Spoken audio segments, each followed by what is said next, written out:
Go time.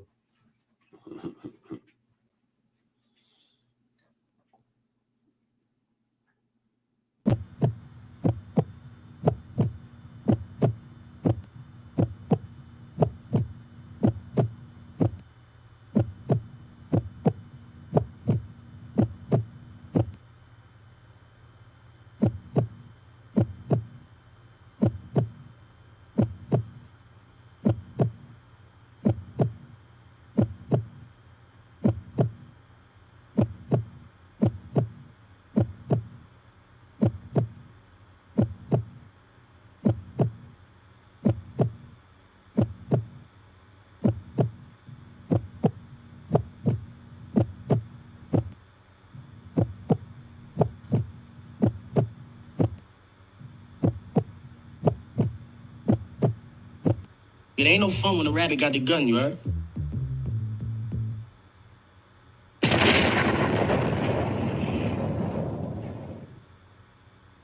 Faith and love, love and faith, faith and love, love.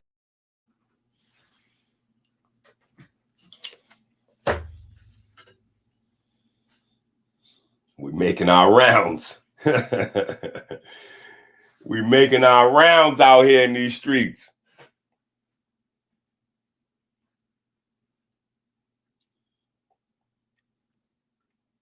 Yeah, we making our rounds out here in these streets.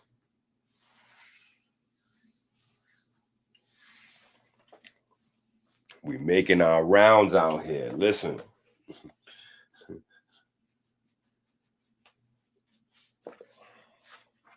I don't know how I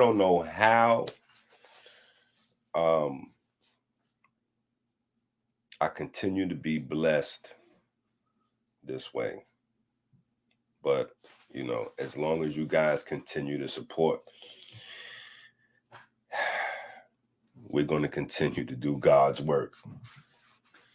Right? As long as y'all continue to support, we're going to continue to do God's work. All right, so let's start right on off. Today going to be one of those days. Let's start right on off. Page 1.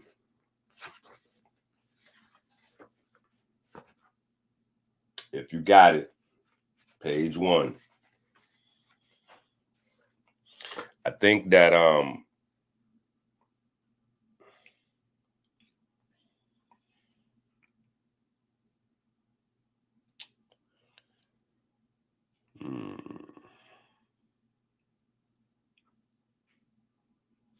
maybe we shouldn't start right off in this book. Maybe we should go back to this for a second. Right? Because I need you guys to get, there's a through line to the whole system of how the body works. Right? There's a through line. There's a through line. And it is,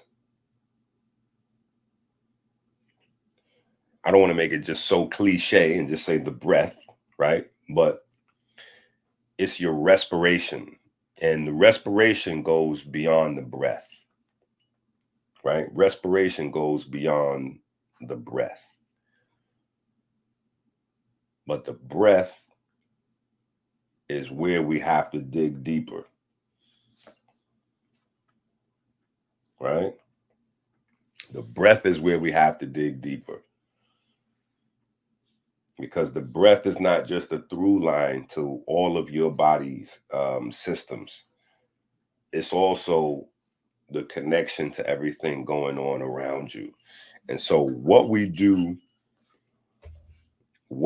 in this new book is nothing short of miraculous.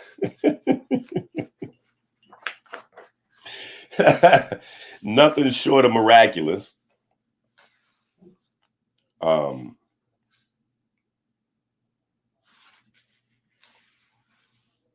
Yeah, this is crazy. But it's your connection to everything else going on, right? So single cell organisms develop chlorophyll, change the environment from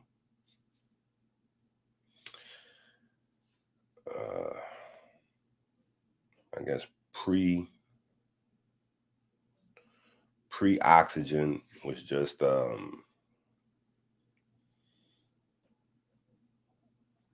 just crazy nitrogen, sulfur kind of atmosphere. And then once you get to oxygen now, life and the atmosphere kind of go like this, right? So the maintenance for the plant life, because plant life is considered a part of complex life. So the maintenance for plant and animal life is each other, right? So we breathe out the carbon dioxide. They take the carbon dioxide and turn the carbon dioxide into carbohydrates, right? Magic. They take water from the planet, carbon dioxide from us, and make carbohydrates. We eat the carbohydrate, right? We eat the carbohydrate and give back the carbon dioxide so they can make more carbohydrate, right? That's the cycle.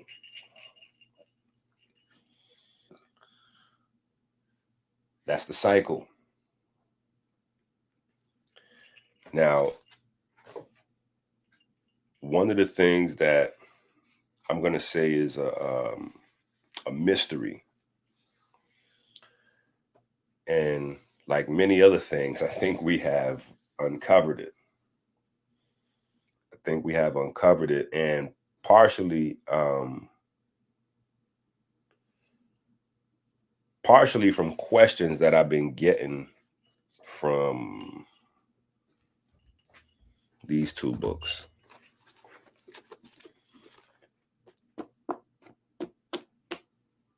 Right? Because these two books, these are the working books, along with this guy, the gold, the invisible book, the gold book. Right? So these are the working books in terms of what you should be doing every day, right? What we eating, when we taking the herbs, why we taking the herbs, etc. And we're going to probably get into some of that today. I intend fully on getting into some of that today. So we can start making sense out of our supplementation, right? Why we choose the particular herbs we do, and blah, blah, blah, blah, blah, blah, blah. And then in these books, we have the charts, the times, for accountability, self-coaching, et cetera, et cetera. But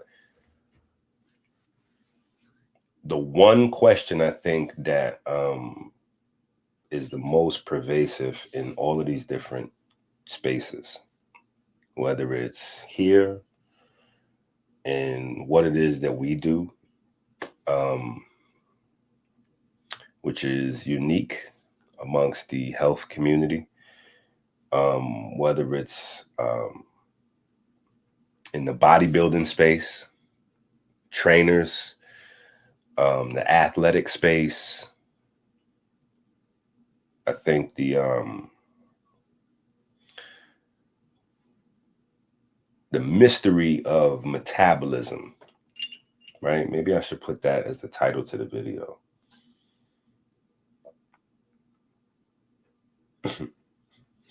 The mystery of metabolism. I mean, maybe that should be the title of the video. The mystery of metabolism and appetite.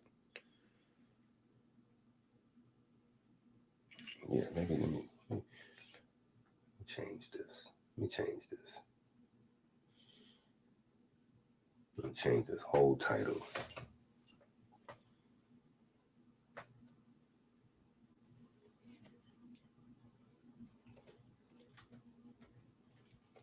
The mystery of metabolism and diabetic.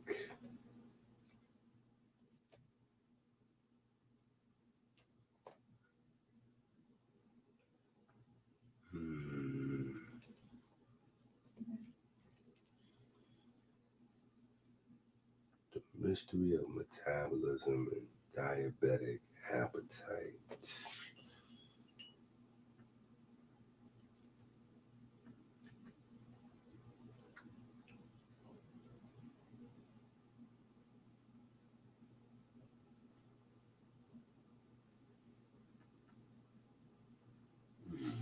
Mm-hmm.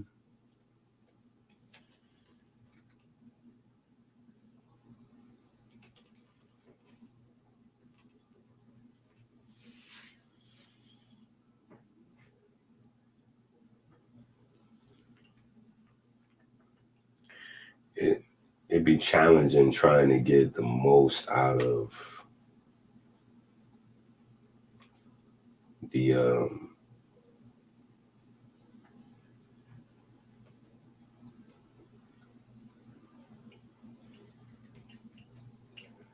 most out of the 100 characters you get. Yeah, it's challenging trying to get the most out of those 100 characters that you get to use. And you would think 100 characters is a lot, right? You would think the 100 characters is a lot, but it's always challenging to get your idea. And, you know, but this is a mystery. This is an issue. And people with diabetes, people with cancer, people with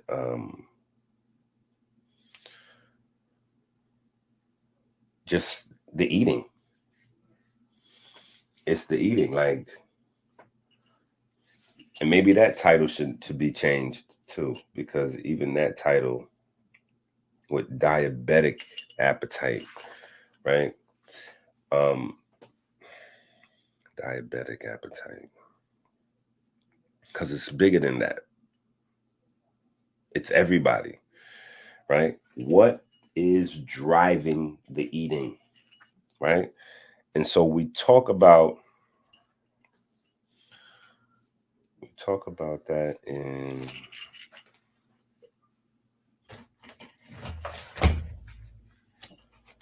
I almost want to say book 1.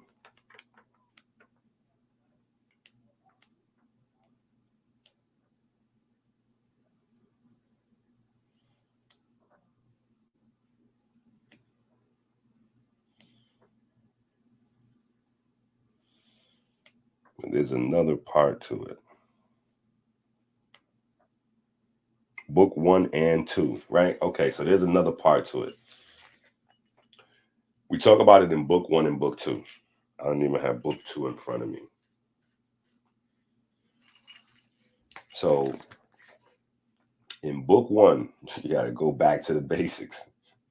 In book 1, we start to talk about melanin concentrating hormone, and let's just cover our bases. Let's just cover our bases today, since we have some new viewers. We have some new viewers with us today, which is a beautiful thing.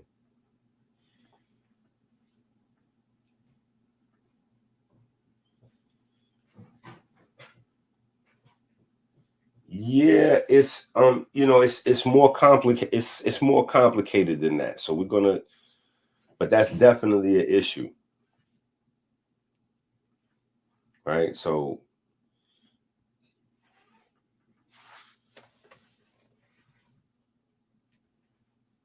we got to talk about this guy.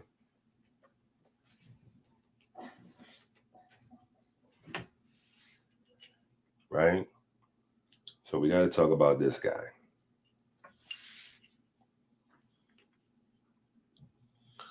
First things first, right? And we talk about this guy in book 1. Now, whenever I run a search, I always like to peruse what pops up along with it, right? Because these are things that don't necessarily, like I didn't put these here, right? But it'll tell you, what is melanin concentrating hormone feeding, right? So you automatically know right off the bat where you at. What is melanin concentrating hormone and orexin, right? What is the function of melanophore? I don't know what this is right here. Melanophore concentrating hormone.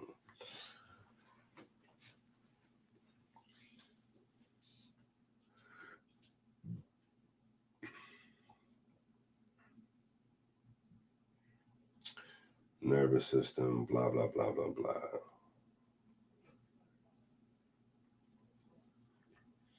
Now, this might be interesting right here.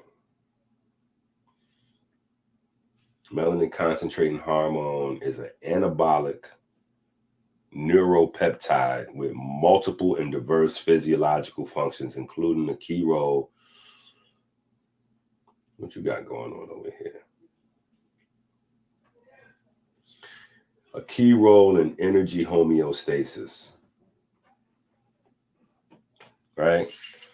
This is crucial to our whole conversation actually today. We stumbled onto something, right?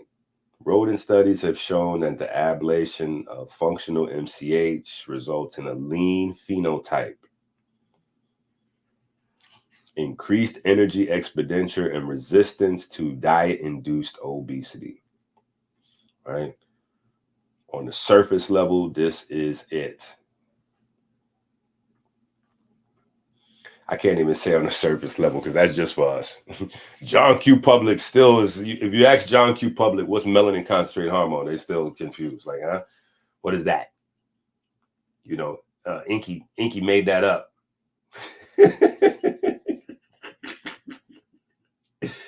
Oh my goodness. Right? Okay, so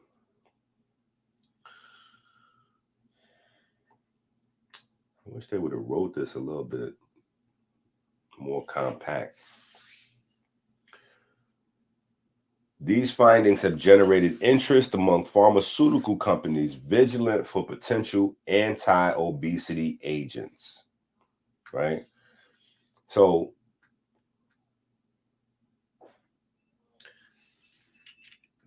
this is one of the reasons why we have 2 different things that we do.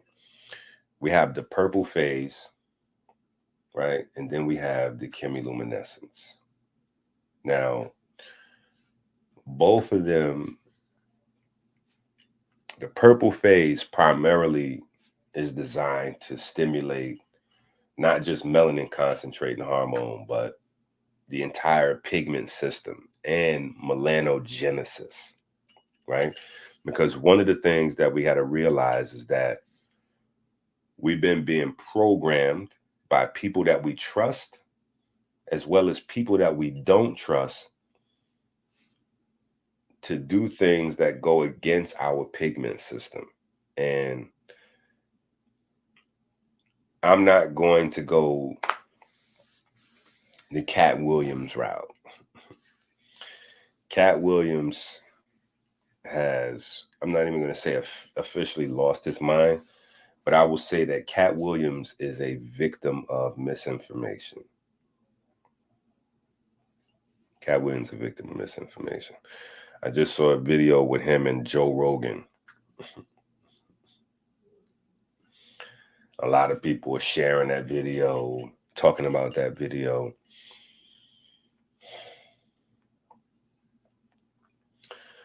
That where he's getting that, pulling that information from, the emerald tablets, that is a work of fiction. That is a work of fiction. So I would love to debate somebody about those emerald tablets. There are several occult. So we have to get this in our minds. Nothing is above like correction or being incorrect, right? And so just because something is old does not mean it's correct. Just because something is old does not mean it's correct. People pass down misinformation. That's the whole idea of science. That's the whole idea behind a paradigm shift. A paradigm shift literally happens when something that we've taken for granted, we find out this is not accurate. This is not true. So now we have to have a shift from how we've been thinking, how we've been viewing things, how we've been seeing things into a new space, right? What I did appreciate the video is, I mean, he's anytime that you have somebody try to get you to think outside the norm is cool. You know, it's cool. But the source of the information is largely incorrect. And if you're just trying to have a fantastical dialogue where you throw some stuff on the table and, you know, you're just kind of, you know, you're just throwing some ideas on the table. That's cool. But what we're doing, you know, we need to be more hyper specific, right? So using multiple standards for health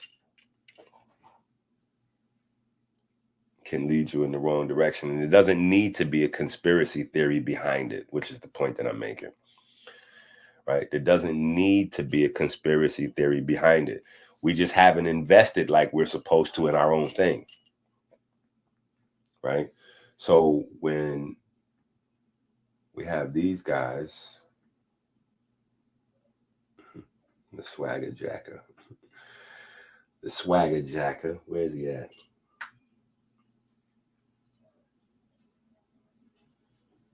Oh, I don't have it loaded up in this StreamYard.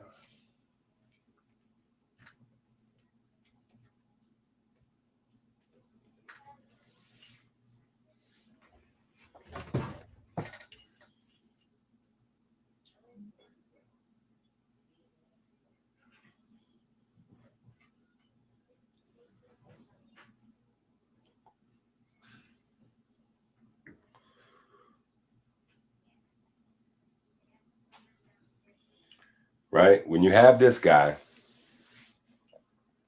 and he's gaining a lot of momentum on the internet, so a lot of people are interested in hearing what he's saying, and, you know, the credential thing, you know, it's a neurosurgeon with, you know, X amount of tenure, as a neurosurgeon, blah, blah, blah, blah, blah. So he puts together this program and people are still asking me about it, like, on a regular basis, right?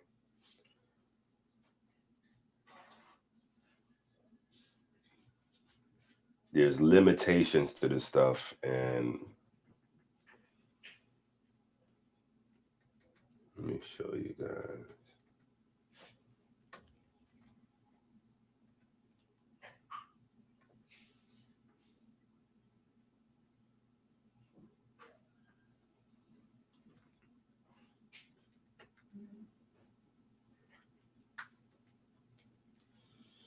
We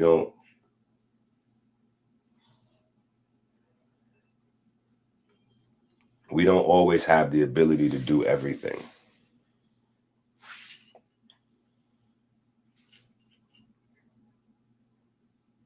We don't have the ability to do everything.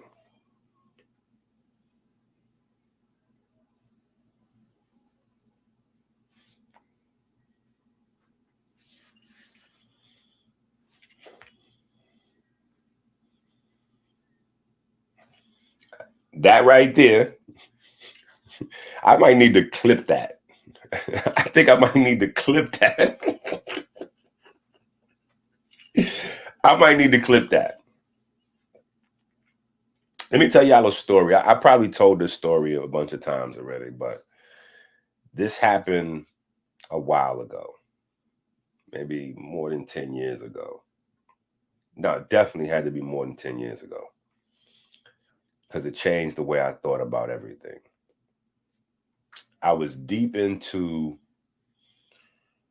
I was a lot more passionate and ignorant even about vegan. Vegan, right? And it's still vegan, you know what I'm saying? But I'm just more open-minded that vegan is not the solution for everybody all the time. I've learned over time that. But this is a while ago. And it's vegan. And lady hits me up, white lady, right? Polar haplotype. She hits me up and she's like, I'm a long-time follower of Dr. Sebi, and it's not working for me.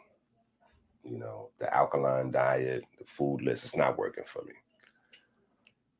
So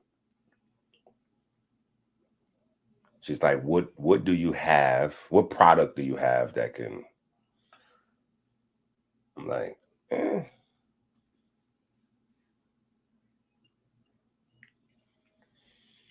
I'm thinking in my mind, because it works, right?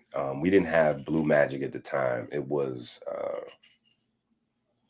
there was no Ocean Steak yet.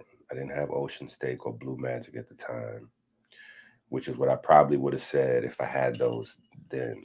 But it was before even the Chondrus crispus. It was the hair villi at the time, because the hair villi at the time had a lot of the ingredients, same ingredients as the Ocean Steak. So I'm thinking, okay. So she tried that. She hits me up in another couple of weeks and she goes, I got some great results from the hair villi, but not what I was looking for. So I want to keep going with that. But do you have anything else that can address this lethargy that I'm dealing with?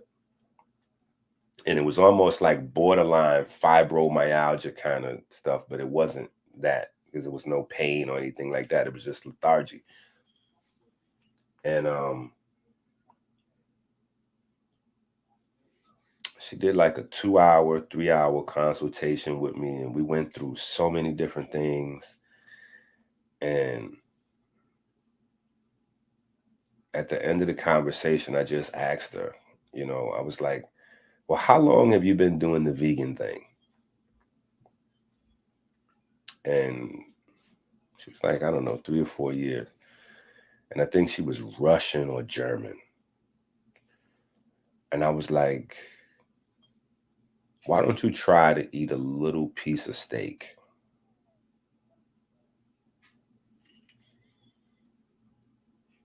Why don't you just try a little piece of steak? Like just like 2 ounces or something like that. Like just 1 or 2 ounces of steak one time. Just see how you feel.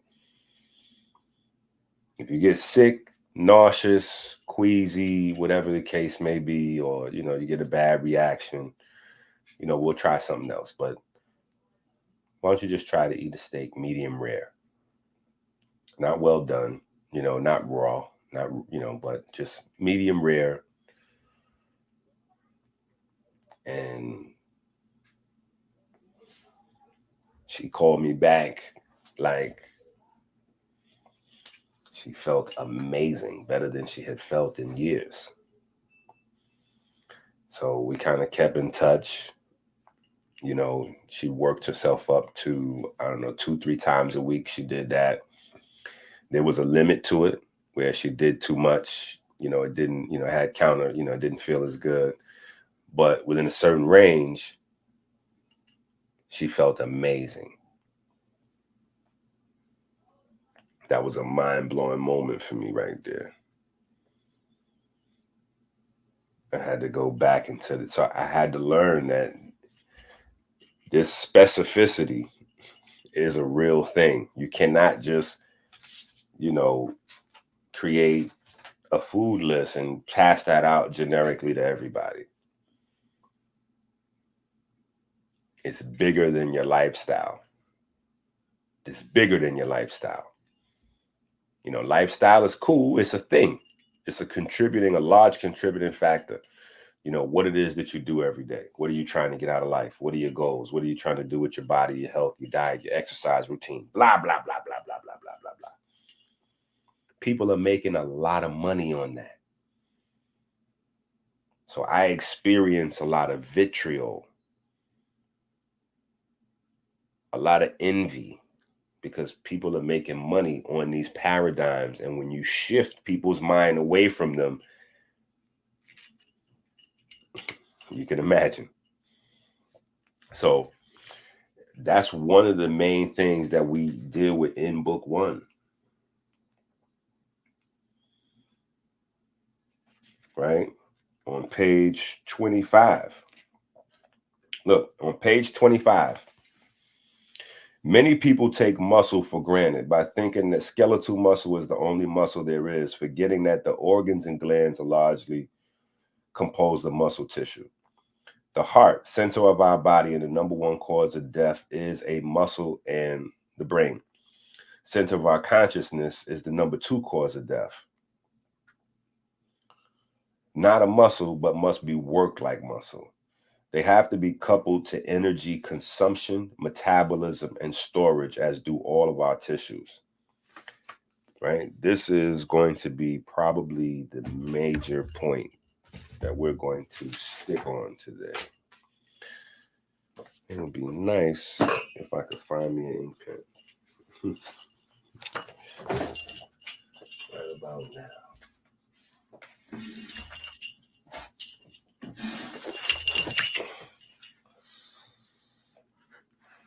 Right? So if you got your book 1, you should probably go to page 25, get you a highlighter or something to underline. Like, this is a major important part of this whole thing that it is that we're doing.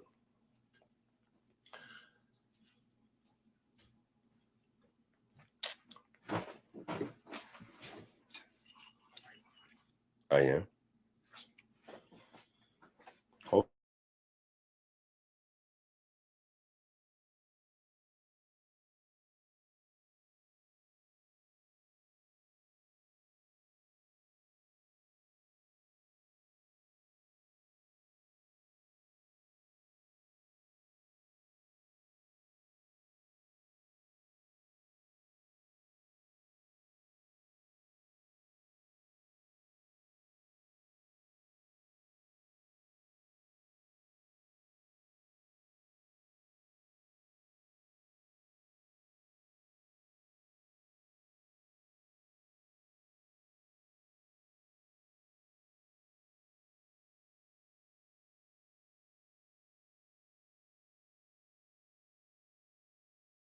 Dr. EnQi incarnate as the true and living soul of Osiris.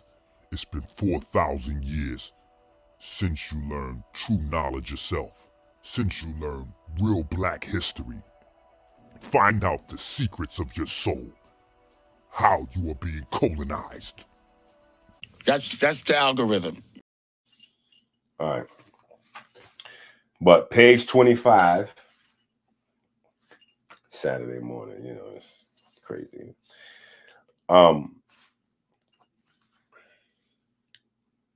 Your energy consumption, metabolism, and storage, these things all have to be coupled together. Medical lethargy has become the norm in society, leading the way for empty calories and sugar to drive our diet as opposed to our activity, coupled with our genetic design. Full stop right there.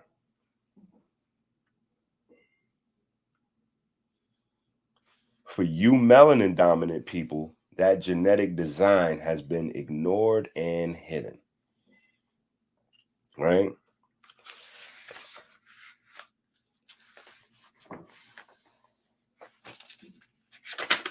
This is book 1. I don't know if y'all are reading these books, studying these books. Like, you gotta go through this material, right? So now,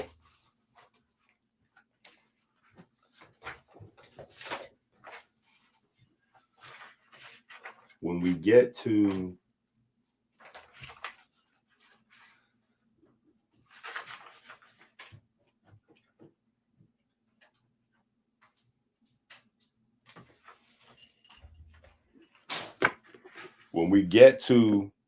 That's the algorithm. That's the algorithm. That's the algorithm. when we get all the way up to the algorithm, which people are enjoying, right? People are enjoying.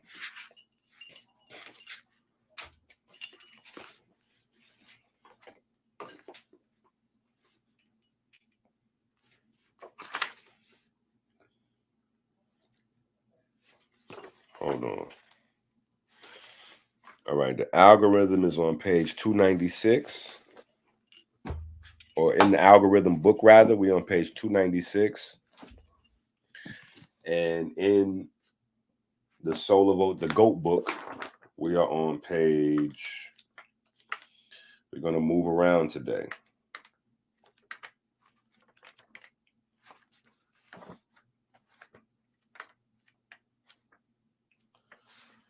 All right, we are on page 28.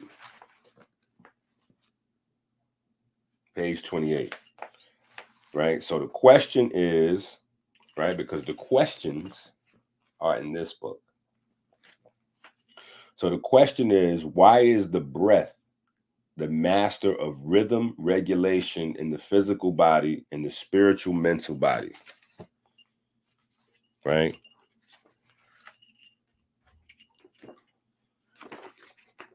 Algorithm book, page 296. The answer: we breathe in life and light in patterns of 12.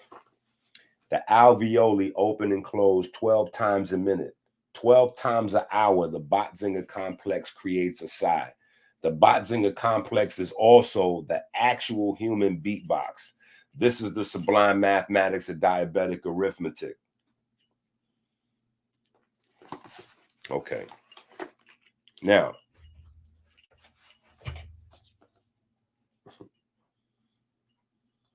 book 4, right?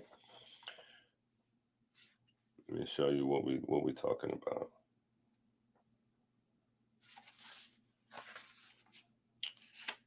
Carbon, acid, yada, yada, yada. The pH scale is largely discussed in terms of food, but gas has a larger impact on pH.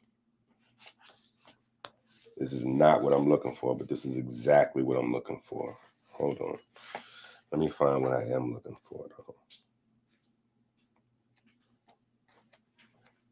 And then we can go crazy with that.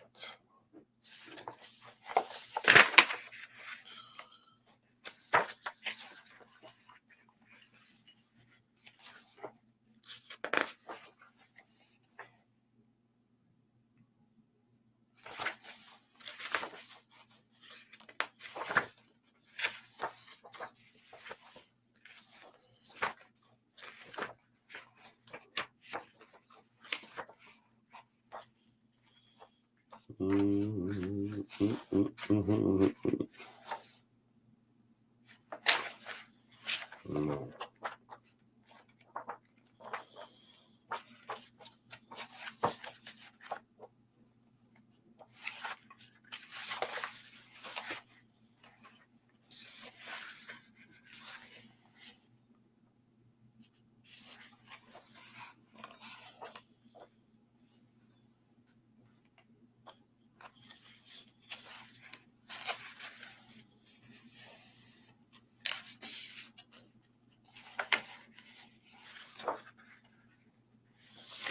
Yo, this doctor say this carbon book is crazy, bro. This carbon book is crazy.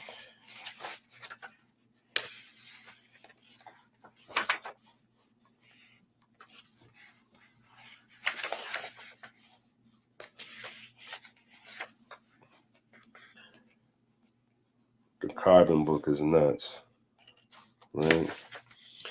Because we go through everything in this book to open up your to give you a much broader foundation, right? Page 23.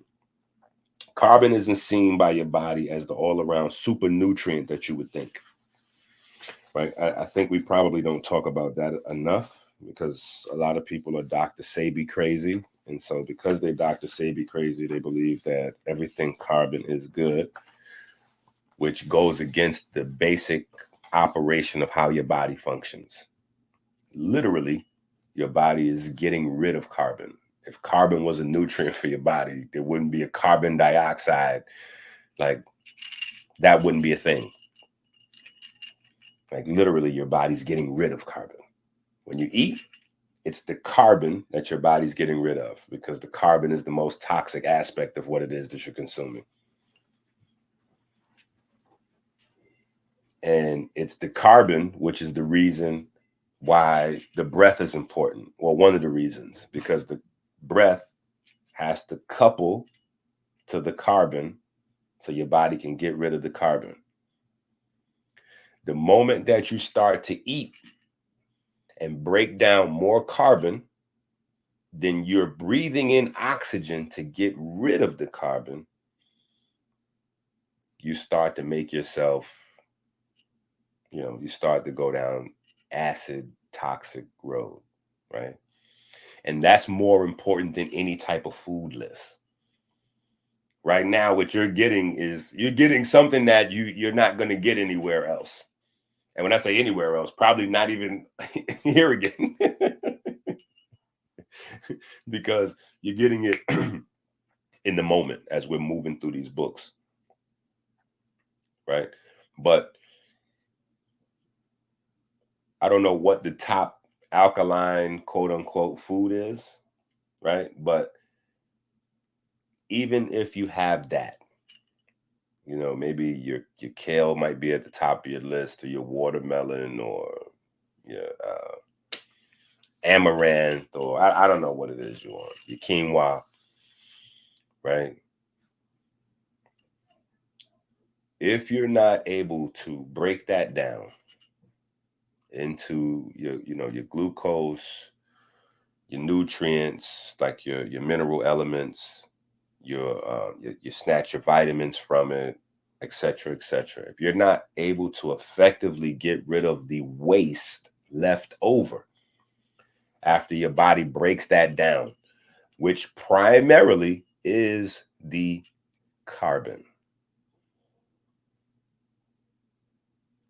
you're going to start to tear up the mitochondria and the NRF2 system from the inside out. So we talk about the NRF2 system needing to protect the cells and all that, right? But you can tear up your NRF2 system from the inside out. The NRF2 system is primarily there to protect the cells from incoming invaders, right? But like every other unit, you're always susceptible to what? The snitch. You're always susceptible to the I can't think of his name. What's the guy with the hunchback from the Sparta, the 300? He was mad that he couldn't go to war and be on the front line with Leonidas. And so he took the army and led them around. You know what I'm saying? Like, you're always vulnerable to the threat from within. That's just a flaw in design, right? So the NRF2 system is designed to protect cells from without coming in, invaders.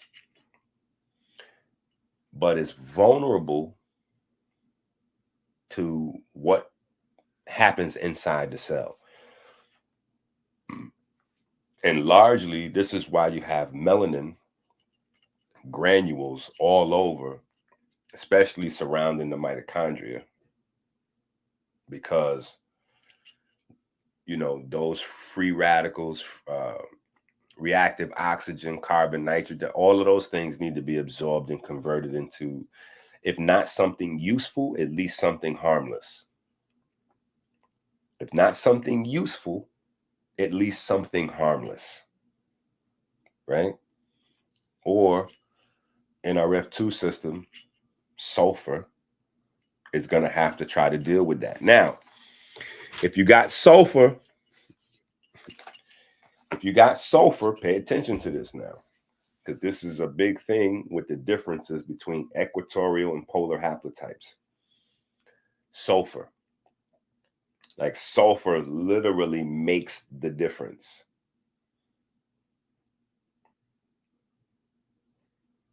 So,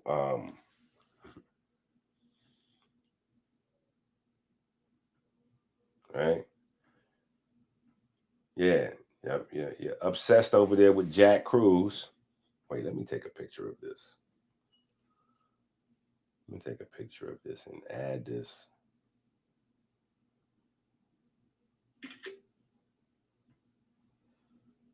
I'm gonna make this, like, I'm gonna put this permanently into the program. Let me see. Where can I add this as a picture?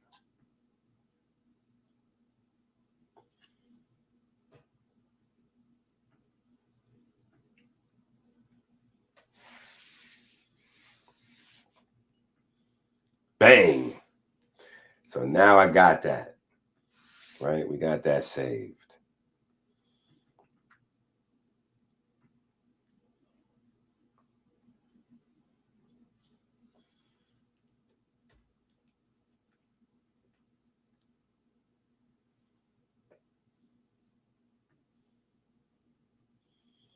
Let me take that down. All right.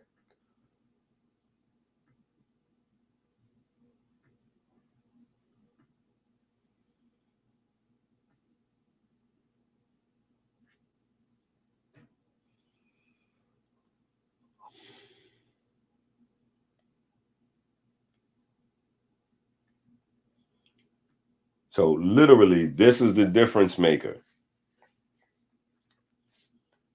right? This is the difference maker. Come on and get out of the way. What is that? Cysteine. And it doesn't always have to be cysteine. It can be glutathione. But glutathione and cysteine are your two sources of sulfur, right? So the question becomes, how does the sulfur dominate this process? Respiration.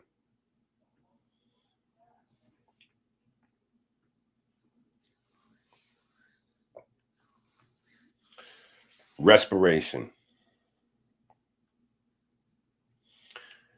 The key to understanding what Dr. Sebi was teaching, right, is not, here, let's go back over here.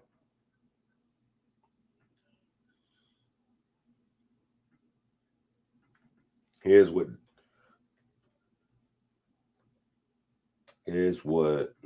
the Dr. Sebi family and kids, one of the things they didn't understand, right? Because they didn't need to understand. They selling products based on the name. We related to Sebi. Buy what we got. Oh, okay. This is not anemia in the traditional sense, right? This is not anemia in the traditional sense. This causes the red blood cells to literally break down. Now, what I discovered is that people can have degrees of these things. This is where it's important to understand that we can't view, and I realized this over time, it's certain things that you only learn by talking to people, dealing with people, like fighting for people's health, like the being in the mix, so to speak. But we have mixed ideas of how like disease happens. We think that we catch a disease. You don't catch a disease. It's a process. It happens over time, right? And so because things happen over time, that means there are degrees of these things where, it just starts happening ever so slightly. And when things start going wrong ever so slightly, your body's able to compensate. But usually that compensation process, as it gets larger and larger, you start to notice other things going on in other places, right? This is why for women, the sensitivity and firmness of their breasts is important. And for men, being able to have a hard on in the morning is important. You know what I'm saying? Definitely when it's time to execute, right? Because these are things that will let you know what's going on with a certain, with stuff that you can't necessarily see, feel, or like. I had I can't really call it a conversation or a full-on debate, but I was talking to Reggie. Reggie, if you don't know, Reggie's a comedic historian, right? A comedic historian, and he studies comedic history and comedic language. Now, that's a pretty closed off group of people, right? And within that space, they've developed some arrogance about the ideas of what was taught and what wasn't taught and what's known and what wasn't known and blah, blah, blah, blah, blah. And in that arrogance, they've reduced down the people who gave the world anatomical study in medicine to somehow just the study of letters, metal nature. So we having this battle back and forth, right? Where eventually he comes to the conclusion, EnQi, you're correct. You're correct. You're correct again. But where's the but coming in?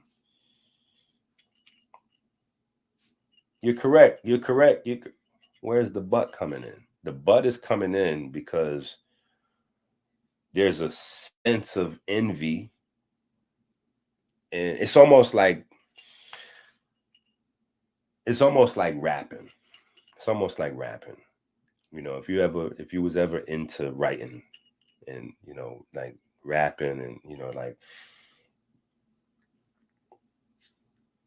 we probably would need another word to describe it because it's not necessarily, jealousy or envy doesn't really, but it's like when somebody is ill, they nice with writing and you hear somebody come up with a line and the line is so fire, like it's so crazy, you can't believe that you didn't come up with it.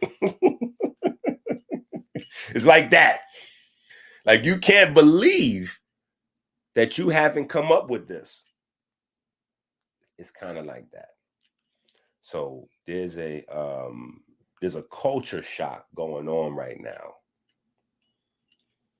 where people can't really believe that we over here have been able to uncover some of these findings that they themselves have not been able to uncover, or their predecessors, right? And it's really not as special as it would seem, because we just been at this consistently from a different lens, right? Whereas they're studying the language, letters, A, B, C, D, E, F, G, they're doing that. That's not our language, right? We're studying a different language. We're studying the language of hydrogen and carbon, and the different interactions of nitrogen with hydrogen, right? Being a precursor to amino acids and then ammonia. That's like a thin line between love and hate. Nitrogen and hydrogen, you need that combination, because that's where all your amino acids is based on. But just a little over to the right, and now from a healthy substance, you got ammonia, right? So we're studying that language, the language of the periodic table, so there's gonna be expected culture shock, right? And it's crazy. I might have to put the playback on, because I don't, in the moment I can't see it, but when I watch it back myself, I'm looking like, oh man, this is crazy. So I might have to put the playback in. Yeah, we might have to put the playback up, some clips, because so much has happened in the last week or so. I didn't even get a chance to make any clips, but clips need to make. Clips need to make, right? But let me stop talking shit, right? But this here is a big thing, and you can have degrees of this, and a lot of us do, because our respiratory system is like, listen, when I tell you we on something with this book, when I tell you we on something, yo, we are on something. If you have this book right now, I want y'all to take out the book and take notes in this book. If you don't have it, use this book or the book that's vastly or fastly becoming my most used book right about now.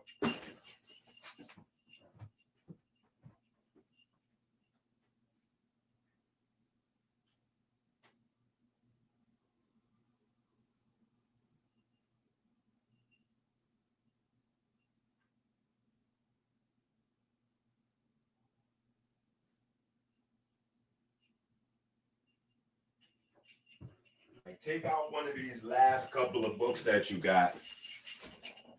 Now, the GOAT book honestly has a lot of space in it for notes. Look at this. So don't think it's just you. Don't think it's just you. Like, EnQi, I bought 2 copies of that book. I bought 3 copies of that. Don't think it's just you, right? But this is the final copy.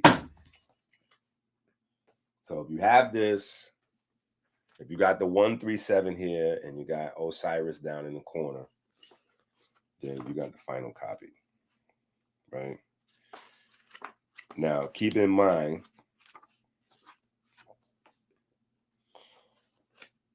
this book here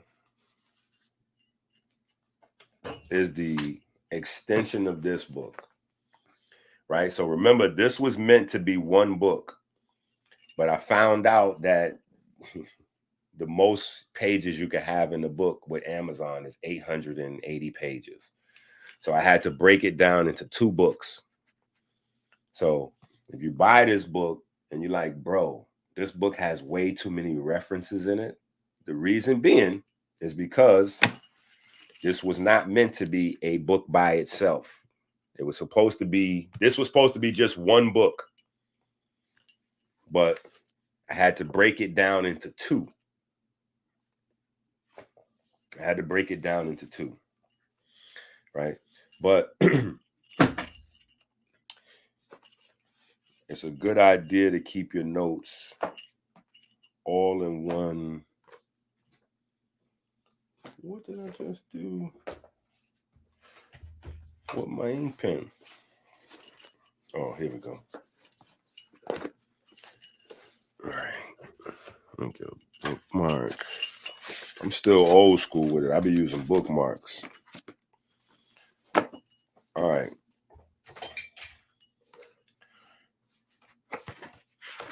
But just use some space in the front of the book or wherever. I'm actually running out of space.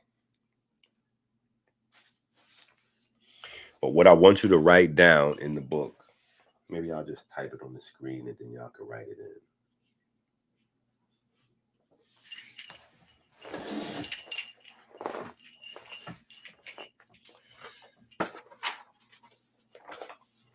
Actually, let me see. I think it's in the book already. Yep. Hold on. So if you have the book, it's on page.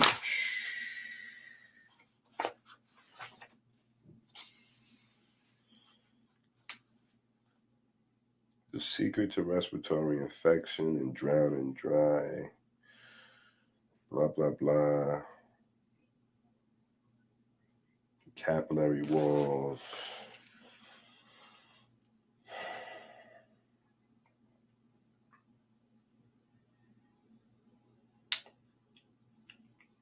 You know what? It might just take us a little bit of time to just go through this book.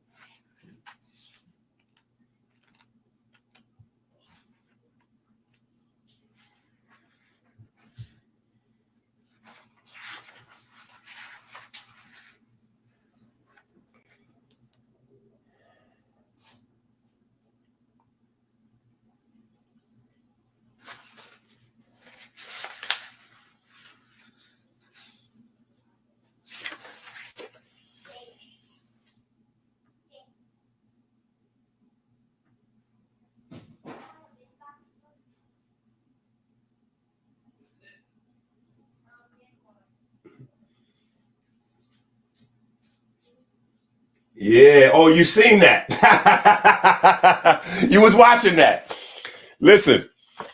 Yeah, because I was trying to explain to him that there's a difference between sciences, scientific disciplines. You have to approach them differently. And I guess, I don't know, the testosterone kicks in, but me and Reggie got years of fermented animosity between us that I don't know, maybe I've, you know, and here's the thing, and I'm not saying this is Reggie because you know, but there's a lot of people in the House of Consciousness universe that we have animosity, you know what I'm saying, between us. And for me, you know, I have the ability sometimes to get over things a lot faster than other people and move on from it. So I won't have the malice in my heart or in my mind. But the other party may or may not still feel a way, right? And I'm not saying necessarily Reggie, but a lot of people. So I was very surprised. I had to. That's why I was. Those were I was genuinely thanking the audience over there, because I didn't think that. I honestly thought that no matter what information I presented in the debate, they was going to vote against me. You know what I'm saying? So I was really appreciative of the, the support from the audience, like for there to be so many people that, were either open-minded or pro, whatever we would, whatever what I was bringing to the table. You know what I'm saying? But me and Reggie have had some instances. So, to be able to have any type of dialogue, to me, was very progressive. You know what I'm saying? But the entire community, you know what I'm saying? And this is not just the Kemetic scholarship, that group, but traditional medical folks. You know what I'm saying? What we're doing is unique. So this is an uphill battle that I got to fight with all of these groups that think they have a monopoly on the information and a monopoly on how people are supposed to learn this stuff. So,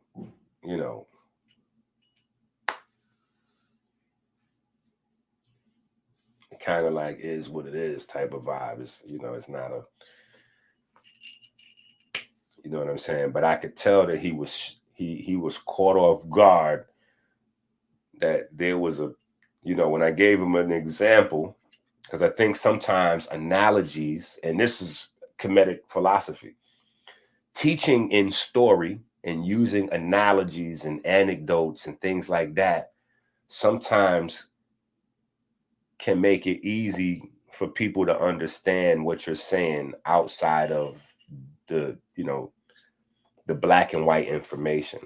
So by me giving him an example of where timing is everything for people that are hung up on Western academia, which, as much as they talk about Kemet, they're hung up on Western academia. If it doesn't come from Western academia, it just throws me off, because your whole idea is Egypt, Africa, Kemet, Egypt, Africa, Kemet, but you don't take anything as credible unless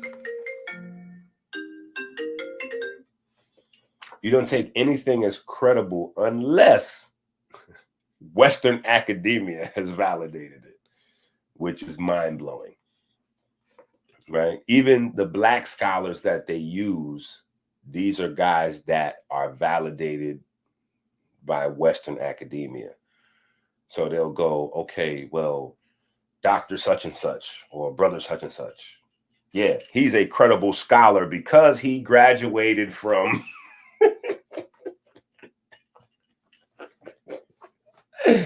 yo, that shit it drives me crazy. And I get it, because you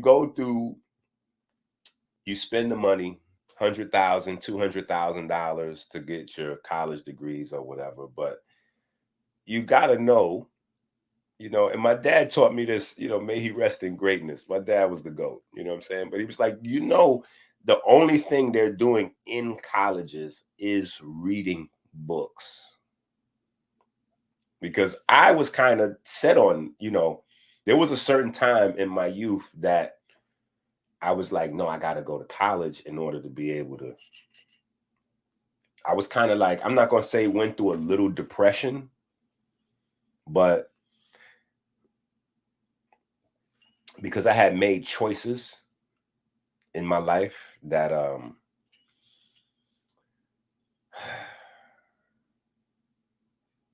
hate talking too much to you niggas. I had made choices in my life that, I'm not going to say that limited my options, but having your own apartment you know, having 2 children, you know, by 17, 3 children by 19, and not being one of those guys that run away from responsibility. Like, you know, I'm going to handle, you know, I'm going to take, you know, I'm going to do whatever is necessary. You know what I'm saying? In my mind at the time anyway, you know, I'm like, you know, I really wanted to have that college experience to be able to open up certain types of doors. And my father just had a way of just clearing up the fuzziness. He was like, what is it that you're trying, like, what is this? What, you know, what are you trying to go to school? Like, what do you need to get from college? Are you trying to get, because college only gives you 2 things that you can take away with you. I mean, you know, you get parties and fun and, you know, you might play some sports or, you know, whatever like that, but you've already done all that, you know, out here in the world already, you know, the life experience part. So you can only get 2 things that you're paying for from college: the information and the certification. If you need the certification because you're trying to go get a certain type of job, that's one thing. But if you're looking for the information, it's just books. And you know, you can go down to the college campus without being a college student and purchase the books. Now, that might seem like common knowledge for people now, but back then, for me anyway, that was mind-blowing. I was like, wait, I could go get the books without being a student? He said, yeah.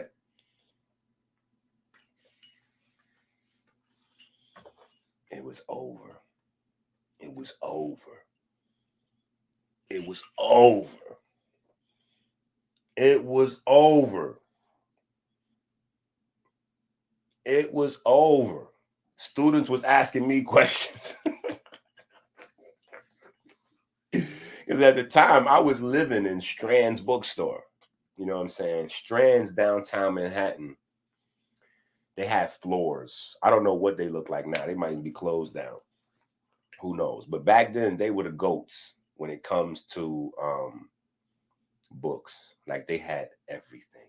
They had like a whole apartment building of books.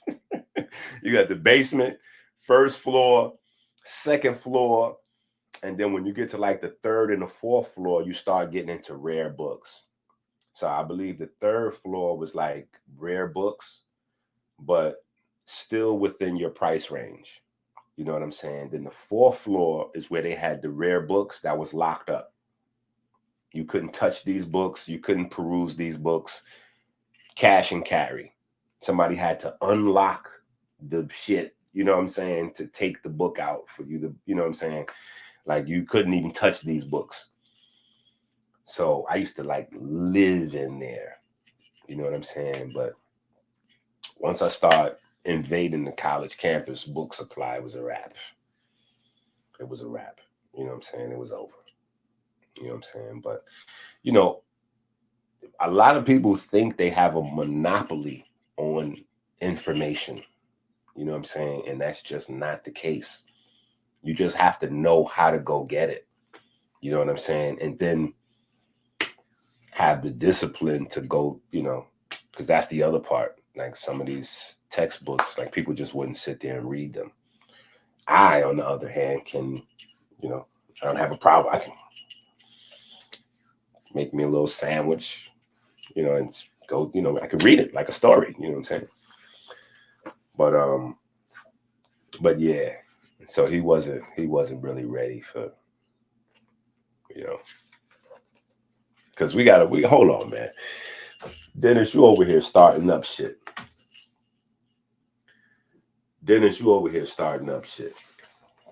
Hold on. because this is close to misinformation. This is very close to misinformation, yo. Hold on. Let's do this real quick. We got to do this now. Hold on. Now we got to do this. I had to show y'all this shit. This was epic, yo. I really might have, I'm telling you, I might do the replay and just bring the video over here.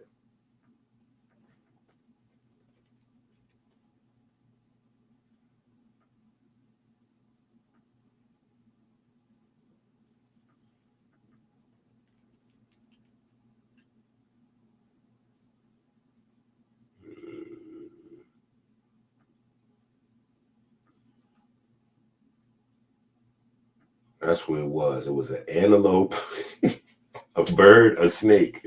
Yo, we're going to do this right here. This is going to be the Reggie killer. I'm going to make a whole thing for this. We're going to kill them with this. We're going to kill them with this. And in love. You know what I'm saying? In love. In love. In love. We're going to do this. But because I think this is the point that we're going to stick on, and they're going to have to die on this mountain. They're going to have to die on this mountain right here. We're going to make them stick on this. Actually, I could just grab one. Wow, scepter. And we're going to actually go ahead and let you guys take a look at this.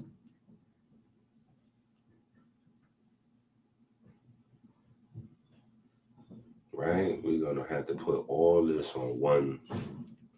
Like, I need to have this on one slide.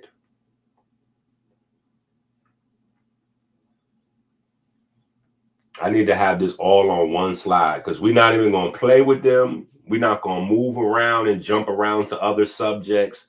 We're going to stay on one thing until I get a tap. Like, now I got to make you tap out. You know, now you're bringing out the jujitsu martial artist in me. Now I got to make you tap. Right? So we're gonna bring this back over there. Dennis, I'm crediting you with starting shit. As I was getting ready to start reading the book. I was getting ready to start reading the book, but Dennis, you done started up some shit. So now we're going to make them tap out with this. Oh, shit. Wrong button. Sorry about that. Right? Okay, so we got this. And this, y'all watching me make slides. Right? Just trying to get these things here.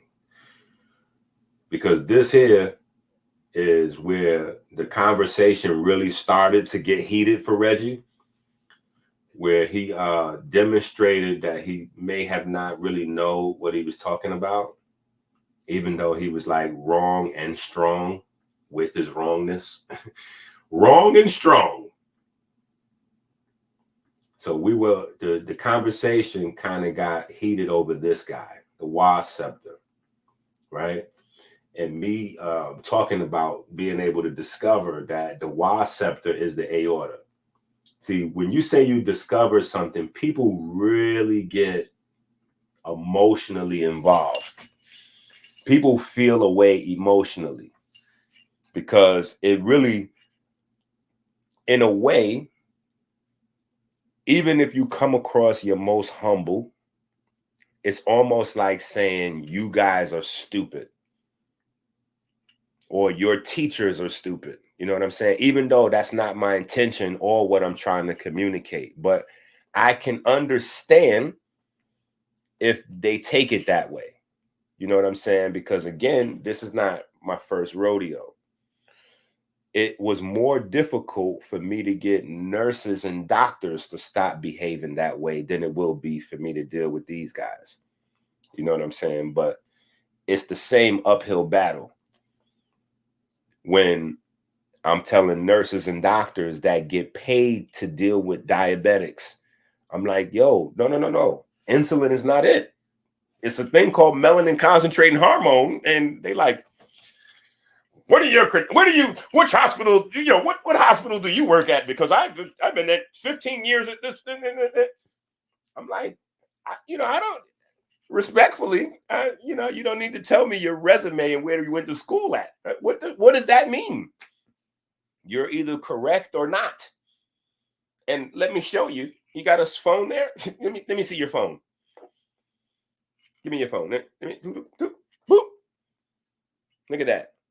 On your phone from your Google, you see this thing here? Melanin concentrating hormone. And then pat them on the back. All right, read up. Then I walk off, on my bullshit. Read up. And then, hit me up. Here's my number. 586-298-5000. Hit me. Shoot me a text after you read up on that. Because people don't see with their eyes. They don't hear with their ears. They see and hear with their mind. So until they're educated, it's not possible for us to, I can't get you to see it until you can think it. So I got to give you the info so you can, you know what I'm saying? But this is where the convo got hot and heavy for him, because people don't like the fact that these discoveries are hard for people to stomach, right? So we dealing with this, right? And he gonna have to eat them words. He gonna have to tap out. He gonna have to eat them words. We gonna have to do it, right? We gotta do it. We gotta do it for the education of the people. This is not ego driven, right? But we're talking about this guy right here. Now, just for background information, right? These guys have been studying. I'm gonna put the name. I'm gonna put his name on it. I'm gonna make you famous, Reggie, over here. You're gonna be famous. The Reggie slide, like it's a dance. This is gonna be called the Reggie slide. This is the Reggie slide. Reggie, you got a slide named after you, champ. The Reggie slide, right? This is going to be the example for all of these guys. Don't wind up with your own slide like Reggie. Don't wind up with your own slide, right? This is the Reggie slide. Now, here's the arrogance, right? The arrogance is where you because guess have been passed down that haven't been validated. Like, so when you go through, I don't know how much everybody has studied or paid attention to Egyptian, Kemetic information. But the Medu Neter is the quote unquote hieroglyphs, right? And you got the Rosetta Stone. I'm sure everybody's heard of Rosetta Stone. The reason why the name Rosetta Stone is famous and it was taken and used as a translation to learn languages, blah, blah, blah, because the Rosetta Stone is a rock. It's funny how people talk crazy about masonry, but all of our stuff goes back to rocks, right? But anyway, Rosetta Stone is a rock. We had like some what was that? Coptic, I think, and some Greek. And so it allowed them to decipher the Medu Neter glyphs to a greater or lesser extent. And then once you kind of learn a few of them, you can extrapolate and start to put stuff together and pull papyri and some other, you can start putting stuff together. So, and it's a magnificent thing that they're doing. Amazing. You know what I'm saying? But there are pictures that cannot be translated or have not been because they're not a part of the alphabet, right? And so some of these things, like the wasp scepter specifically, have just been relegated to mythology. You know, this is mythos. This is a mythology. You know, they were talking about and specifically, Reggie pulled up the official, you know, yo, I'm sorry that the only way sometimes you could teach people is by putting them in the headlock. You know what I'm saying? And unfortunately, Reggie wants to go in the headlock, right? But so he pulls up the official, and the official script says that, you know, they don't know what it is, but they think it's an antelope, a bird, or a snake. So we're just going to look at the antelope, the bird. Let me put these in order. The antelope, the bird, or the snake. Maybe I should have put another bird here.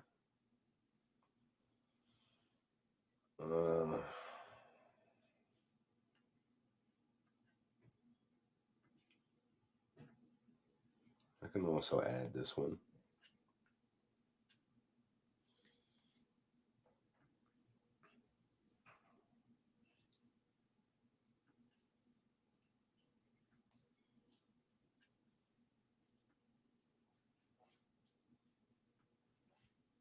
Right? And then when we're having the conversation, oh shucks, you can't even see, right? When we're having the conversation, you know, we get to the nuts and bolts, and it's, you know, well, how are they coming up with this stuff? Oh, well, you know, by observation, and I'm like, observation. So if we're doing observation, if we're using observation as our basis for this thing, right? If we're using observation as our basis for this thing, how sway? How sway? How sway could we use our observation and observe anything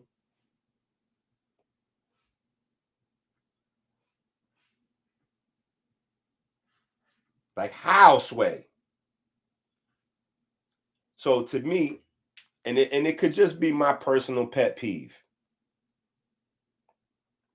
You know, it could just be my own personal pet peeve where I get offended when people take away the intelligence factor. Because if we're using our observation,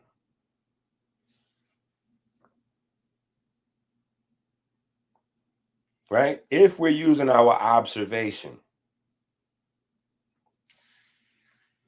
it's not even close. Wait, how do I keep it up there? If we're using observation, it's not even close. Like, look at that. Why would we allow somebody to tell us that that might be an antelope? Like, why would we allow somebody to tell us that that might be an antelope? Seriously. Why would we allow that? That's mad disrespectful.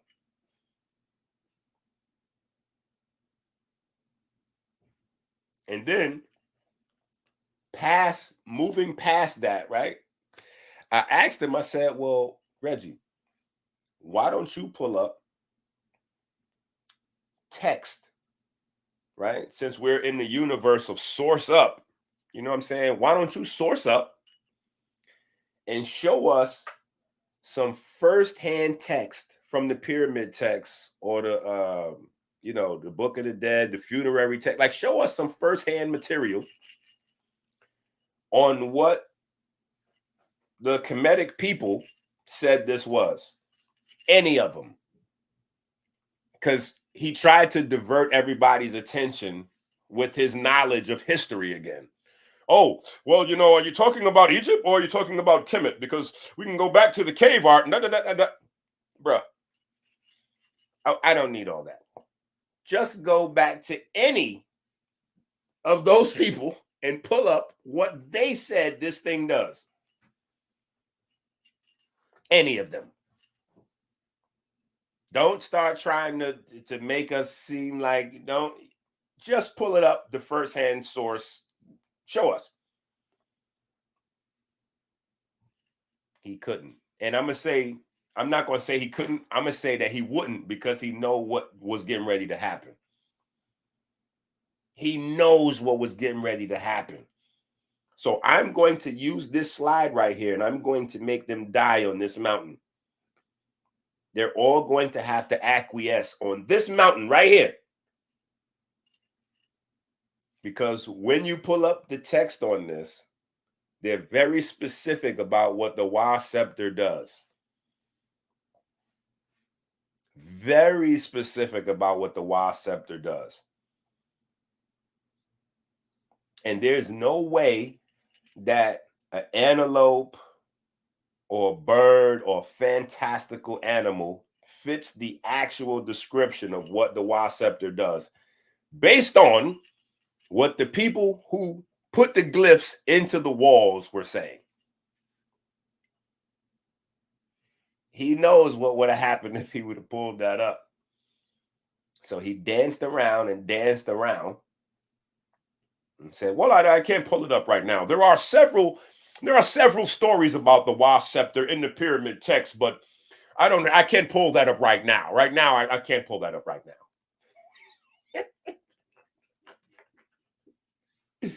Yeah, buddy.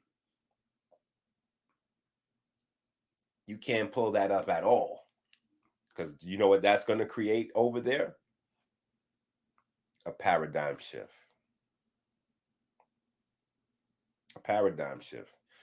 And maybe they're in fear of losing their importance, because in that small space, Reggie is considered to be an important scholar, where he may not enjoy that level of accolade and importance in the rest of his life. You know what I'm saying? Because we're big shots in wherever it is that we're recognized for what our skill is, right? So outside of that space, he may not be recognized and treated the same way. So he may take what I'm doing as a threat to his importance and his status. You know what I'm saying? But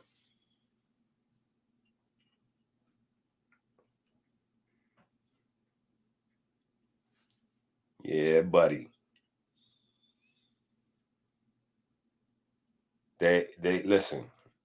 He can't do nothing with this. None of them can. Not Jabari, not Reggie. They could listen. They could bring back. They could reincarnate their older teachers. There's nothing they could do with this. Because there's a reason why the gods carried this. Particular gods. Right? And if you ask them what the gods represented, they're going to say the gods represented particular powers. The netters represented particular powers, right? In cosmology, particular powers in cosmology represent the forces of bringing life into existence, taking life out of existence, recycling back into life again. That's what we're talking about. So the power of human life is not an antelope. The power of human life is not a bird. It's not a snake. It's not a falcon, an eagle. It's not a fantastical, a phoenix bird. It's right there. And any cardiologist, any diabetic specialist, anybody that's in the actual field of that knows how your body works, they're going to tell you this is the center of power. Even trainers, even high-level trainers, because high-level trainers, they're on this VO2 max shit. Like they VO2 max, like they're on VO2 max. VO2 max is right here. Your VO2 max is happening right in here. So NBA player, football player, blah, they're instantly going to recognize this, which is the whole purpose of having a picture in the first place. The whole purpose of having a picture is because it's instantly recognizable. And a picture transcends time, which is the purpose of a pyramid, to transcend time, right? To serve as like a time capsule. So this information can go forward multiple generations. You know what I'm saying? Because it's not going to change. That's always going to be how an aorta looks. And the aorta is always going to be the center of power in your body forever until humans no longer exist. This is going to be the center of a human power. And the stronger you are, the stronger this is right here. So Usain Bolt, it's a guarantee that Usain Bolt's aorta is 1,000 times stronger than mine's and Reggie's. Yeah. That's why he's Usain Bolt. Right? Because right here, from this, he's generating more power. Right? This is the core. Listen, when you hear people talking about exercising your core to build power, it's this. When you hear trainers talking about building your core to generate more power, this is what they're talking about.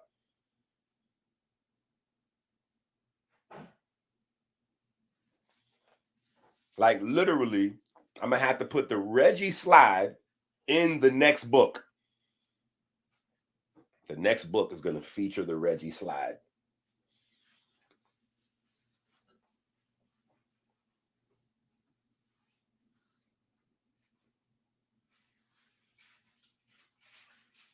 Yeah, he wasn't ready, bro. He wasn't ready because, again, they haven't took any time to study this stuff. And it's no knock on them.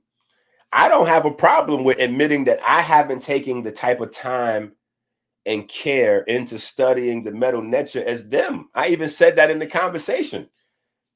Smash Rockwell on his YouTube page. I went over there the other day for the very first time ever. And I was blown away, bro. They got a program called J Smash.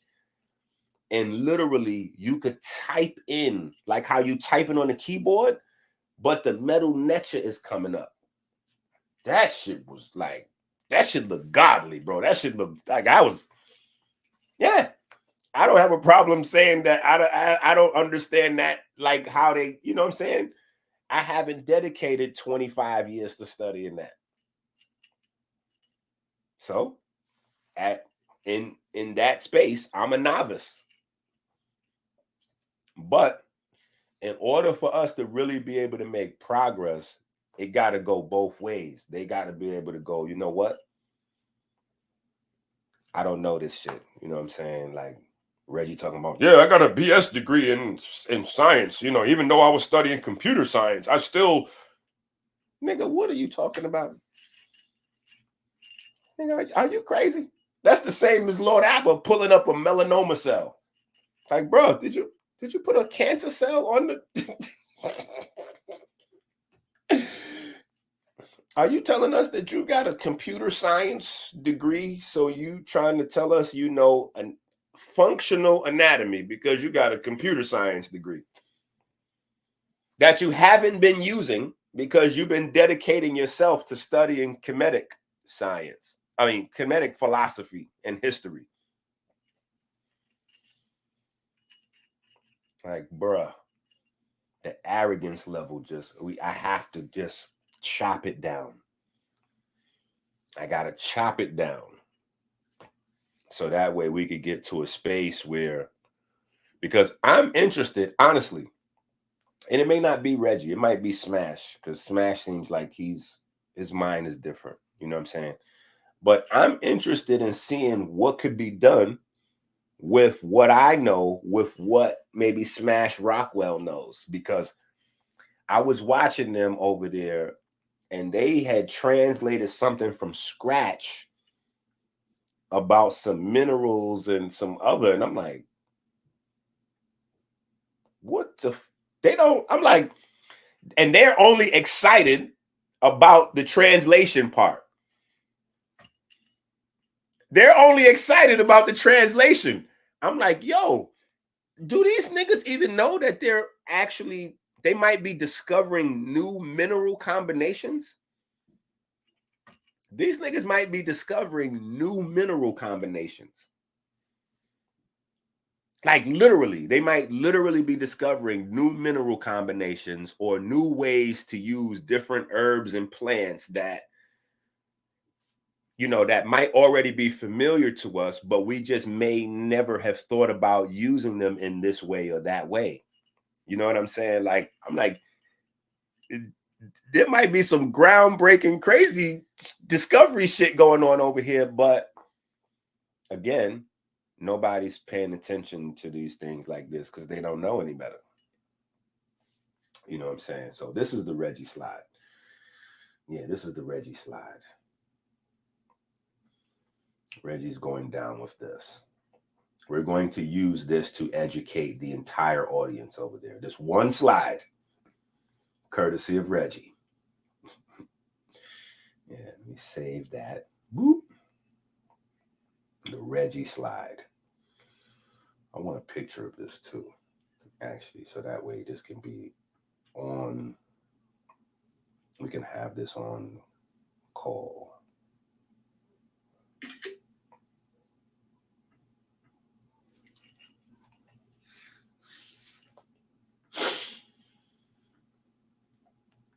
We need to have this on hand ready, so I don't have to pull up the whole.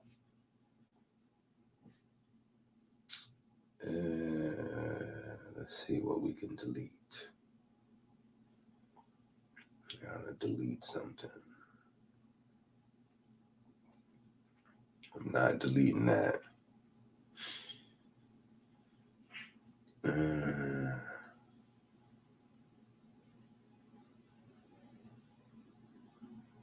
Okay, you gotta go. All right, so we delete that one. And then we'll add this one.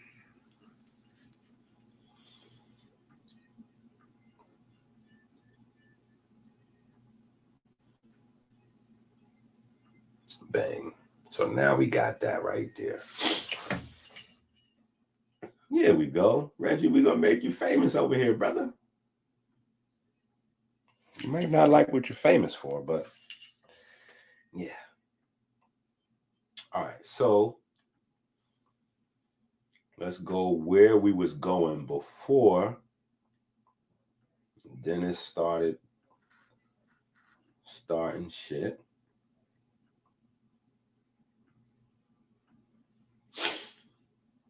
All right, so this is the new book. Y'all gonna hear me in this book a lot. This is probably the best book on melanin. This is probably the best book on melanin in the last 30 years. I've read all of the Melanin books, so that's not me tooting my own horn. That's just an honest assessment.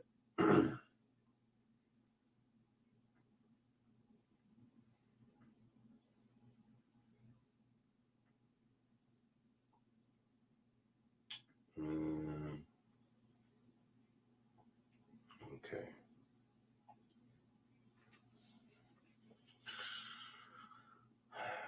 Anubis, blah, blah, blah. Okay, so right off the back, and normally, you know, I would just read, but right off the back, this here we're looking at is page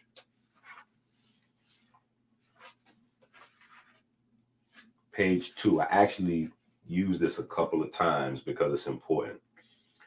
So this is an article, National Library of Medicine, right? It talks about the differences in blood values, right? Specifically iron deficiency.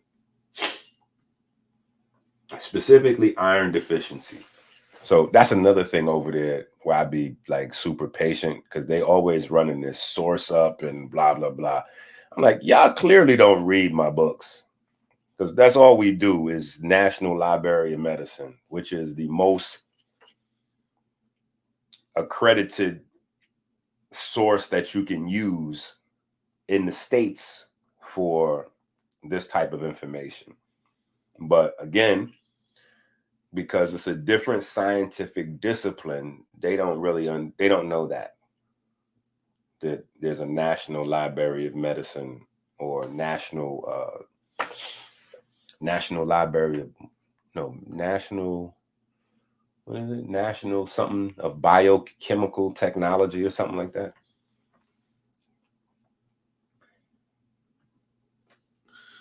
But anyway, we come straight from the article because these are the differences that start with the green skin thingy. Right? So this is why there's a whole importance beyond the debate of the green skin conversation. Because the green skin conversation is really just about how light is the driver of your metabolism, and like, because we only got down pat really globally, right? We only really get the fact that sunlight, if you're dealing with certain types of UV, like UVA, right? UVA causes cancer and UVB causes diabetes. After that, some of us are getting the fact that blue light, can be toxic, right? But that's not even a complete story because blue light, you need it to wake you up, to get you on point, to get your your brain waves firing to alert. You know what I'm saying? Not gamma, but right below gamma, like your alpha, just so that you're awake and you're able to learn things. And it's just when you get too much blue and your body's not able to repair the respiratory proteins that absorb the blue light fast enough, you start to damage those oranges and reds and all of those other pigments there. So that's why they tell you, vitamin A, lutein, zeaxanthin, all of those, because those are pigments that can back up the melanopsin, right? And kind of absorb or even curb that damage, right? But this is the topic that we have to deal with, that everybody's scared to deal with because it's white and it's black people. Oh my God. Dun, dun, dun. White and black people. That's why I got this hat in other colors, but I like to wear the white and the black because this is the big deal. The white and the black is the big deal. But we got to speak directly to these differences, right? So we have the article, which goes into that, right? See right here. And like I said, this is page 2 in the book, the actual book. So we look at the abstract, and then we go here to another article, right? You know how we play. Iron nitrogen compound forms the strongest magnet known, right? Very important, right? Now, Dr. Lynn Edwards, right? They're doing their research for other reasons. Cool. I'm doing this research. Well, you know what we're doing, right? But this is where you got to be kind of all over the place with science because there's no cross communication. So one of the things I have to create the cross communication by going over into the physics world to see what they got and coming over here to the National Library of Medicine, biochemistry, and like, oh, wait a minute, let me grab that, right? So if you look here, right, you see lungs are on the book cover of the GOAT book. That background is what we're doing right there. So you see the lungs right there, but based on the opponent process, your eyes can't see all the colors on the cover of this book. Okay, now you know why I have the book colored this way. Oh, yo, this nigga ink is going crazy. So you can see an example in real time. Because when you get whoever has this book, you know that this is not how the book looks. You know that this is green up top and this is yellow. But depending on the way I turn the book, you can't see that, right? Because it depends on how the wavelengths of light are hitting your eye, what you're going to be able to see and what you're not going to be able to see. But anyway, your lungs, right, are full of nitrogen. Nobody, when I tell you nobody, we are the first. Nobody has factored in the nitrogen aspect of your breathing. Nobody. The closest you could get is some,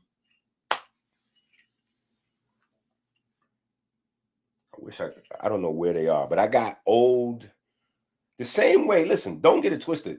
I don't be hung up into this comedic, like it's just a great body of information. But the Chinese folks, oh my goodness, their ancient documents.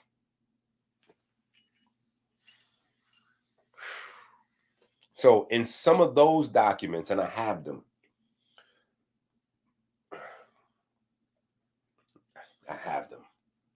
hundreds of them, right? They talk about stuff with the breath, but that stuff be so crazy sometimes. It take a while to find out and pinpoint what it is that they're talking about. Because you got to remember, there's a language barrier and then there's a time barrier that we're fighting against as well. So the way we would phrase things in 2024 is not the way somebody would phrase things 2,000 years ago. Not to mention the fact that they're not using the language that we're using. So you got communication barriers, right? But that's the closest place that I really found detailed stuff on the breath that would hint or point to nitrogen, right? What we have in contemporary science is that our environment is filled with mostly nitrogen, the air, right? And, oxygen makes up, 20%. Nitrogen roughly is the other 78%, with like 2% of other stuff mixed in. I'm paraphrasing. I'm guessing somewhere like that, though. Nitrogen is the most of what's in our atmosphere, though. So when you breathe in, every single breath, every breath you take, right? Every breath you take is mostly nitrogen. It's mostly nitrogen. And so the nitrogen does not diffuse past the respiratory membrane, right? The respiratory membrane is an important part of this story. The respiratory membrane is made out of two things, right? The bottom part of your lungs, right? And the top part of, I guess, your artery, right? That endothelial layer, those endothelial cells. So the bottom of the lungs, which would be like the alveoli wall, and then the endothelial layer, and then right under that is where the blood is going around, right? And so the oxygen has to go through those two walls, two layers of cells to get to the blood cells, right? And what's pulling the oxygen is the iron, right? So now you got your lungs filled up with nitrogen. Listen to this shit. Your lungs is filled up with nitrogen. Your blood is filled up with iron. Nitrogen and iron form the strongest magnetic field on Earth. I'm gonna have to get a bomb. Hold up, man. I'm getting ready to create a bomb in real time so I could be exploding shit.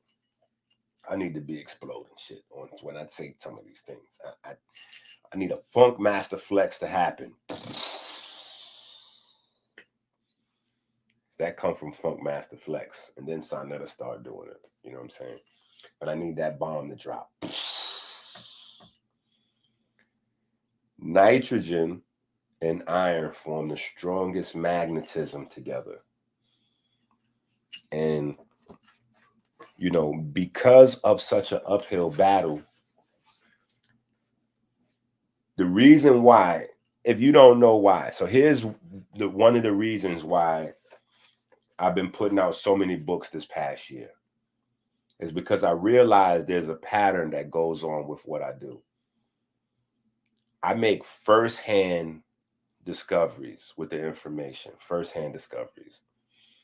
So what these guys do is they go through a period of disbelief, and then I keep fighting for people to learn. So people start to learn in small pockets. And as people learn in small pockets, the information becomes more accepted. But by the time people start to really appreciate it, they don't credit me with the discovery. And I worked too hard to discover this shit. And then I got to fight people to learn it for people to turn around and act like I'm not the one that, huh? So now we don't do that. Now, every time we drop some new information, I make sure that the book is already in print before I drop the information.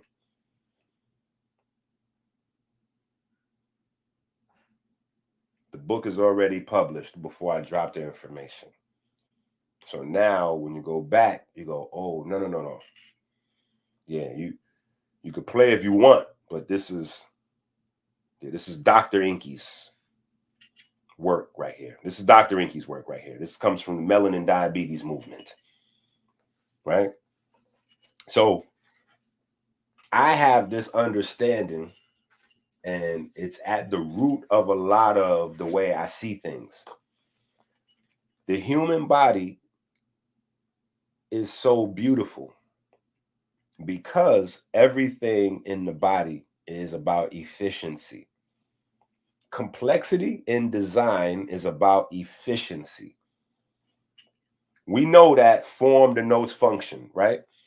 But in order for the form to get more complex, efficiency has to be more maximized. In order for function to become better, efficiency has to become better. So form denotes function, but efficiency is the master of complexity. I don't know. I just came up with that shit right now. So we're going to write that. I'm going to write that down. And yeah, we just came up with that. But that's a fact of natural science, right? I got to write that down because that's a bar.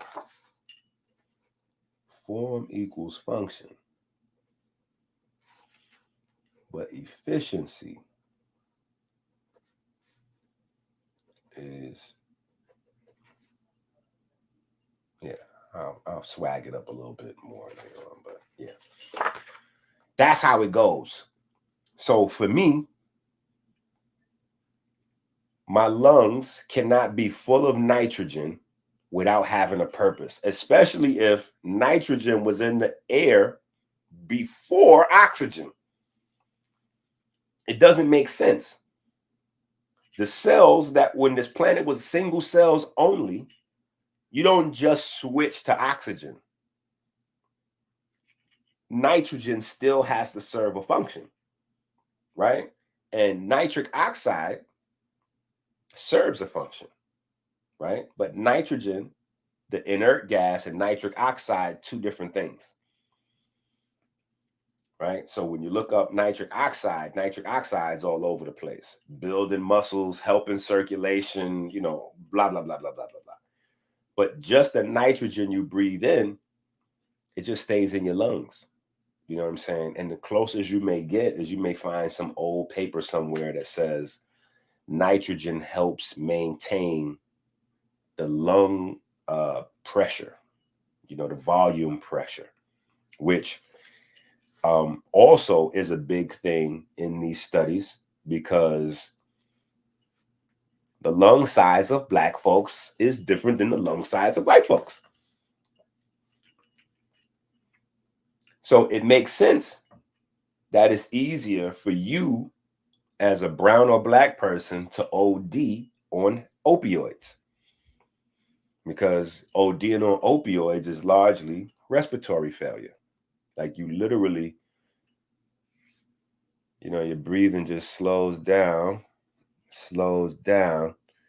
until you just like unalived yourself. It's not like a crazy thing that happens on opium. You know what I'm saying? It's just a, you know, you slow down and you slow down until you just come to a stop. Right? So to go from an opioid crisis to then respiratory failure by infection, which is the whole, you know, Snowvid 18, you know that thing that we've been dealing with, right? Yeah, respiratory infection, you know what I'm saying? And now we have some other stuff that's floating around that hasn't been named. So y'all play with this, y'all play with this book if you want to, right? But your respiratory function is the central thing that's under attack right now. And the reason why is because everything is attached to it.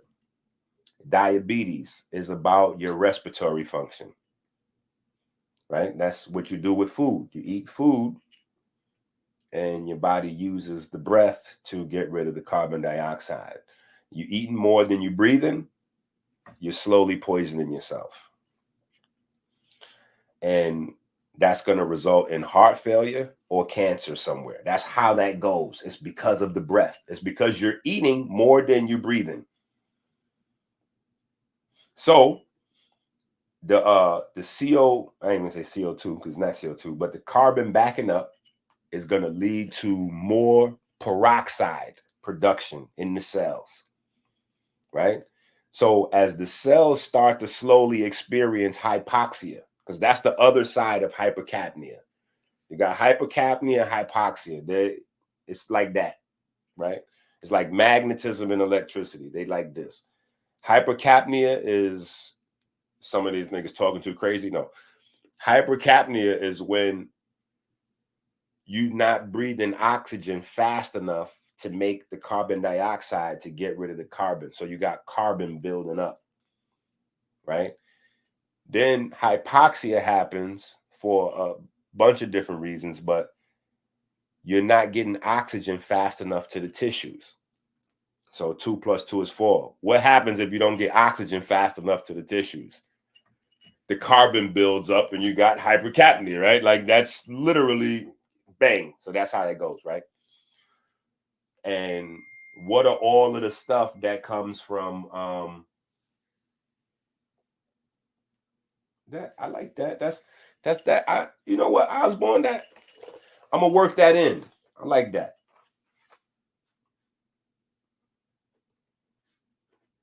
I like that. I'm gonna work that in. So that's gonna be the Osborne bar right there. I like that. Yeah, I'm glad you text that to me instead of put that in the chat. Yeah, we're gonna use that. That was dope. Right. But so now listen. So now when the hypoxia is setting in and you're not getting enough oxygen to the tissues, right? What's happening? The muscles gotta work.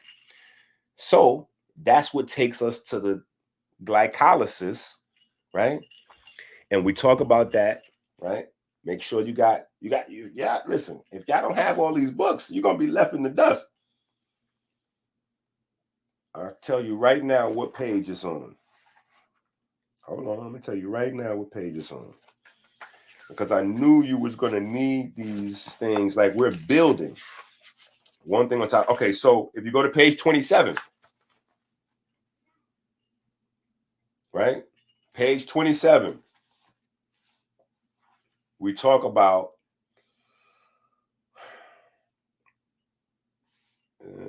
where do we go? It's funny how much we talk about in here, but if we go to page 26, the bottom of page 26, the color is based on the frequency of light that is not absorbed, reflecting back to the eye of the beholder. Listen, this is in volume, this is book 4. This must have came out in August. This must have came out in August, but literally in the debate, people, it's like I'm saying something that, you know what I'm saying? Like this bin came out, right? Page 26. If you have this book, you can read with me. Page 26. I said in chapter 4 of book 3, I don't know where that is right now. We discussed each atom having its own unique electromagnetic signature. This, I believe, plays the largest role in the color we know pigments by. The red we associate with blood, the green of plants, and the tan through black we know melanin for. The color is based on the frequency of light that is not absorbed, reflecting back to the eye of the beholder. The electron cloud or local waves of atoms are the field of interactions that drive chemistry.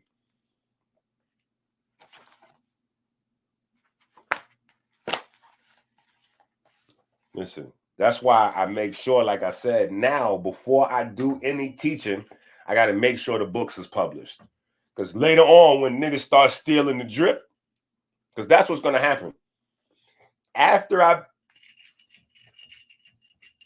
beat them into submission with that Reggie slide, the next thing is they're going to all start pulling from the information. And they're going to be conveniently forgetting to say, when it's time to source up, they're going to conveniently forget that EnQi, source up with my book. The same way you source up with all them other folks' books. Make sure you sourcing up with EnQi's books. Yeah, because that's the source. Right? When atoms create bonds, it costs energy. And when atoms break apart, that energy is released. In humans, that process happens primarily around carbon atoms. 6 atoms of carbon make a glucose unit. 100,000 biochemical reactions taking place per second, all powered by breaking carbon bonds. Your body weight in ATP is a high price, so multiple methods are required to meet the demand. And then right here is where we go through, and the number one is glycolysis, breaking down glucose, releasing light and pyruvate. Glycogenolysis, breaking down glycogen into glucose. Glycogenesis, bringing back glycogen from sugars. Lipogenesis, bringing back fat from glycerols and fatty acids. Lipolysis, breaking down fat into glycerols and fatty acids. All of these processes is producing carbon that your breath is responsible for getting rid of. And for every one carbon atom, you need 2 oxygen atoms, right? So you almost got to breathe in twice as much as you're eating, right? Because every carbon is going to need 2 oxygens. That's why it's called CO2. You need 2 oxygens to latch onto the carbon so that your body could get rid of it, right? So, all right. That's Melanin versus Diabetes, Volume 4, right?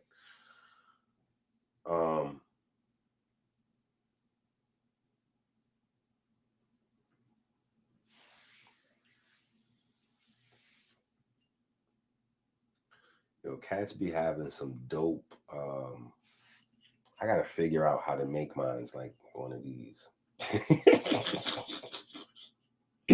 Yo, niggas be having the dope icons. I gotta figure out how to get my icon game together. Right? So anyway, it's important for us to have this in our back pocket, that a driver, right? And so hopefully some of this is starting to make sense. We talked about hemolytic anemia, respiration, blah, blah, blah, right?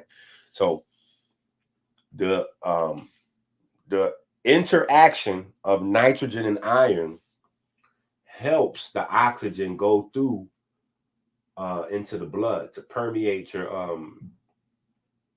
hemoglobin, right? Which is another pigment in there, right? So pigment is the driving force behind, anyway.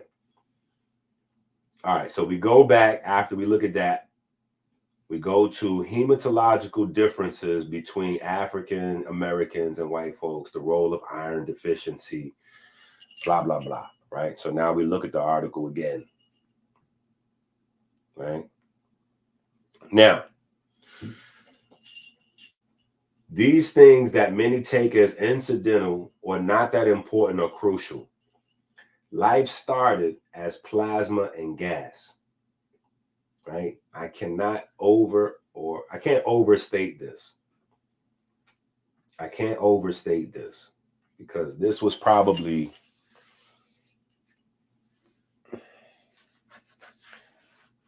my first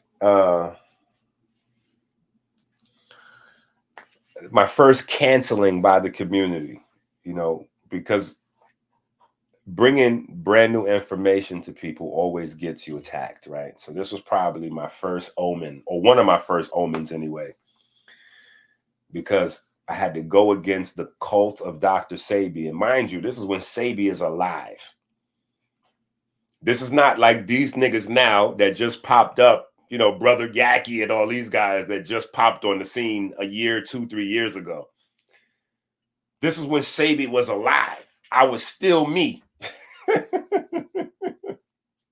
And I'm telling folks, I'm like, yo, if y'all are thinking about acid and alkaline, that's cool, right? But a food list is not the most important thing with acid and alkaline. Like, food doesn't control that. Food is a part of that, but a small part of that. Like, that's not the controller of acid and alkaline. The thing that controls acid and alkaline in your body is gas. It's not food. It's gas, right? Gas. is the main thing. And not like you farted or whatever, but gas. Carbon, oxygen. Carbon, oxygen. Gas. Right? That's going to be the main controller in your body of pH. Right? So, anyway, medical doctors, holistic doctors, naturopathic doctors, and surgeons alike skip this. This is where high-level trainers have an edge. VO2 max. VO2 max isn't the end-all be-all, but it is the closest our professionals come to the truth. I have, with the clear help of ancient Egypt, narrowed the true cause of aging to Set and Nephthys, or the uncontrolled production of hydrogen peroxide and CO2. Take it a step further, there is the possibility that we could drastically extend lifespans with this very same knowledge. In Kemet, bad smells were seen as omens and even demons. That gave me the key to understand the biblical narratives, talking about exorcising demons, etc., etc. Like Jesus was exorcising demons, and Jesus was giving folks detoxes. He was helping them to kill bacteria and flush viruses from their body, right? So that's what that was all about. In other words, reversing or healing infections. The science of the breath played a critical role in all of these things. At this point, you should have read Melanin vs. Diabetes, volumes 1 through 6, Race Hustlers, volumes 1 to 5, Divine Mathematics, The Algorithm, and our theological books, which is the GOAT book and the Living Proof book. I don't need to take the long way around here. Anubis was the central figure in the Temple of Dendera. The Temple of Dendera is a major focus for this book. At the Temple of Dendera, we find the oldest zodiac map of the cosmos and the oldest cathode ray vacuum tubes. In the zodiac or cosmic map, you can clearly see Anubis is a thin, muscular dog. Only Rottweilers in their natural habitat fit this description, but anyway, y'all know I have a thing with Rottweilers, so leave me alone. Don't judge me, right? Atomic decay is the key to life, right? So before we go further in this book, we got to go back to this book, page.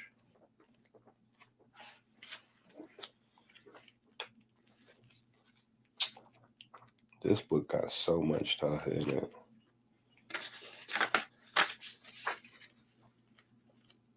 Because it's somewhere in the book where we talk about Anubis representing decay, right? And how decay is the key to life. Decay is the key to life. So this is where people that don't really understand how the body functions and all that, they just out of their depth, like Reggie.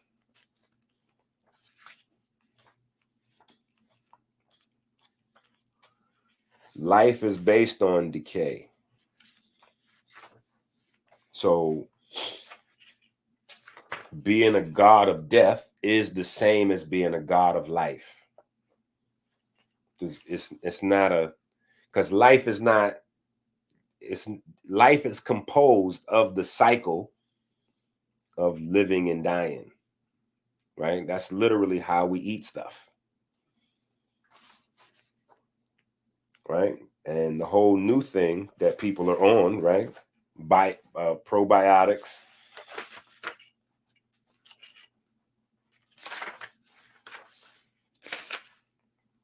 All right, so we're on page 670.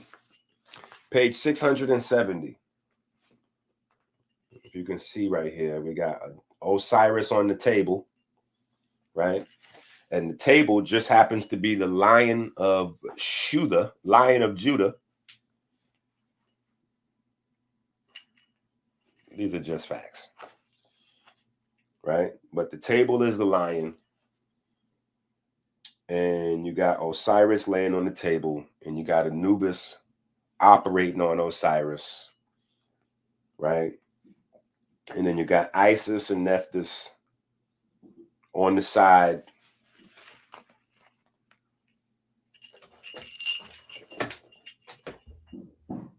You got Isis and Nephthys on the side, and they're working on a shin. Each one of them is working on a shin. So there's a lot of things that you would need to know in order to have some idea of what that is, right?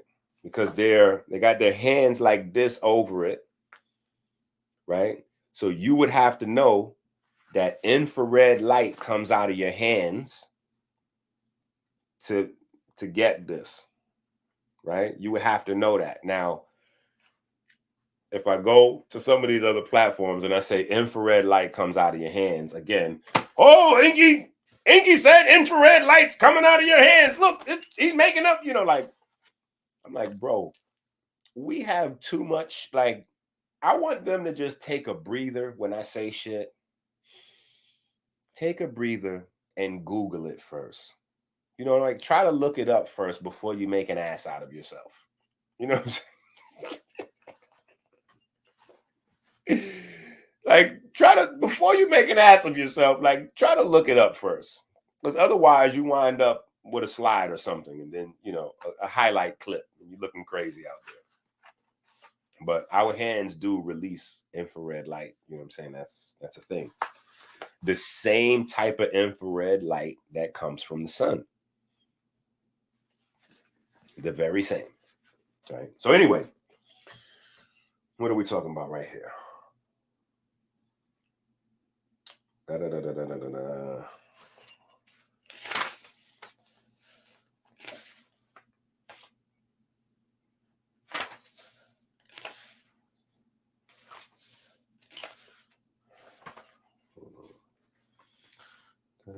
Working on the heart, abstract. Okay. In a typical, so actually not page 670, page 671, the next page, right? In a typical dipole decay, the induction magnetic field and the radiation magnetic field are in opposing directions. The former is dominant close to the decay, and the latter is dominant far away. Thus, there exists a surface on which these two components cancel each other, so that the magnetic field reverses in direction. Because the magnetic field changes direction, so also will the pointing vector field, provided the electric field is reasonably well behaved. This defines a causal surface within the electromagnetic energy, which will collapse, and outside which the electromagnetic energy will radiate away. Now, what that's talking about is how a magnetic field interacts with an electric field and produces light. So when we talk about electromagnetic radiation, that is the interaction of the electric and the magnetic that produces the light part. That, when it says outside, the electromagnetic energy will radiate away, that is the light that we see. Right? So that right there, might need to put a little bookmark here. That right there is how the different wavelengths of light is created. Right? So how the different wavelengths of light is created.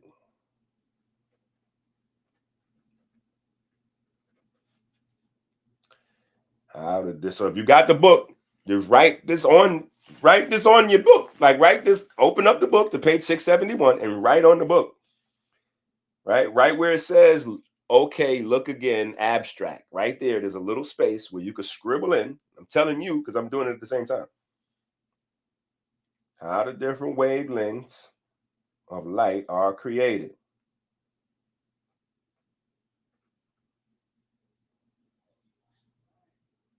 right? Why is that important? Duh. Now, here's the thing. These guys will say, oh, but they didn't know about that. At the same time as saying masonry is based on ancient Egyptian, or ancient Kemetic. Well, masonry literally, the whole thing all the way through is literally about the study of light and getting more light and more light and more light.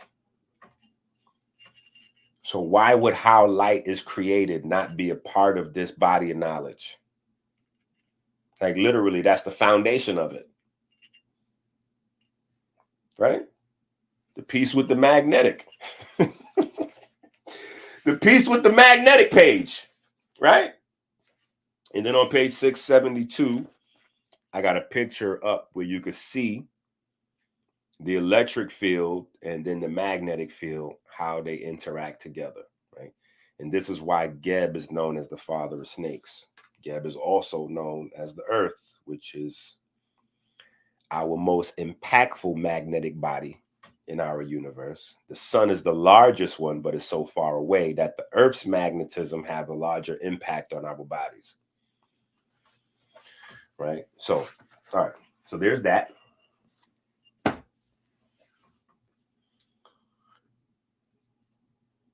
So atomic decay, right?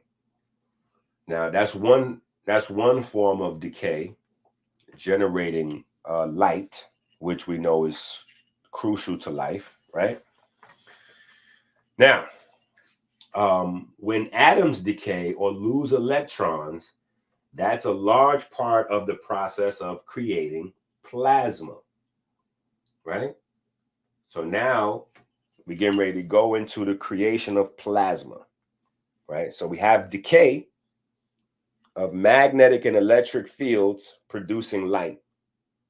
Now we're going to talk about decay of atoms producing plasma, right? Because we know that your body is made out of plasma and the stars are made out of plasma.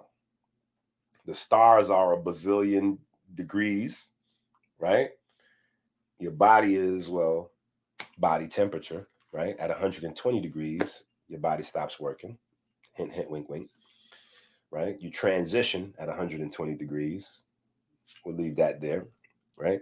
But your body plasma is made of charged particles, just like the cosmic plasma, charged particles, right?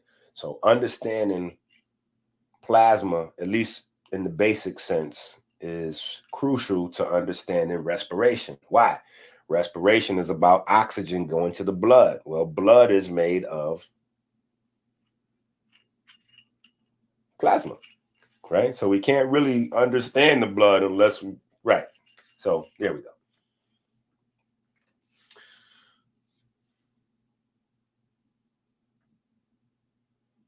See, hold on. This is why we gotta play this.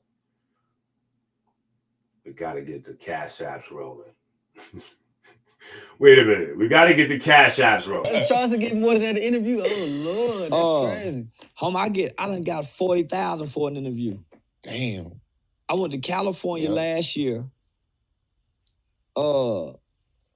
Right after the BET Awards, man. I was 40,000. Nigga, I did a 8-hour interview. Faith and love, love and faith, faith and love, love. We cannot allow Charleston White to get more money for his videos than Dr. EnQi. That is a sin. All right. When atoms decay or lose electrons, that's a large part of the process of creating plasma. Here is another beautiful piece of work showing what I believe to be Osiris and Anubis as Orion and the dog star. The fact that they are encircled is beyond words for me, because that's like highlighting them specifically. This is 4,200 years old. The thing is, the Temple of Dendera houses the most controversial piece of science. The light bulb versus cathode ray versus the simple lotus flower theory, which we would dig into. right? Because one thing that Reggie said was true is that people get romantic about the idea of ancient Egypt or Kemet and then start throwing all kinds of stuff on it. That's a pet peeve of mine as well.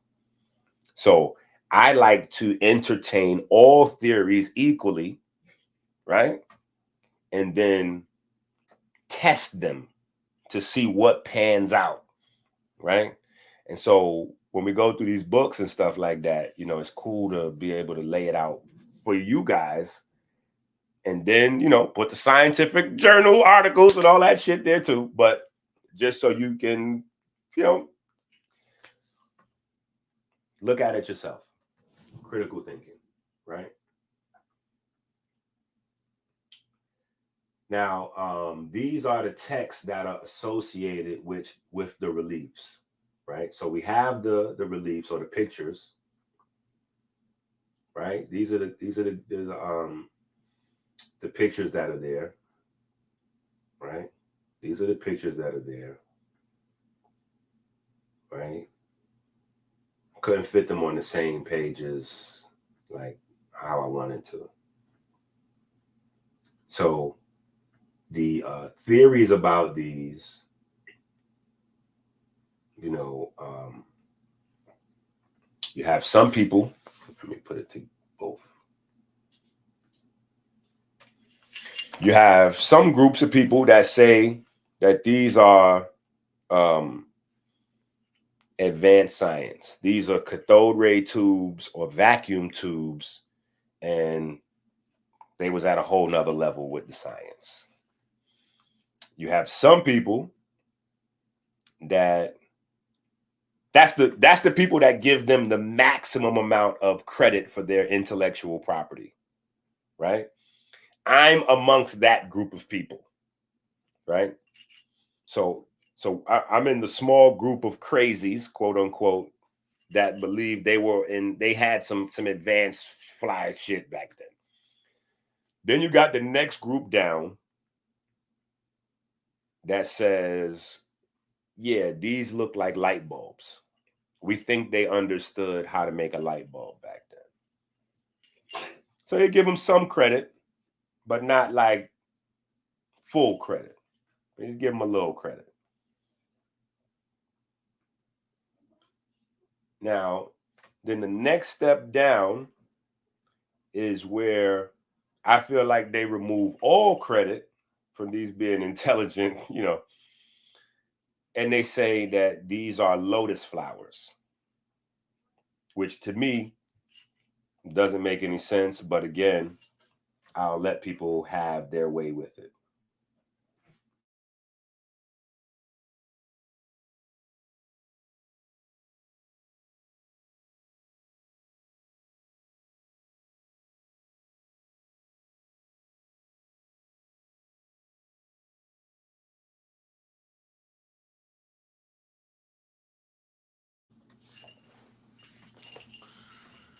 Now, but we'll look at it. We'll look at it. Right? Here's what they have. Speaking the words of Harsamtus, the great god who dwells in Dendera, who is in the arms of the first in the night barge, sublime snake, whose Chentej statue carries He, whose crew carries in holiness his perfection, whose Ba caused Hathor to appear in the sky, whose figure is revered by his followers, who is unique, encircled by his forehead snake, with countless names on the top. So hopefully you're getting the idea of why certain concepts have to be down before you can get into like these kinds of whole blocks of information, right? If you don't know what a Ba is, right? If you don't know what the Ba is, none of this you can't even begin to try to make sense out of this. If you don't know what the forehead snake is, you're not going to be able to begin to make sense out of this, right? So some of these things you got to have a context for, right? But anyway, with countless names on the top of Q and Hessen, the symbol of power of Re in the land of Atum, the father of the gods who created everything. Gold is his metal, height, 4 handbreadths, right? So now we got measurements for what I displayed in the debate. Royal fingers, royal hands, royal legs, right? 4 handbreadths, that's 4 royal hands, 4 decimeters. Speaking the words of Harsamtus, the great god who dwells in Dendera, the living Ba in the lotus flower of the day barge, whose perfection is carried by the 2 arms of the jet pillar as his Shishemu image, while the Kas on their knees bend their arms. Gold and all precious stones, height 3 handbreadths. Speaking the words of Harsamtus, the great god who dwells in Dendera, who emerges out of the lotus flower as a living Ba, whose completeness is elevated by the Kemeju images of his Ka, whose Shishemu image is revered by the crew of the day barge, whose body is carried by the Jed pillar underneath the Shishemu image is the primal, and whose majesty is carried by the companions of his Ka, gold height, 1 cubit. Harsamtus in the hen container of the night barge that contains 4 figures. The figure of He is in front of him, whereas this flower is behind him, the water beneath him. Gold his metal, height 4 handbreadths. Harsamtus on his barge, gold and all his precious stones, height 3 handbreadths. Harsamtus of Upper and Lower Egypt, the Sata snake that emerges from the flower, which contains the hen container, who is flanked by 4 figures with human faces. Under his head, the figure of He on the seret, on the bow of his barge. The Jew monkey with the face of a toad, armed with knives, is in front of him, as are the 2 figures that carry the front part of this flower, right? So we got to know that this monkey with the face of a toad, right? We got to have like, we got to be able to relate these things contextually, right? So we need to know what a Ba is. We need to know what a Ka is to start with. What is the Ka? What is the Ba, right?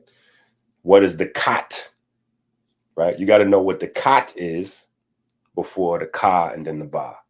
So the Kat is this: the dust of the ground, right? The dirt, the water, and the mineral elements that make up your flesh, right?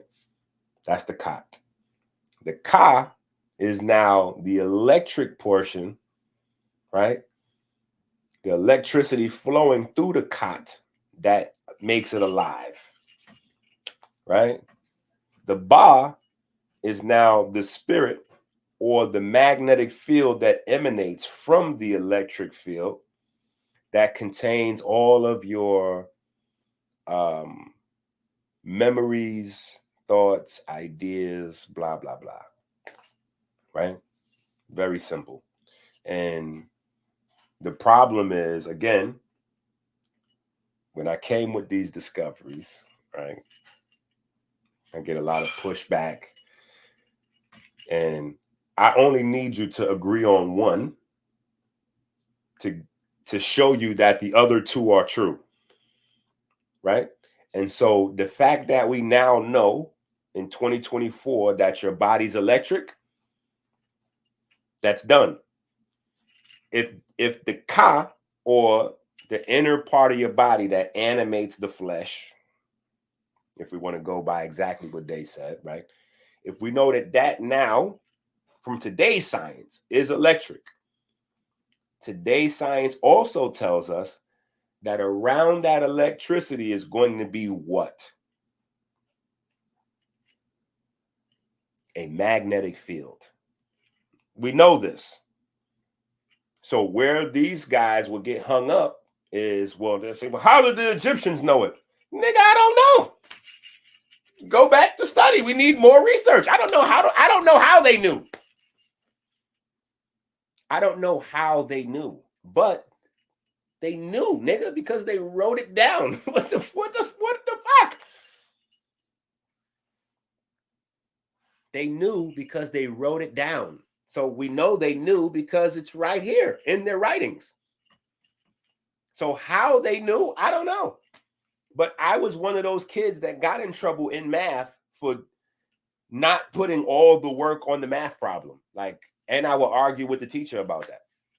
I didn't see the need for that. I didn't see how that was relevant. I'm like, yo, I got the right answer though. Yeah, I got the right answer. Why are you taking points off of my test because I didn't show all the work? That's stupid. I got the right answer. I don't need to show all the work. Why would I need to do that? In real life, you just need to actually have the answer. So I'm of the impression that, like everybody else, they did all their work somewhere else.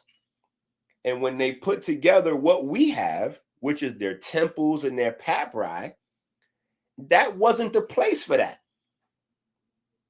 This is show off time. This is flexing time. Like you don't see, like with sports players, right? You don't see the sports players practice. You don't see the sports players practice. You just see the games. And then after the games, they cut that down even further and you just see highlights. The highlights are the things that last through time. These kids today never watched the Michael Jordan basketball game. They only seen the highlights.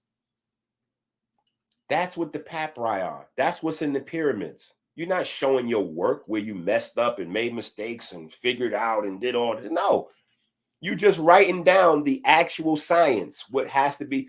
Even today, scientific journals, you don't get the whole article unless you pay for that. When you go into the journal will give you like the abstract and maybe the conclusion. And then they'll give you a place where you can find the rest of it. So you can see what their experiments was and what material they used and all that extra shit. No, this is the findings. Here's the findings. Bang. Right? When you go see your artist perform, you don't want to see them practice the dance moves. You just want to see the dance moves polished. So that's what we got, in my opinion, with these papyri and with pyramids and with temples that you got to build up. You know, it takes a lot of manpower, money, and time to build. They're just going to give you what you're supposed to get. Here is the answers. Now, how they came to those conclusions, I don't know. But modern science tells us that those answers are correct. If we know that the body is electric, and we know that because we know in the mitochondria there's an electron transport chain. We know that the electron transport chain is transporting electrons. We know that it's made out of iron, and we know iron is magnetic. So we know that this body, we know that your neurons create electrical impulses, right? So that we can think. Neurons are making electrical so we know that your body now has a magnetic field outside of it. We know this. So now we know what the Egyptians said. The Ka, the body. The Kat was the body. The Ka, the animating force. We now know that animating force is electricity. And the Ba, right, where the information and experience of your life is stored, is the magnetic field. How do we know that? Because magnetic fields store information now. The information stored on my computer is stored in a magnetic drive, just like it is in all of your stuff. Right? So we know these things. Right? So anyway, when we look back at this stuff, we got to not like we gotta like not play stupid, like we don't know what this stuff is. Even when we get to the idea now of how, so now here's the next thing to understand, right? And I think this is important, right? So we have this article that starts at the bottom of page. I just want to keep y'all in sync with the pages as we're going through. So if you have this book, this is where we're at. We're in the new book. Right? So if you go to the bottom of page 16, this is another article from the library, the National Library of Medicine, right? Lotus flower essential oil increase melanogenesis in normal human melanocytes, right? Why is that important? Because even if we reduce the idea all the way down to lotus flower, and we take the light bulb and the cathode ray and all that other crazy stuff off the table, and we say this is just lotus flowers, well, we know that light, electricity, and magnetism and all of that stuff, the way that it works in the biological system is via your pigment. It's pigment that's converting the light into electricity, which is why your body has to have the right, high amounts of NAD, right? Or tryptophan, so that, or B3, however you want to, right? So that way you have carriers for the electrons that the melanin is harnessing, whether it's from photovoltaism or from coherent domains in water, whatever the case may be. Melanin got to have somebody to pass them electrons off to run around and do whatever. And that's where NAD is. NAD is the runner. NAD is going to grab those electrons and take them to mitochondria, this one or that one, so it can be used, right? So, but my point is, even if we reduce this down to just what we see, and it's just a lotus flower, right? The lotus flower, see, this is again where people got to know what they're looking at. Lotus flowers literally have, let me see what book this is. It might be Race Hustlers Volume 1, which a lot of y'all don't have, and y'all not able to get it. Y'all should have bought it when it was available.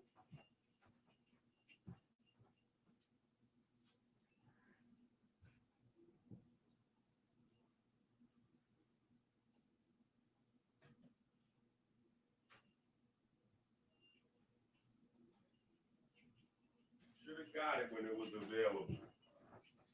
Now you don't got it. And y'all like, where's the book? The book is gone, people. It's just not coming back. It's a wrap on that book. Right? But hold on. Because it might be in this book. So I'm trying to see if it's in this book. This book's still available. Right?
Hold on. I'm still looking.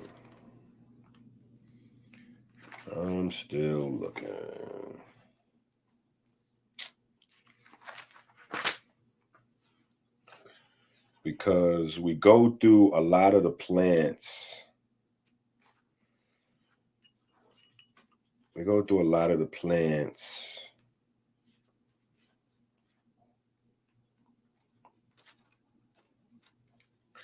But somebody gave me a good idea. They said, you know what? You should take all of the science from out of the first book and just delete all of the drama stuff and just put out the book again, like without all the drama stuff in it. I might do that. Because otherwise there's a lot of stuff that people are missing.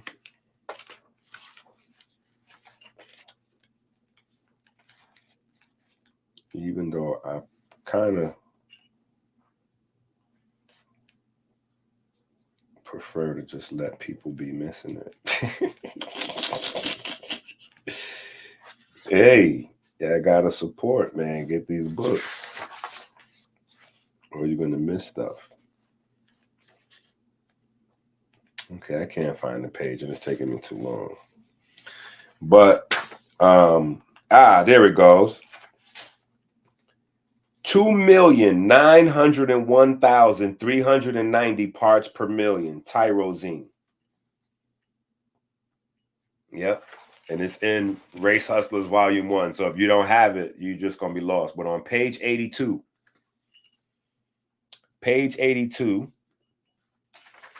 let me read y'all this, what we got here. On page 81, actually, aromatic rings are hydrocarbons which contain benzene or some other related ring structure. Benzene, C6H6, is often drawn as a ring of 6 carbon atoms with alternating double bonds and single bonds. Darkness cannot drive out darkness. Only light can do that. Hate cannot drive out hate. Only love can do that. That's a quote from Martin Luther King. I thought it was apropos right there. Anyway, the aromatic ring is nature's photon magnet and the key to understanding the engine of biology and biochemistry. The 6-sided figure is uniquely qualified to communicate all the secret wisdom in nature about form and function. Tyrosine and tryptophan are the 2 most important of the 3 aromatic amino acids, simply because 99% of your body's neurotransmitters, hormones, and peptides require these light catchers. These work very similar to the Oriental Bagua or the indigenous dream catchers, right? So the story about the dream catchers, the Native Americans, they put up the dream catchers and it's supposed to like catch nightmares in the air and blah, blah, blah. But these aromatic rings literally do that with photons for real, right?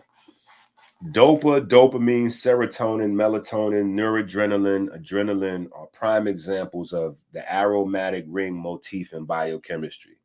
These amino acids are at the core of emotional and mental health, as we outline in depth in Melanin versus Diabetes, Book 2. Our formula called Water Melanin on American Healer website features some of this light, right? And so we talk about tyrosine being in the lotus water lily. It's the richest plant source of tyrosine. So my point in showing this is, even if we reduce this down, to just talking about to these pictures just being lotus flowers, right? Well, we need to know what lotus flowers do. What do lotus flowers do, right? You got to not let these guys off the hook with these little like explainaways. Oh no, that's just a lotus flower. All right. Well, then what do you know about lotus flowers, nigga? Tell me about that. because I know that lotus flowers are the richest source of tyrosine, which is the most melanogenic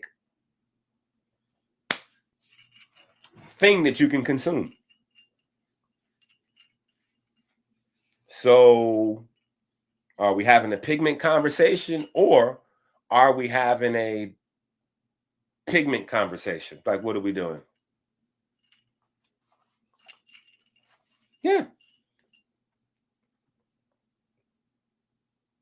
So, you know, again, if I say these things, it might be crazy. So that's why we have the article there at the bottom of the page to kind of, you know, add that validity that these folks need. So that's on the bottom of page 16. Lotus flower essential oil increase melanogenesis in normal human cells. Right? So we go through that. And then we over here on page 18. Let us look at what the inscription says again in a different way. This excerpt is from Alexander Ancient Art. Harsamtus is the Greek form of the Egyptian name Her-Sematawi, which means Horus, who unites the two lands. Background to his name is the ancient symbol of uniting Upper Egypt and Lower Egypt. Originally two separate countries, this unification took place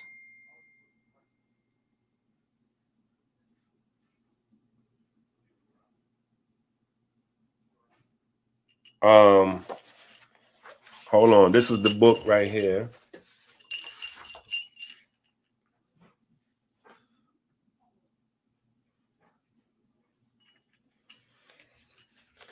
The book with the herbs in it is this book.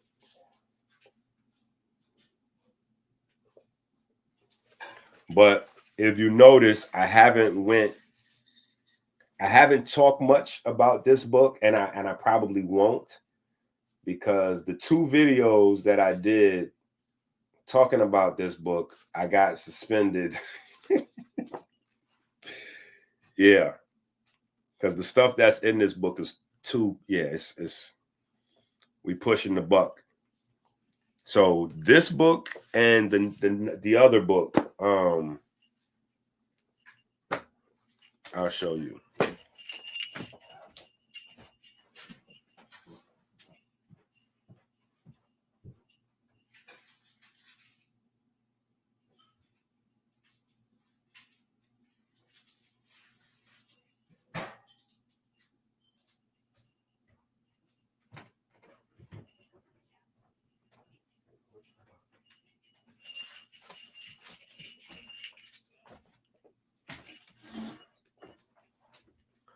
The Urban Biochemist Guidebook. So these two books here is too hot for TV, but they still available. You can get them on Amazon, right? Remember, that's the beauty of books. In books, I can write things that I may not be able to, yeah, right? So there's a lot of stuff in those books that you just got to get the book to get. You know what I'm saying? Like, let me see. Specifically, yeah, this whole book right here is just too hot for TV.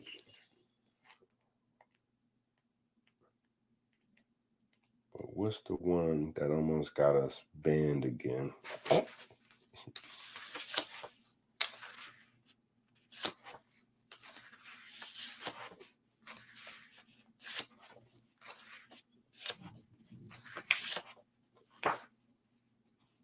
I think it was this one. Yeah.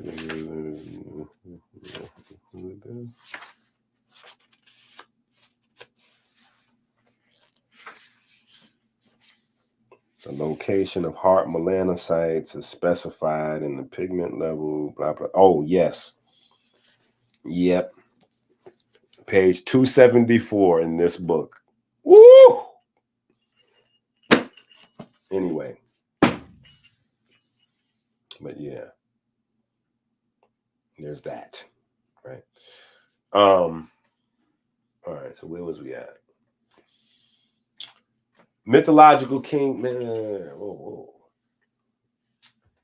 Oh, the unification took place more than once in Egyptian history. For the first time by the mythological king Menes, and later at the end of each intermediate period. The unification was illustrated by tying the papyrus and lotus plants, symbols for the two countries in Egyptian Tawi, around the hieroglyph Sema, uniting Horus and Seth, to whom the two regions had been given, or also by two Nile gods, Happy. King Montuhotep changed his Horus name in Sematawi after reuniting the two countries. All right, so the beauty is, right, that unification process is talking about none other than the controversial green, the swatch. The swatch momatomics. No, but it is talking about that green is in the mix, right? Anyway, Harsamtus was the son of Horus and Hathor, or Isis, and as such could be exchanged with the god Ihi in Dendera. Mythological king is the key. This is a mnemonic device, a science story. We have already discussed Upper and Lower Egypt, symbolized by the snakes and frogs. This is your higher and lower self in real time, though not for play. These are the two waters that feed your two sets of neurons. These are done through the heart. The symbol for uniting the two kingdoms is the symbol for swatch or papyrus stalk. It looks like a necktie and means green or wealth. And the lotus flower, which is, we now know is based on melanogenesis, right? Tyrosine rich. This is the perfect black and the green, right? This is the symbol of the Sangreal or royal bloodline. The royal bloodline begins with NH and O2.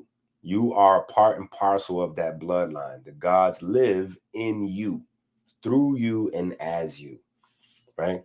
That is the whole entire story of where all the occult and religious ideologies stem from, right?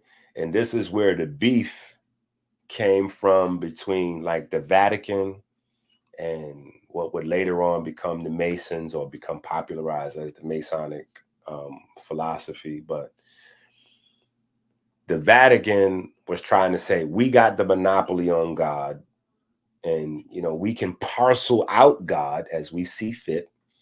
They even had a menu where they charged you per sin. So if you committed this sin, you would come to the church and pay this amount of money, and then that sin would be evaporated from your record. Literally. You know what I'm saying? Where you had the other groups that had to go underground. So this is where the concept of a cult comes from. They had to go underground and teach these things in secret, because if they taught them in public, the authorities were hanging them or setting them on fires, crazy stuff. So they had to go underground and teach, like, hey, the church is wilding. They don't have a monopoly on God. This stuff is not necessarily mythological, but these are not real people that they're trying to make you believe are real people. Okay, so these are not real people. These are personified concepts or anthropomorphized concepts of the universal powers that create life. And when you understand that, you understand that God lives in you and through you. In you and through you. So all of the weird stuff associated with these God ideas come from churches and religions, and not necessarily from their scientific roots. right? Because the scientific roots of this stuff is not going to attribute evil and goodness to, like that's not how it goes. But if we're going to say that God created everything, then I guess you might as well fill up the plate. You know what I'm saying? But that's not exactly, no. That's why the thing that was so strongly associated with Masonry was your moral compass. Because when you realize that all of these powers of creation exist in you and function through you, is now more, is now more pressing upon you that you behave upright. You know what I'm saying? And you deal with people fairly. And as you learn more, right, self-empowerment, as you learn more, you become more of a powerful force in your society. Because as you learn more, when you speak, the way our minds are designed, people are attracted to light like flies are attracted to light. The only thing is, from person to person, it's not light that we can see. Like right now, I'm sharing my light with you guys, but it's not the visible light, right? It's knowledge, wisdom, and understanding. So the more of that you have, the more you can attract people. The more you attract people, the higher your responsibility is to behave with those people. Because otherwise you wind up, like some of the people that we've seen lately, attracting large followings, and then, not necessarily leading those people into their own empowerment, but using those people for their personal pleasure, and then winding up getting some old crazy football numbers like, yeah, right? So with more power comes more responsibility, right? That's kind of how that whole thing goes.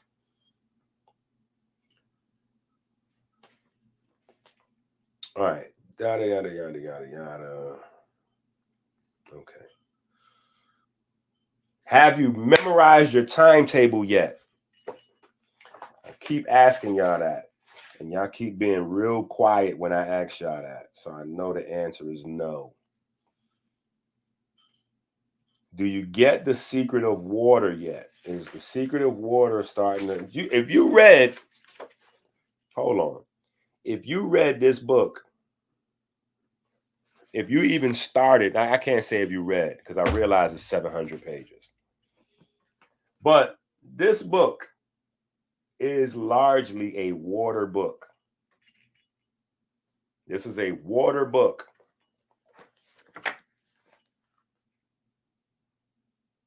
Right? That's why you see those two big droplets of water coming from the lungs. Right? That is a water molecule that I designed. Right? The red lungs represent the oxygen, and the two droplets of water represent hydrogen. Right? So H2, two H's, right? Two droplets of water, and the O. Right?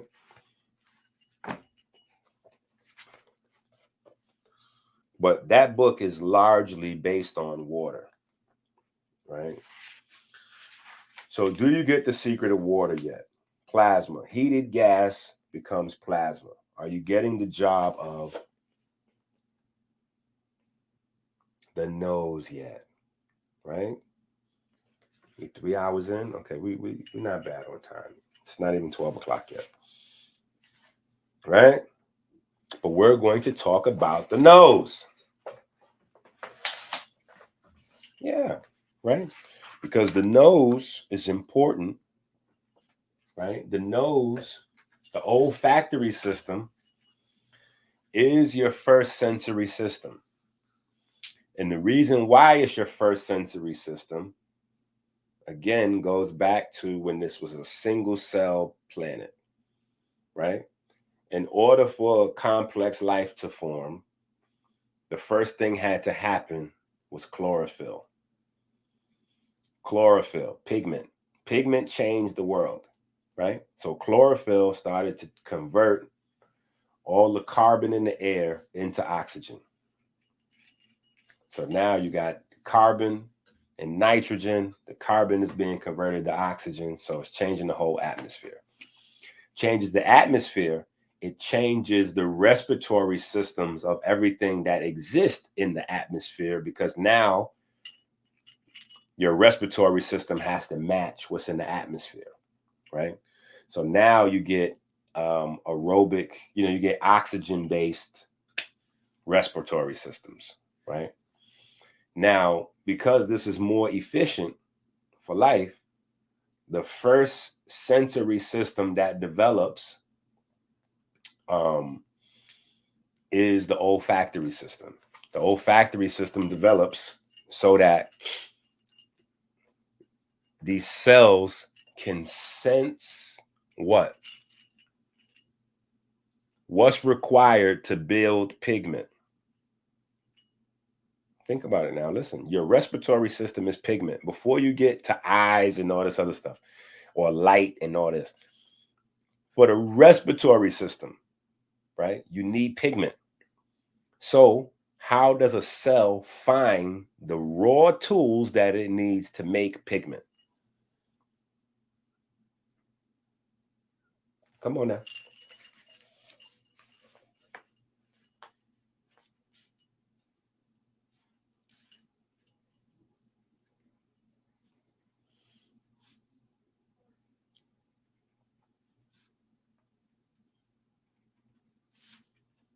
How do cells find the tools to build pigment?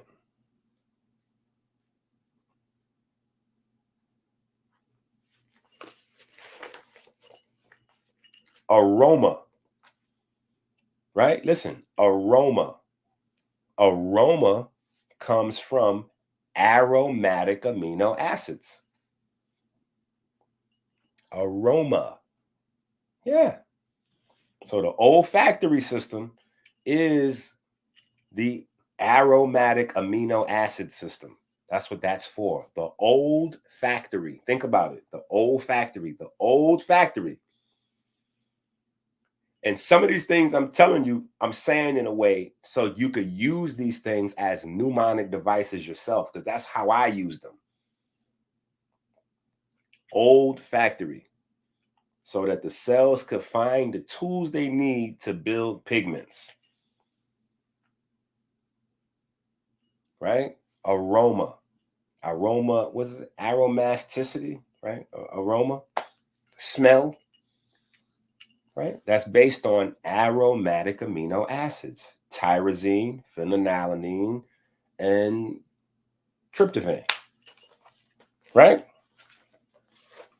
So the nose is very important. People will have you think that the nose is meaningless. Right? The reason why these people will have you believe the nose is meaningless is because, again, they don't want you to be you. They don't want you to be you. Right? So they blast off the noses off of all your stuff, right? They blast off the noses off all your stuff and then come up with this idea and say, oh, gravity was pulling the noses off. Okay, well, how come inside the tombs and the pyramids and the temples, somebody has scratched off the noses? Like, what do we have going on? Like, what the hell is going on? What is this campaign about removing the nose? Because the moment you get smart enough, you will start realizing that the nose is a nose is a way that you can pinpoint. Like, so phenotype, right? Phenotype is looked down upon in the science world. But that's because people don't understand how phenotype tells you biochemistry. And say, oh, that, you know, people just look like however they look and blah, blah, blah. And, you know, yeah, it's just, you know, doesn't really mean anything. Nigga, what? It means everything. It means everything. Right? So this is why some stuff is controversial, like you see.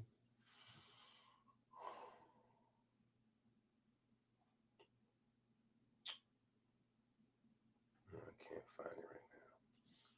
But anyway, I'm not even gonna try to find it right now. We're gonna stay focused right where we at. Actually, I am gonna find it, but I'm just not gonna show it to y'all right now. Depending on how long we go, how far we get today.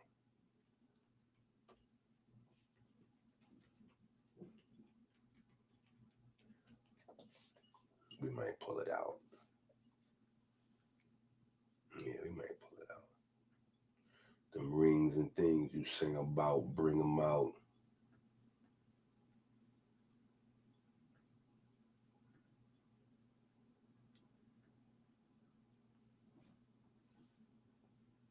You might have to pull it out. Them rings and things you sing about, bring them out.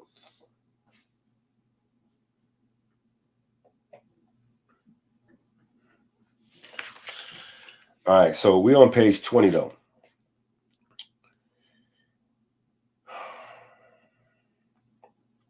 Anubis. Okay, we already kind of went through this part. In a typical dipole decay, the induction magnetic field. I didn't realize this was also here. Right? At the bottom of page 20, going into page 21, the causal surface within an electromagnetic energy will collapse and outside, da, da, da, da, da. Okay, so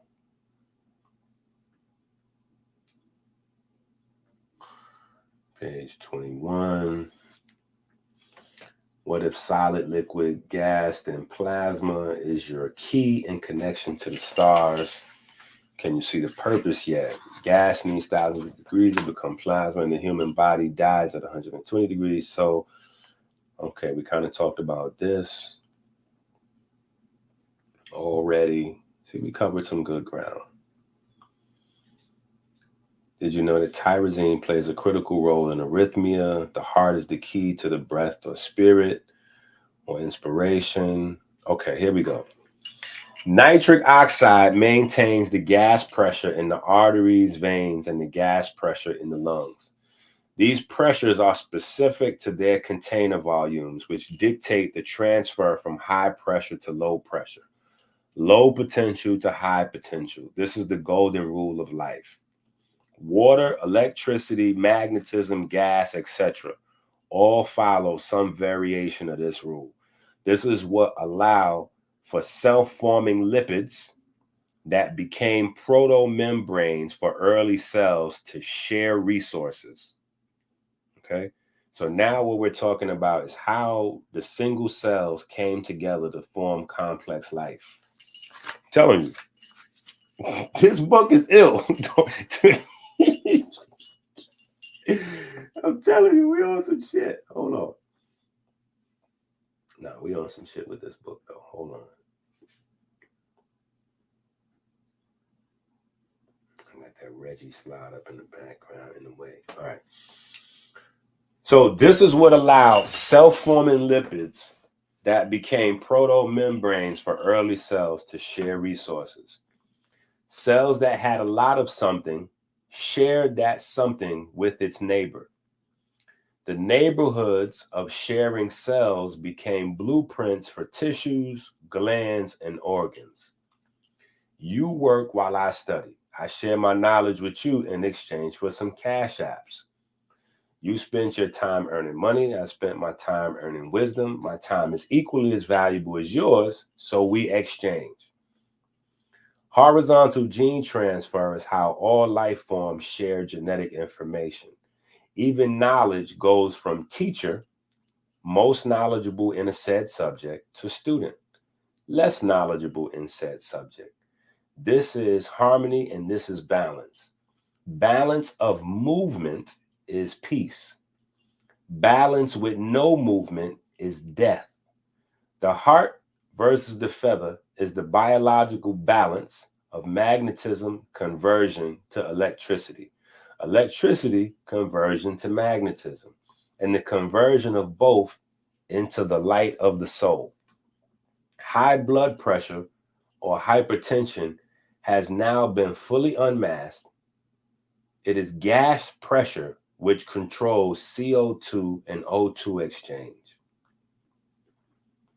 Pulmonary hypertension is the same in the vessels of the lungs.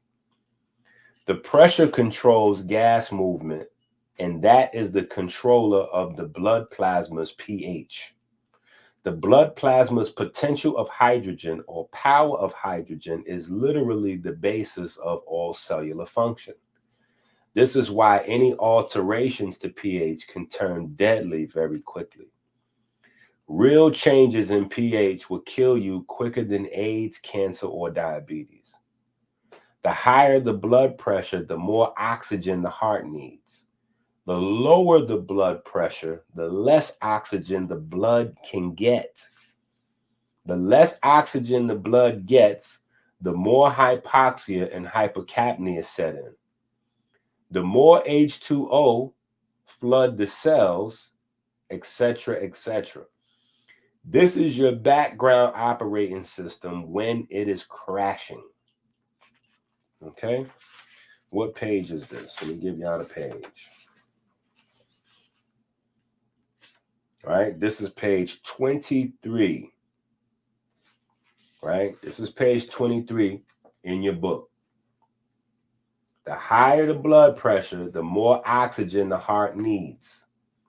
The lower the blood pressure, the less oxygen the blood can get. The less oxygen the blood gets, the more hypoxia and hypercapnia set in. The more H2O floods the cells. This is your background operating system when it is crashing, right?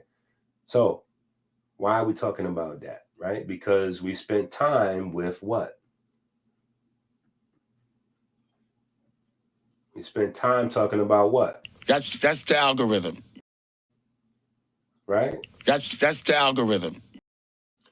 So we talk about the algorithm, you know, your background operating system in your body when it's working the right way. We also need to go back now and identify the keys to, you know, high troponin levels, high C-reactive protein levels. I mean, those are probably the main two that people probably don't pay attention to. Troponin and C-reactive protein, I would say. Yeah.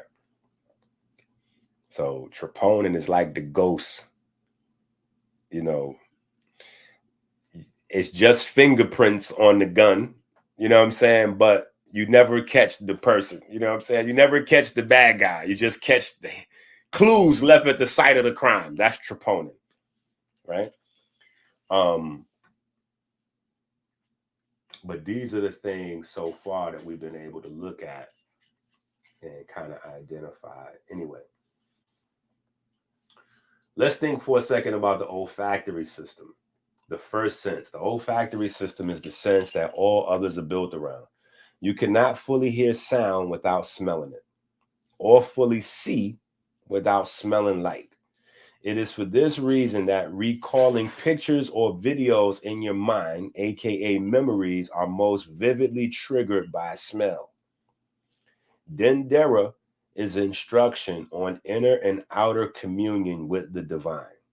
We use the same science today that I am sure has been stolen to broadcast our voices as radio and our images as television. The historic figures we credit with many inventions were but people who figured out the blueprints that were presented to them. The Arabs stole a limitless treasure trove of blueprints in 820 and sold them to the highest bidders. Right? That's why it's kind of important to be able to identify this stuff. Because once the papyri was sold around to the highest bidders or became treasures of war and conquest, you know, your stuff gets floated around. And so where real conspiracies kick in where you have people gaining access to particular types of documents. Now, this still happens today. When you get to the top ranks of certain organizations, you will have the ability to look at some books and some documents that are not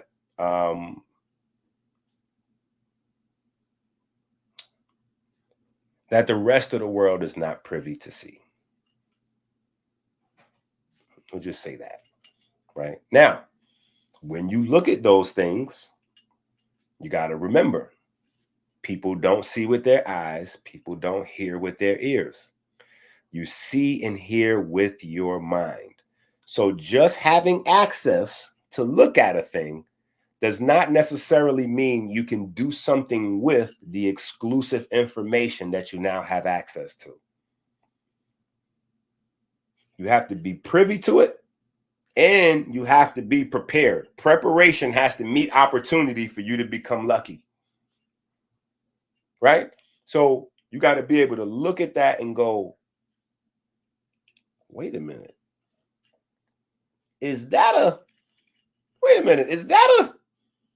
you know, that looks just like, hold on, let me see, what do they say? How does this thing supposed to work? Holy, that's a, and then you can turn that now, you know, now you have the ability to go ahead and monetize that thing for yourself and say you discovered this. Because the people who are holding on to it, they know that it's special and they have tried to figure it out and they can't. So they allow special minds, people who have really developed minds in one way or another.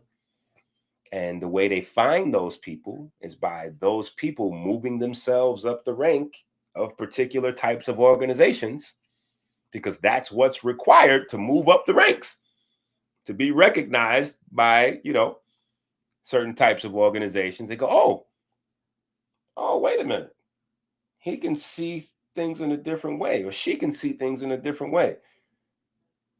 What do you think if we let them have, you know, what do they have access to this?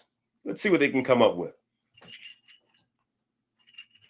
And then you know, now, depending on your moral compass, is going to determine what you do with those discoveries. Are you going to now misuse the people that have propped you up and put you in position to, or are you going to make those discoveries and then turn them back over to the people that put you in position in the first place? Because it takes a village to raise, right? So this is why you have responsibility to said village when you get on your feet. You got to turn around and now give the village back. Oh, y'all been supporting the movement, ordering the products from the website, waiting forever to get them.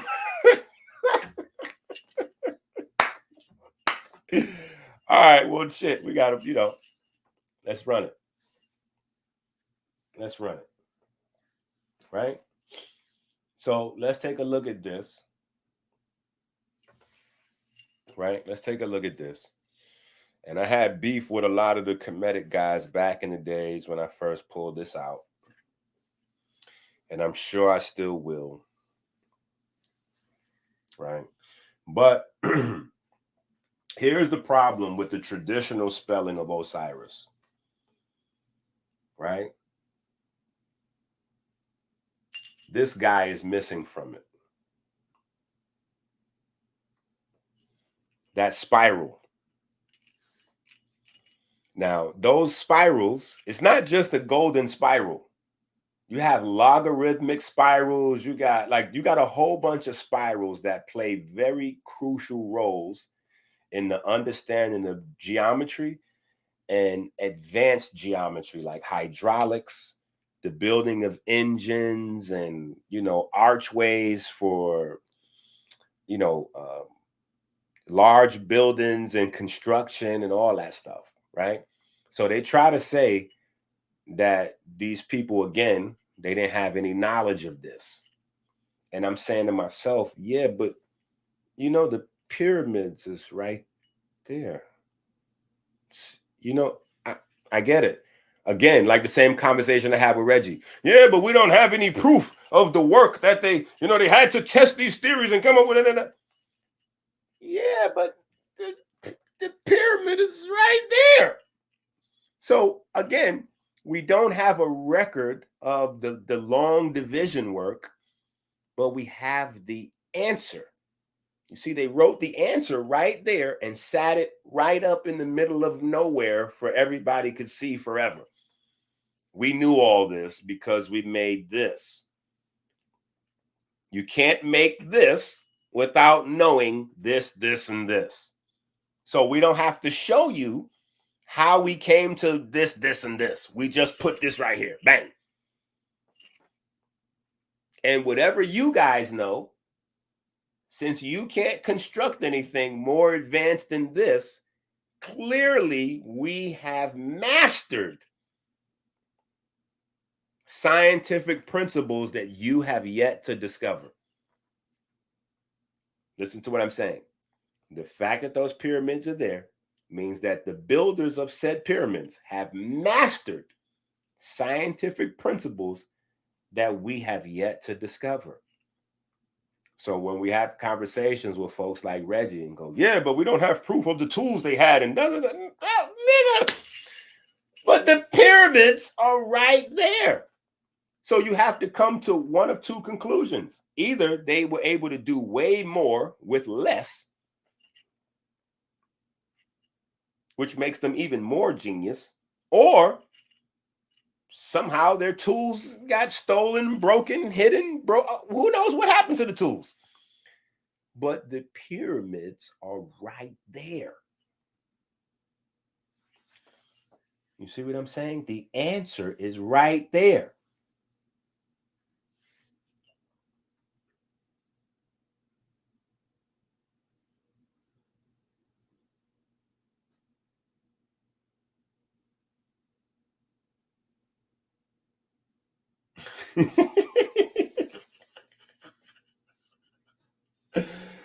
Oh.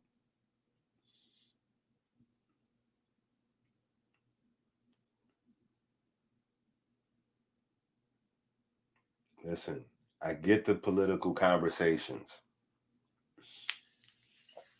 And, there are some folks that would entertain those conversations with you. The governance, see, because that goes into governance, what the governance were doing, how they were ruling the people, and were the pharaohs fair? What was their system of diplomacy and blah, blah, blah, blah, blah. Wrong platform, bro. I don't care about that. I'm not interested in that. Because guess what? Your cells don't care about that. Your heart is not concerned with that. But this breathing, this respiration thing, nitric oxide balance with oxygen, your cells and your tissues need that. So the diplomacy and all those existential issues and arguments that you guys have, you've got to go, you've got to have those conversations with somebody who's interested in having them, that are as passionate about them as you are. You know what I'm saying? Like, I'm not passionate about those. I'm only passionate about the biochemistry. And if ancient Egypt has some stuff, and ancient China has some stuff, and some Native Americans have some stuff, and the ancient Israelites have some stuff, I'm interested in that stuff. I'm not interested in doing videos on whether the Bible permits underage marriage, or did the pharaohs that's not advancing the culture for me. I'm just interested in the biochemistry part of it.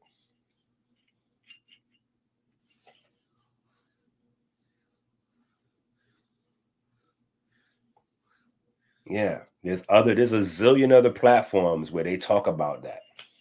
You know what I'm saying? Lord Abba's starting a movement called the Freedmen. I'm like, why would I want to be a part of a movement that starts with the idea of slavery? Like, I just don't understand why, like, these guys are like stuck on that, the freedmen. So you're starting with when you were released from the cult.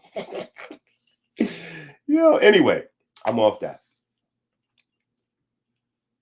Right? Now, the ooh sound. The ooh sound is not reflected with these three glyphs down here. Right? Because the man sitting here is silent. Or the person sitting here is silent. Right? The throne makes a sound, and so does the eye. But this is only like seer, right? This is only like seer. You don't get the ooh sound or the ah sound, which is still debated, which is why you have wusir and you have asar, right? Those are two accepted translations for the name before it went into the Greek, which is Osiris, right? But you don't have the ooh, right? And it's my opinion that this is left out for a reason. Right? Because it adds too much scientific value, right? But either way, with or without this, right? Because that's a whole nother debate, right? That's a whole nother debate. And there are people much more better prepared to have that debate than I am, right? But my conversation is with this, right? Ray, or the eye of Ray, or any reference to Ray, is a reference to a star, right? And we know that the stars are made of plasma. What type? Hydrogen, right? We know hydrogen is the main component of your home star, right? So now that throne, being the seat of power, is your first reference to the power of hydrogen. That is the first reference to the power of hydrogen. See, that's all I'm interested in.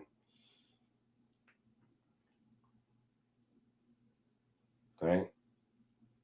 I don't want to sound like Little Richard here and be taking credit for everything, but the throne or seat of Isis means potential or power. The I is Ray. Power of hydrogen. Ray is the sun.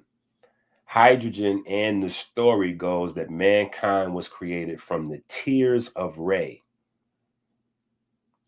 Like, again, this is why when we were discussing the Wa scepter, me and Reggie, I was asking him to pull up some of the stories. Like, pull up any of the stories, the original stories about the Wa scepter. And we'll see if those stories apply more to the aorta, or a snake, a bird, or an antelope. Because a lot of times They were very clear on what they were communicating, right? It just the science had not caught up yet.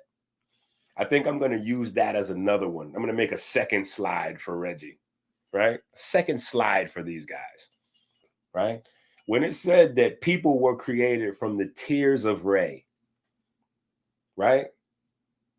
How many years have went by before now contemporary science validates that claim? In fact, I'm going to pull it up right now. We're going to look it up. We're going to look it up together. So happy together. This is a very important point to the whole thing that we do over here. So it's important that we do things like this, right? Discovery of blood plasma. Bang. Look at this. Eat the boy.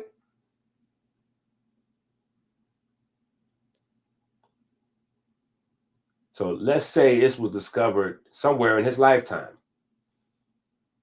Charles Drew, the inventor of blood plasma, right? He's born in 1904. He's born in 1904, right? So that means prior to 1904, when we think of this story from ancient Egypt, that people were created from the tears of Ray, that would have to be seen as magical, mythological mumbo jumbo. It's no other way you would have to think of that. You would just say that this is magical mumbo jumbo. Yeah, the Egyptians, they had magical spells and they just came up with bullshit and, you know, whatever. Yeah. Right up until we discover blood plasma, and then we figure out that the plasma, that is the most vital substance in your body, is made out of that same thing that the sun is made out of. When we find that out, then we got to go. Now, here's where the disrespect to the old school comes in. And here's where it goes. Oh, well, yeah, but how would they have found it out? You know, they couldn't have known it, because how could they have had the tools to figure out that the plasma in the body is made out of the same stuff as the sun and blah, blah, blah, and it works the exact same way? I don't know, nigga. I don't know. I don't know. That's the answer. But the fact that we don't know how they came to the right answer does not mean that they didn't come to the right answer. Because literally, the tears of Ray is what created people. Not only did it create people, but it created the whole solar system. Right? The plasma coming from our home star, literally, science tells us it created our planet, our atmosphere, and literally our blood plasma is proof that it's still creating all of us right now.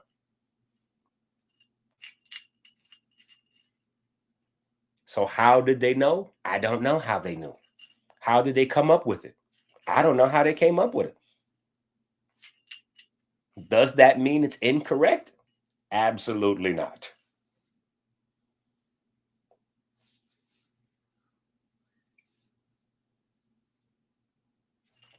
We got to say, they just was some fly.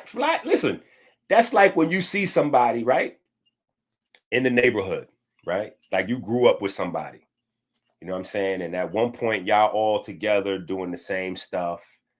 And, you know, out of nowhere, this person start dressing different. You know, they might even bust out with some jewelry, or they might bust out with a car on you. And people in the neighborhood start talking like, yo, how such and such doing this, that, and the other? And yo, where they getting this from? And where they getting that from? I don't know. But I do see they got it though. You know, I don't know where they getting. I don't know what they're doing. But I see what they got. Everybody doesn't always show you how they perform the trick. You don't always get to go behind the curtain. Sometimes you just get to see the trick. So before 1904, before this guy Charles Drew, right? And Charles Drew obviously built on the findings of Max Planck, which is why I always direct everybody's attention back to Max Planck, because he was the GOAT in terms of all these biological studies that followed up later, right? Because I'm sure this guy Charles Drew, either he built on the studies of Carl Landsteiner, or Carl Landsteiner built on his studies, one or the other, right? But all of them build on the studies of Max Planck with black body radiation, right? But what I'm saying is before the turn of the century, and even after, because when you get dates of discoveries, that doesn't mean the mass population knows about it. When somebody discovers something, only they know about it and the people that's right around them. It hasn't got out to the world yet. You see what I'm saying? So before, you know, this guy and his discoveries, how would they have had a scientific way to validate the Egyptian story, mythos of the tears of Re creating people? You couldn't. You would just have to say that that's just some mythological BS or whatever, just a nice story they tell. Cosmology, who knows? Right up until the science drops, now we know, oh, wait a minute. No, we have plasma, and the plasma in our body is not the same as the plasma up there, because that's a zillion degrees. But the reason why it's called plasma, and that's called plasma, is because you have a fluid medium of charged particles. Oh. And it's hydrogen based inside my body and hydrogen based in the star. Oh. So the tears of Re thing is correct. And how did they figure it out? Who knows? Nigga, that, listen, I guess maybe y'all needed to get whoopings. Maybe a lot of y'all didn't get whoopings when y'all was kids, because I got whoopings. And my mom used to tell me, that's grown folks' business. Somebody needs to tell these niggas. Well, they want to know all of it. Listen, that's grown folks' business. They didn't let everybody know how they figured it out. That's grown folks' business. Okay? They didn't let everybody know how they figured things out. They just figured things out. And that was that. Right? So we're going to make another slide for Reggie. Hold on. I got to add to this slide now. We're going to make us another Reggie slide. Right? Boop. And we're going to get us a eyeball.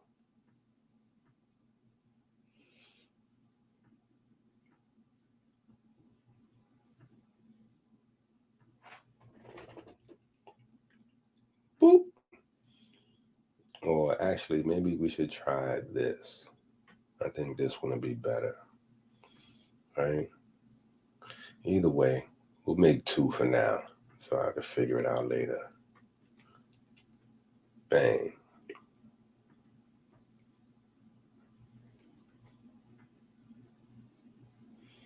Yeah, just so I can remember, because I'll forget and go on with my life from some other shit. But this way, when I make the slide, I'll remember these next time I wind up talking to Reggie over there. That we got some Reggie slides.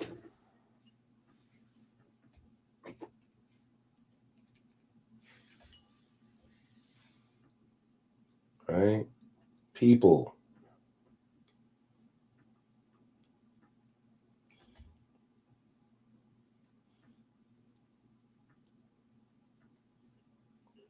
So we want to know,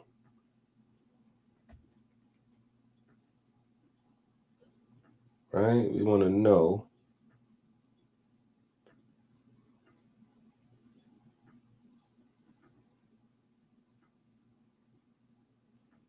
there we go.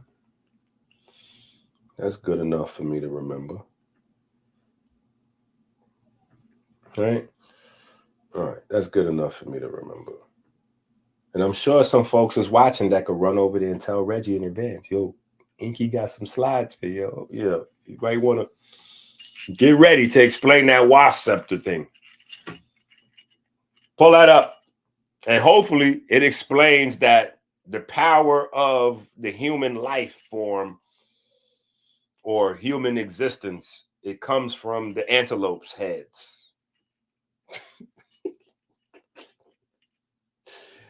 Hopefully it says that. Because if it doesn't, yeah, it might be a long afternoon for Reggie over there. Anyway, where we at? Yada, yada, yada, yada. Thanksgiving feast, Osiris dies. Blah, blah, blah. pH. Lower self, liquid, solids. Da, da, da, da, da, da, da. The secret to respiratory infections and drowning dry. Okay, somehow we got into this conversation. The breath is gas, which you can only go seconds without. Water is two gases, which you can only go days to weeks without. Foods and such, you can go weeks to months without. Plasma is the focus here. Water and charged particles. The gel in the cells we have covered ad nauseum in the previous books, especially Melanin versus Diabetes, Volume 1 to 4. In Melanin versus Diabetes, Volumes 4, we detailed the need for respiration regarding carbon removal. And in the living proof, we discuss H2O2 conversion. This is about oxygenation versus hypercapnia on another level. This is about education, anatomical supreme wisdom lessons. The fact that magnetism and its loss is aging, not whatever David Sinclair comes up with in the lab. Nitrogen increased the ability of heme iron to do its job. Nitric oxide increased the ability of the pigment containing heme iron to do its job. Anubis is extremely loyal to Osiris, right? That loyalty plays a role in understanding in biochemistry, or biochemically speaking, nitrogen and hydrogen based molecules function via nitrogen and oxygen based molecules. That loyalty. So what are nitrogen and hydrogen based molecules? We're going to get there, right? And when we get there, you're going to go, oh,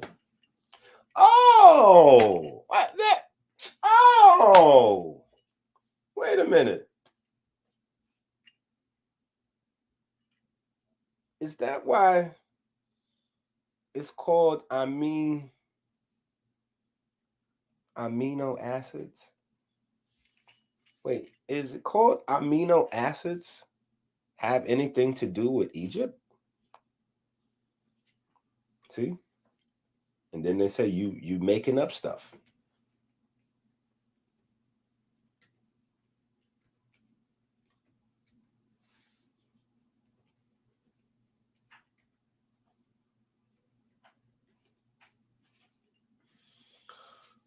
Let me show you this thing here.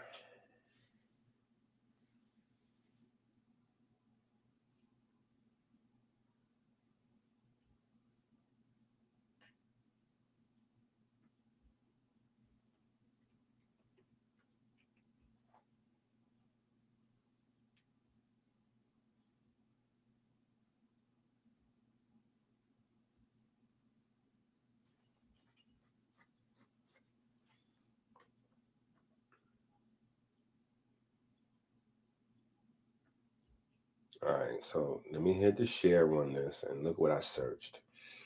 So you can see it's not that complicated. And y'all can go ahead and do more searches on your own. Okay.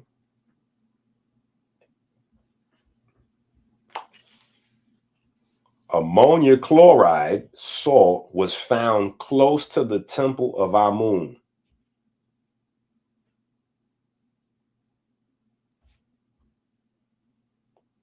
You see what that says? For this reason, ammonia was well known even during ancient times. So somebody that don't study this, they just study in language. They're not gonna pick up none of this. Right? They're not gonna pick up none of this. Now, how is this important? Right? Because I'm gonna show you how following these guys, listen, following these guys that's supposed to be Kemetic scholars is keeping us poor. Listen to what I'm telling you. Because the people that's doing what I'm telling you that we need to be doing, these niggas are getting rich off of what they're discovering. And I'm going to show you this. This is going to blow your mind once again. Right? Now, here's Amun. And look what Amun is holding. Ah, interesting. Interesting. Right? We'll leave that alone right now for now. Right? Early history, we get through all this, blah, blah, blah, blah, blah, blah. Right? We want to get past the theology. Where is the ammonia conversation? Ah, here we go. All the way down at the bottom. You see how they do that? Look at this. Several words derive from Amun via the Greek form Ammon, such as ammonia and ammonite. The Romans called ammonium chloride they collected from deposits near the temple of Jupiter Amun in ancient Libya, Sal Ammoniacus, because of the proximity to the nearby temple. See, listen, this is why they don't want you to claim your history. Because if you claim your history, the value of the intellectual property is astronomical. Okay, let me show you something. I'm going to show y'all something right now.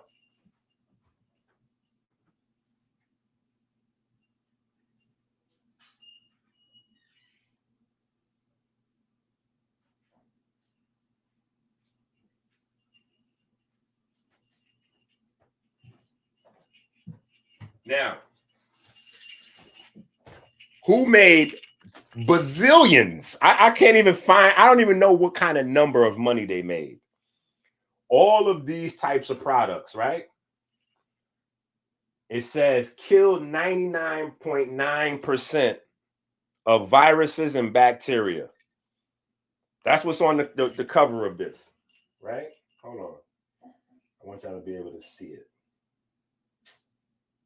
Right there. The light is messing it up, right? Where you can't see it.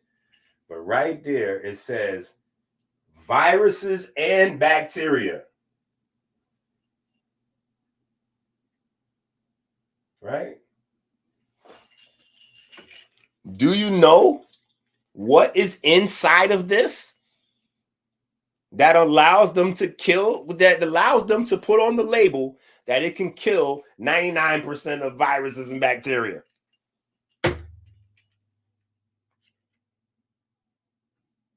That. Yeah, that.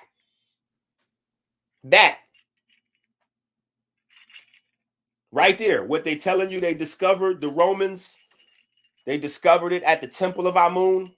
Yeah.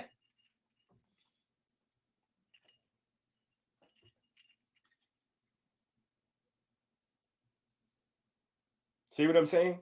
So these guys are playing around with these comedic sciences, playing around. And now, again, Reggie gonna ask me, well, how did they know? Bruh, who cares how they knew? Who cares about that? They knew. And people who are not wasting their time with dumb questions about how they knew are getting bazillions of dollars. So this is why I don't agree with all those dumb philosophies that these guys coming up with about reparations. Bro, we don't need reparations. All we need is intellectual property. We don't need reparations. Matter of fact, that's going to be the next debate. I got to write that down so I could create a debate. Do we need reparations, or do we need to get focused on some of this intellectual property? Because people is creating new millions, new billions, and new trillions every day. And dum-dums don't understand this.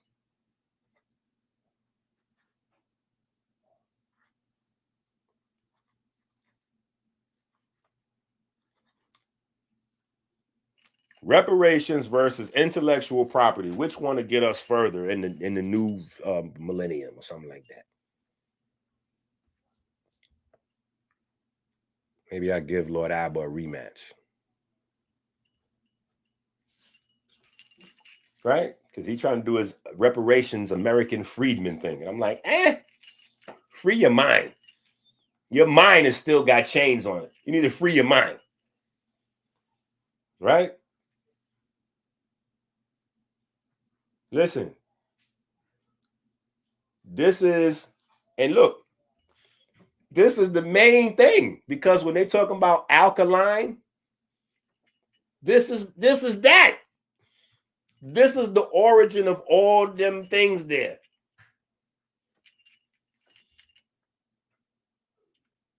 So they're taking these concepts, going into the laboratory, making trillions of dollars, while our scholars are doing nothing.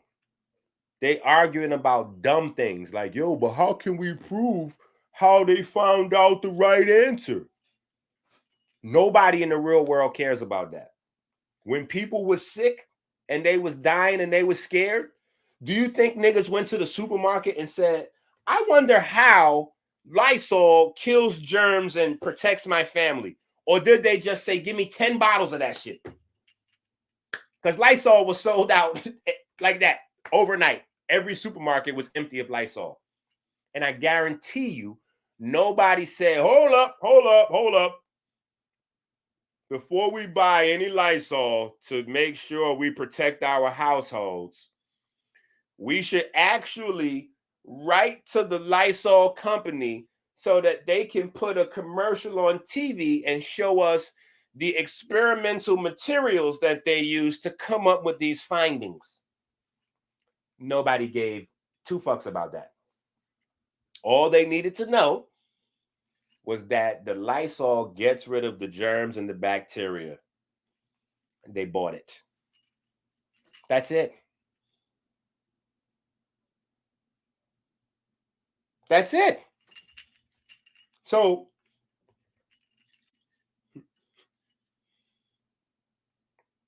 yeah.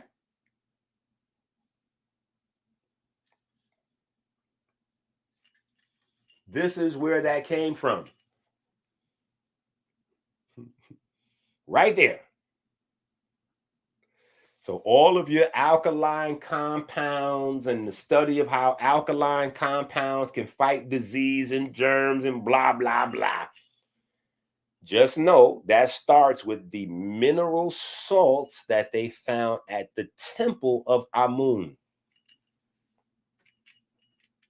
Now, it is common sense to think that they build the temple next to where the rich sources in the soil was.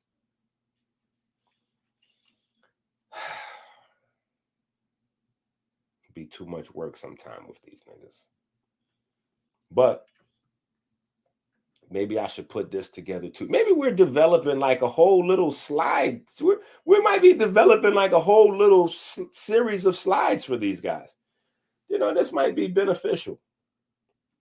Let me go ahead and grab this.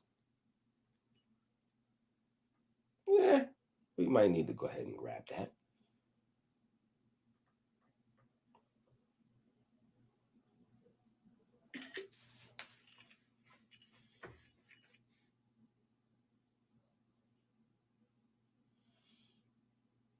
Right? We might need to grab that.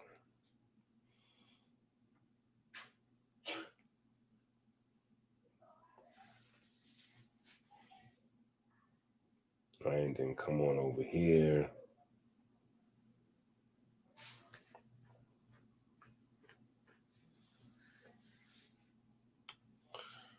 Yep.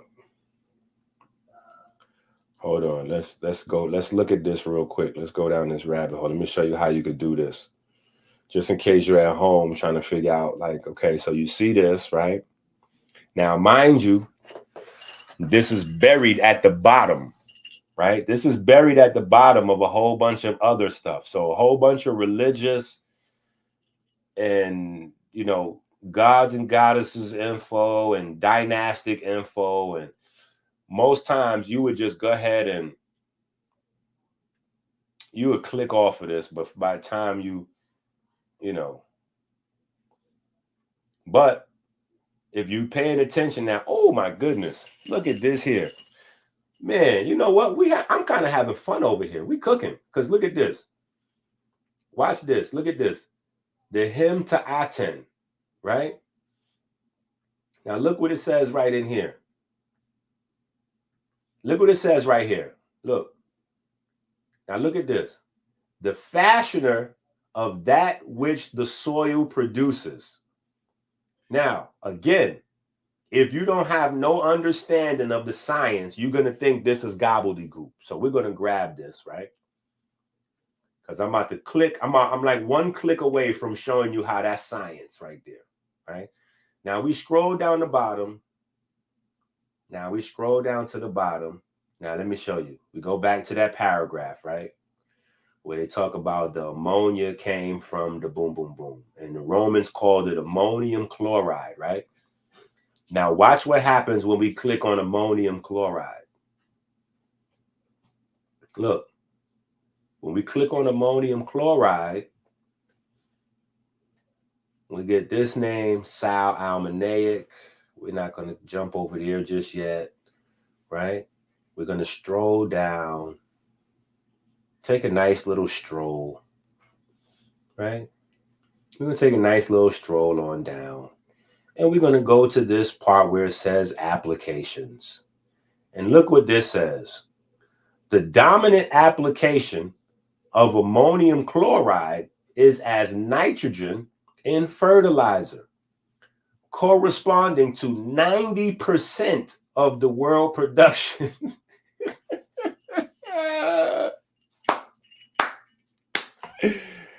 Blood clot. Hold on. So the mythos said that this is the thing that produces the soil, or this is the thing the soil produces. Okay. All right. So what? I don't know. What is that? The science says this is the main component of fertilizers using today. So clearly, the mythos is mnemonic devices to carry in the science of yesterday to tomorrow. Right? But I'm sure we can keep looking and keep cooking. Right? And look at that. Its purpose. Now look at this one. Oh my goodness. It just keeps getting crazier and crazier, right? Look at this. Its purpose was to provide a chlorine donor to do what? Enhance the green. Oh my goodness. Come on, man. This is getting crazier and crazier. What else? Oh, medicine. Ammonium chloride is used as expectorant in cough medicine. Interesting.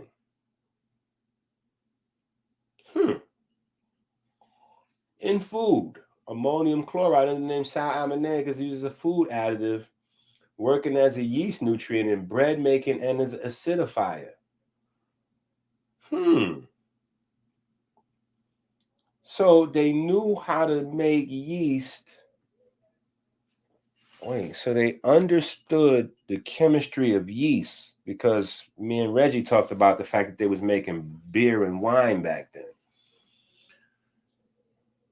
So, okay, so now we know that they was actually using these compounds scientifically. I mean, it's just all sitting right here, right? Batteries, right? The first understanding of the jet pillar, right? Like, so, and look at this. Look at this here. Oh my goodness, look at this. Look at this, people. Jesus Christ. What I told you. What I told you. Them folks done blew a hole in the side of the pyramid and took credit for everything. Ah! Them folks blew a hole in the side of the pyramid and took credit for everything. Disgusting. Absolutely disgusting. Oh my goodness. What are we going to do with these guys? What are we going to do with these guys? Now look at this. When we tap on this one, the first use of this one is in jewelry making and metal refining. Now, the place that this guy said was named Sudan because it denigrates black folks. You know, Sudan got more pyramids than Giza. And not only did they find the pyramids there, but they found the old iron furnaces where the blacksmiths was working. And that's what you use this for, in metal refining. So again, we don't need to know how they figured these things out. All we need to know is that they clearly figured these things out, right? And the proof been stolen and flipped and bounced and, floated around. Floated around. Crazy. Crazy, crazy shit, crazy. Hold on, let's go over to Google.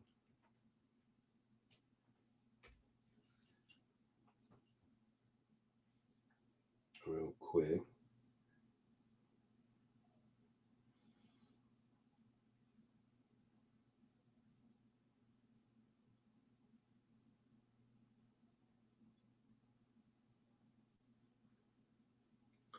And let's just look at, just for shits and giggles, let's just look at Lysol,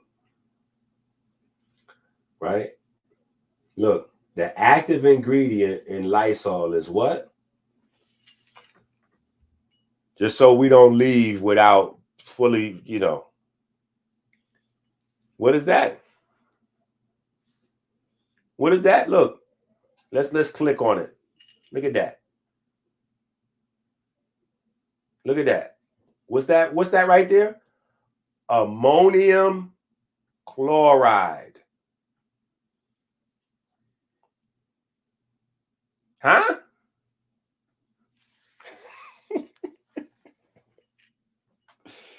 Yeah. This is what's happening. Folks is going over there. They studying. They finding shit. They taking back the findings. They turn it into $1 million, $1 billion, $1 trillion business. And they leave us with the niggas like Reggie to tell us, oh, well, look at this here. Now this here, no, EnQi, this is not a real thing. Can be an imaginary animal, or maybe it's a snake.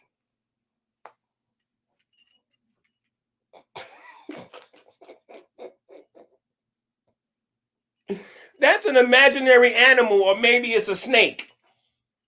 No, nigga. You niggas need to stay in your lane. Leave the science over here. Right? You can't deny this right here sitting in front of you.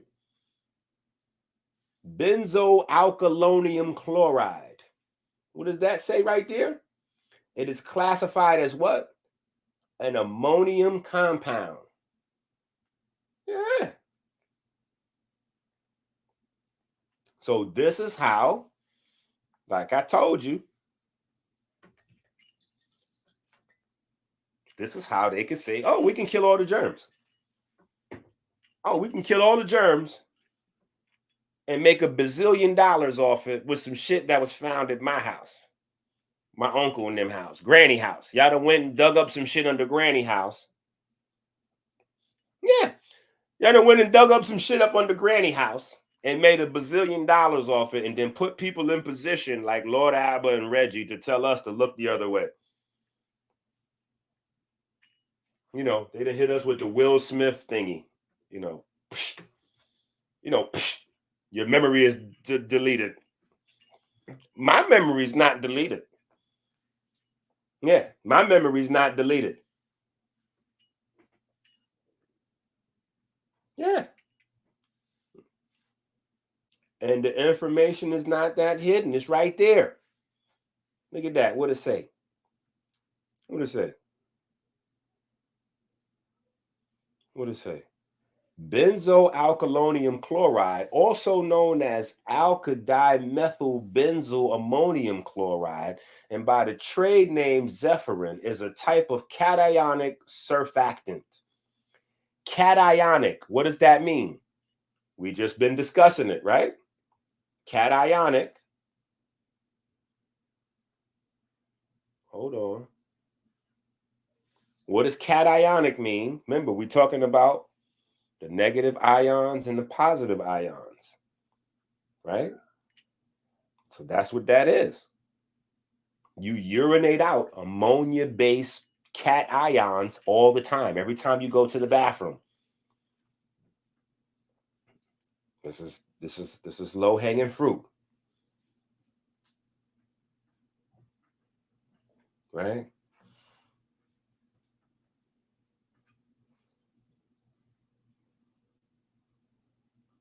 Three main categories of use as a biocide. Oh, wow. A biocide? What is a biocide? A biocide is defined in the European legislation as a chemical substance or microorganism intended to destroy, deter, render harmless, or exert a controlling effect on a harmful organism.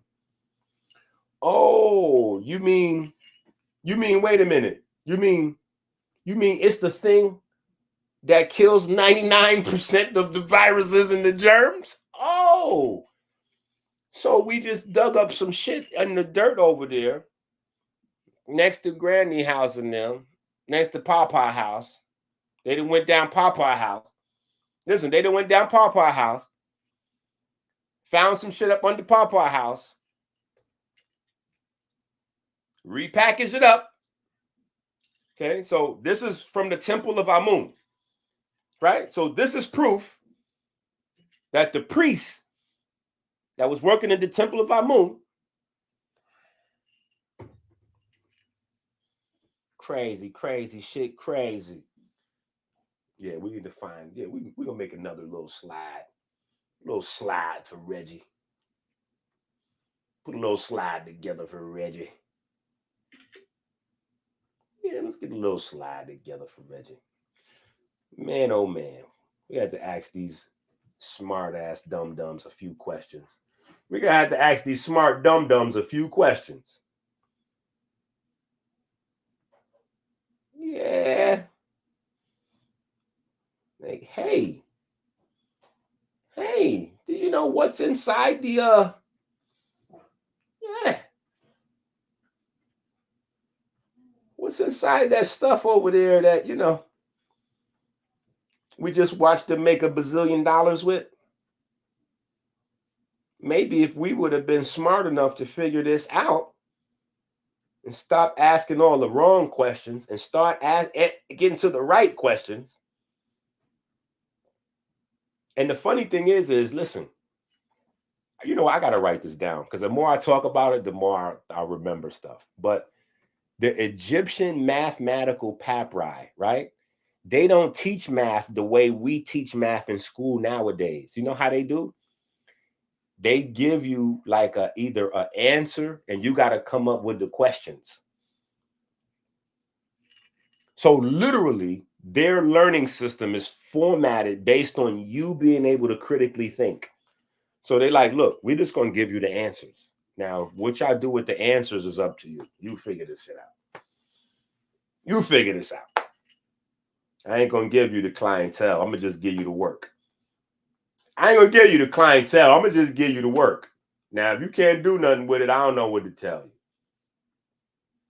I don't know what to tell you if you can't do nothing with this here. Maybe you deserve to be in bondage. Yeah. Maybe you deserve to be in bondage. Maybe you deserve not to have no cash because you're not honoring your mothers and fathers so that your days could be long. You don't want to get it raw and uncut like Dr. EnQi giving it to you. You want to get it like this. All right. Only thing they did was scoop that shit up out the dirt, sifted it, filtered it out, put a little water mixed in, and put it in here. Now here.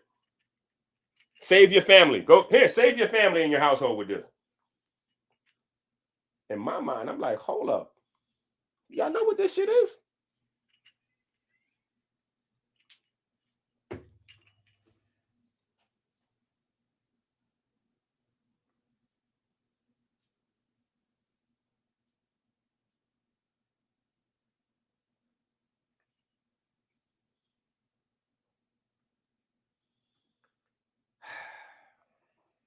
See, they got other questions to answer.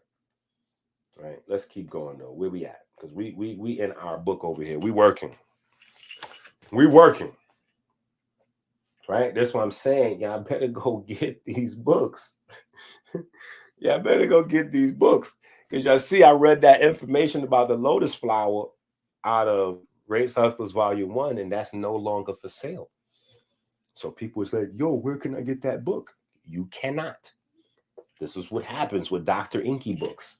People ask me about where can they go get this book or where can they go get another book. You cannot. They're gone.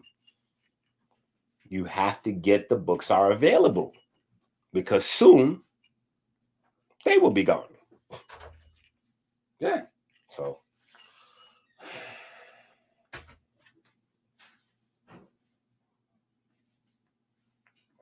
Right? Okay. Where we at? The fact that magnetism and laws of there's a secret to respiratory infections, yada yada. Okay. The hidden process of aging, going vegan, autophagy, and being anabolic, etc., does not help this process either. The layer of cells that is composed of the alveoli and the capillary walls is the respiratory membrane. The thicker this wall becomes, the older and closer to death you are. The thicker this wall becomes, the older and closer to death you are. So we have figured out the secret to death. Listen to this. Don't let nobody fool you. And it's in this book. And it is on page 26. Oh, is it on page 26 for real? No, it's not on page 26. That would have been epic if it was on page 26.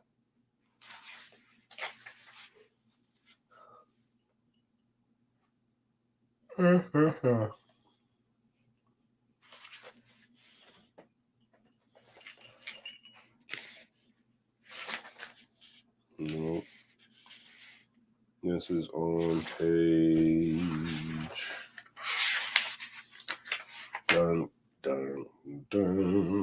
27. Well, actually, you know what? It actually starts on page 26. So it is on page 26. That is kind of epic right there. Yeah. It's at the bottom of page 26. There is a secret to respiratory infections and drowning while dry. This is just accelerating the hidden process of aging. Going vegan, autophagy, and being anabolic, etc., does not help this process either. The layer of cells that is composed of the alveoli and the capillary walls is the respiratory membrane, right? Because we got to remember, right? We got a lot of people trying to take credit for this and be the first one out there and blah, blah, blah. And we want it to be us, right? But you got Bill Gates, who's pumping millions into this. He's not the only one, but he is right now like the most active supporter through his alma mater at Harvard. That's the guy, David Sinclair. So y'all, when y'all hear David Sinclair, Bill Gates is his OG. That's who's funding David Sinclair. See, that's who I'm up against. I need you niggas to send me cash apps because I'm competing in the space against niggas that are funded by Bill Gates. I got to take care of the kids, do the packages, and I got to do 4, 5, 6, 7 hour videos, and I be getting like 3 cash apps. And most of the time, it's Amber and Osborne.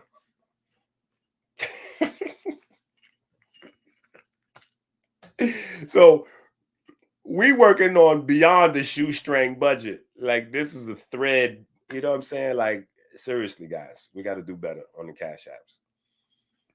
We cannot let Charleston White out cash app us. We cannot do that, right? But this guy, David Sinclair, they're active with this. And so some of the findings, like the methyl markers and the work that they did with the Horvath clock and all that stuff, those are things that can be adjusted by vegan, certain medicines or herbs or this or that. That's my biggest problem with David Sinclair, is that because of who he's funded by, all his solutions end with medication. You should take daily aspirin and daily metformin and daily this and that and the other. So basically, if you follow David Sinclair's model, which is really the Bill Gates model,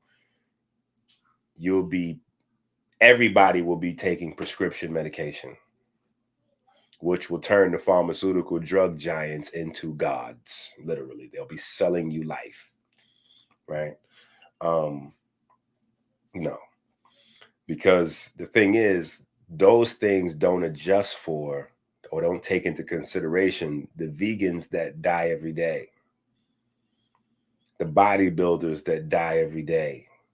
Bodybuilders are dying in their 30s, you know what I'm saying, their 40s, or they're living to be like Ronnie Coleman, you know what I'm saying? So we know that exercise, or at least a certain type of exercise, has a limit, right? Which is from the gross understanding of just blow out the muscles.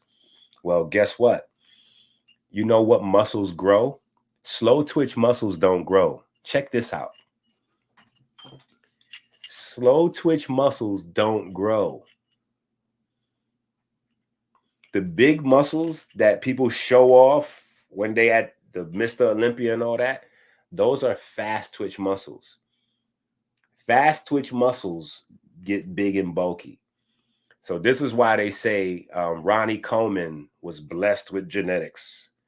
Phil Heath, blessed with genetics. And Phil Heath is really considered to be the most blessed of all, because Phil Heath has oh my goodness. God damn it. Why are we not talking about Phil Heath more? I think that Mexican guy, or the Spanish guy, I want to just say Spanish, I think he would have been a lot less offended if he would understand that this is genetics and this is not a race thing, right? And Phil Heath is the primary example, because Phil Heath is the mix pheomelanin dominant with type 2 muscle fiber, type 2 fast twitch muscle fibers. That is like the craziest, wildest combination.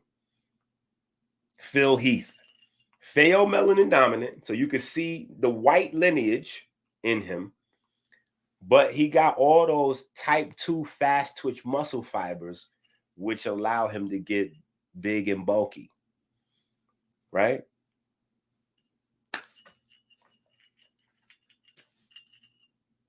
Phil Heath, primary example.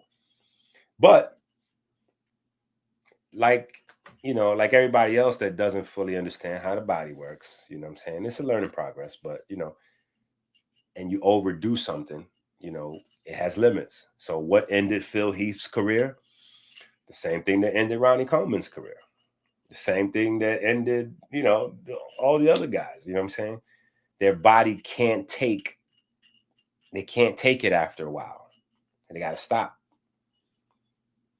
That's what makes that a young man's game. You know what I'm saying? Or younger man's game. I ain't gonna say young man's game, but a younger man's game. Because after a while, the body can't take living in that abnormal state, coping with abnormally high levels of hormesis, right? Hormesis has a limit. That's why they're showing you the acidic reaction of the ammonia, blah, blah, blah, to use as, medicine to stimulate, blah, blah, blah, because it's a hormesis treatment.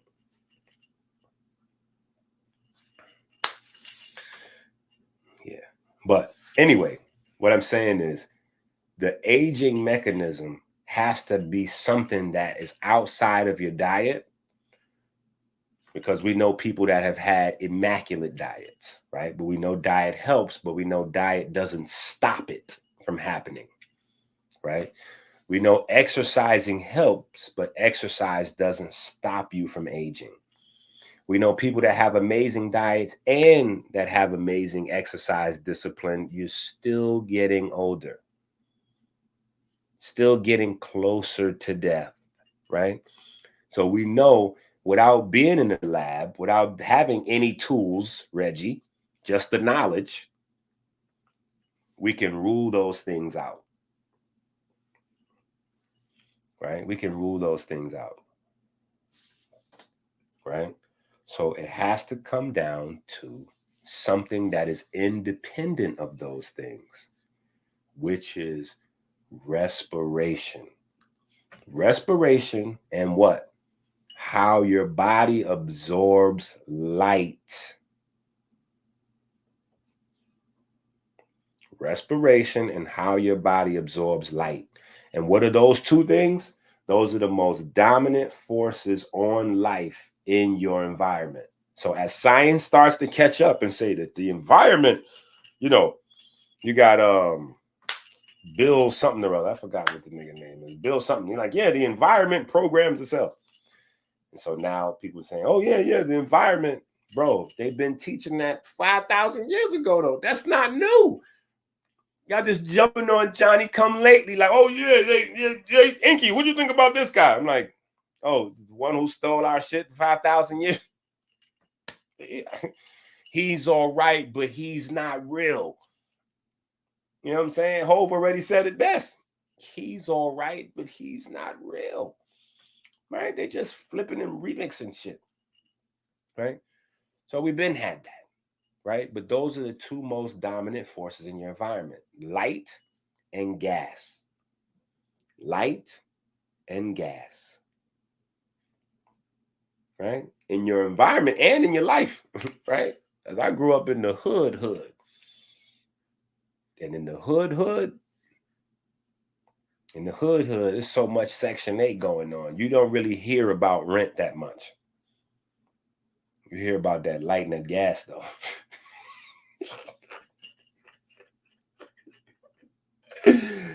Oh, shit. My bad. Okay, anyway.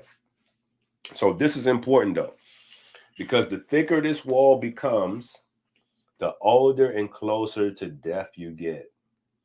Now, you know we don't never come with the problem without the solution, right? Humming. See, this is another problem why people don't do the right thing a lot of times when they get access and privy and they discover something, or they, you know, because the monetization of it. How do I monetize this? Oh my God, we figured out how people are aging. How do I monetize this? Well, the only thing that you could do to fix this, like the most effective thing, like exercising helps, diet helps, right? Breathing through your nose helps. Breathing through your nose helps. But breathing through your nose is free. You can't sell that. Tell me, hey, breathe through your nose. Stop breathing through your mouth. I can't put that on the website for you to order breathe through your nose. Right? And the most powerful way to shrink the respiratory membrane is by humming. You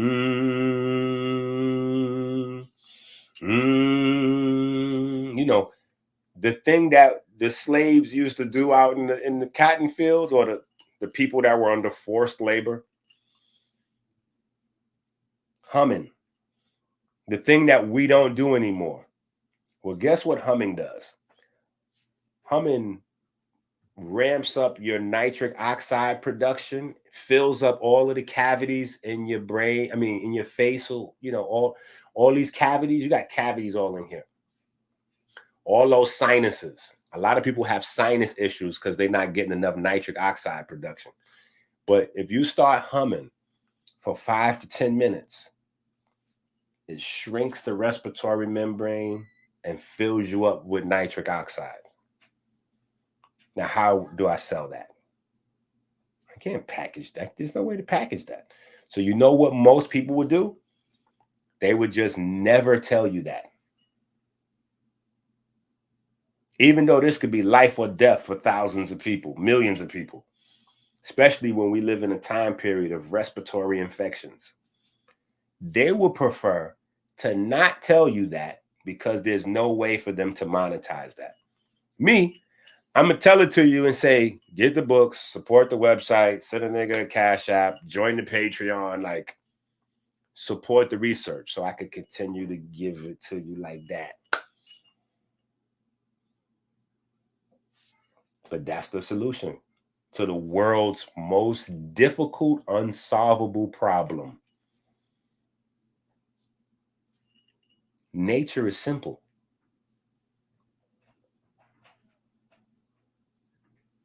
No, EnQi, where is the documentation? EnQi, where is the documentation? How do you know this, EnQi? Where is the documentation?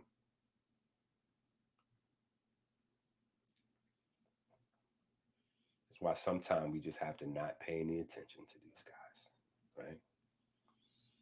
Sometimes we just have to not pay any attention to these guys, right? Because, think about this. How many people died on ventilators? How many people died on ventilators? What if humming does the same thing as the ventilator? Maybe that'll hit you. Yeah, maybe that'll hit you. Maybe that'll bring the point home for you. The same thing that the ventilator is designed to do, humming does that.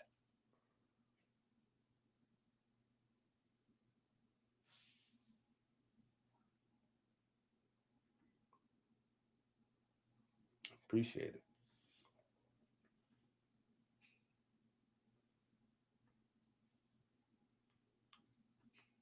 And these people think I have the ability to say these things on the internet without, like, people can look these up.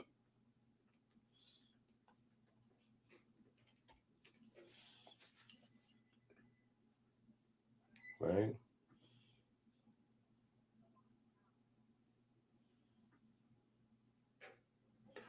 If you type it in, hold on.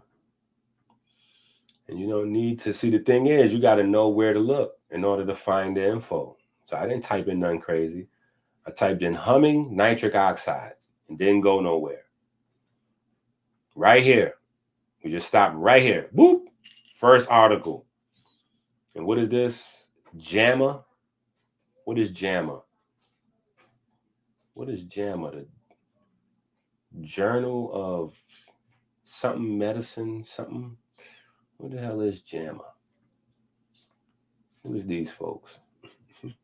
But anyway, we recently report that levels of exhaled nasal nitric oxide increase dramatically if a person hums while exhaling rather than exhaling silently. This is most likely due to a great increase in paranasal sinus ventilation. Paranasal sinus ventilation. This is most likely due to a great increase in paranasal sinus ventilation caused by the oscillating sound waves. Because sound becomes light, light becomes.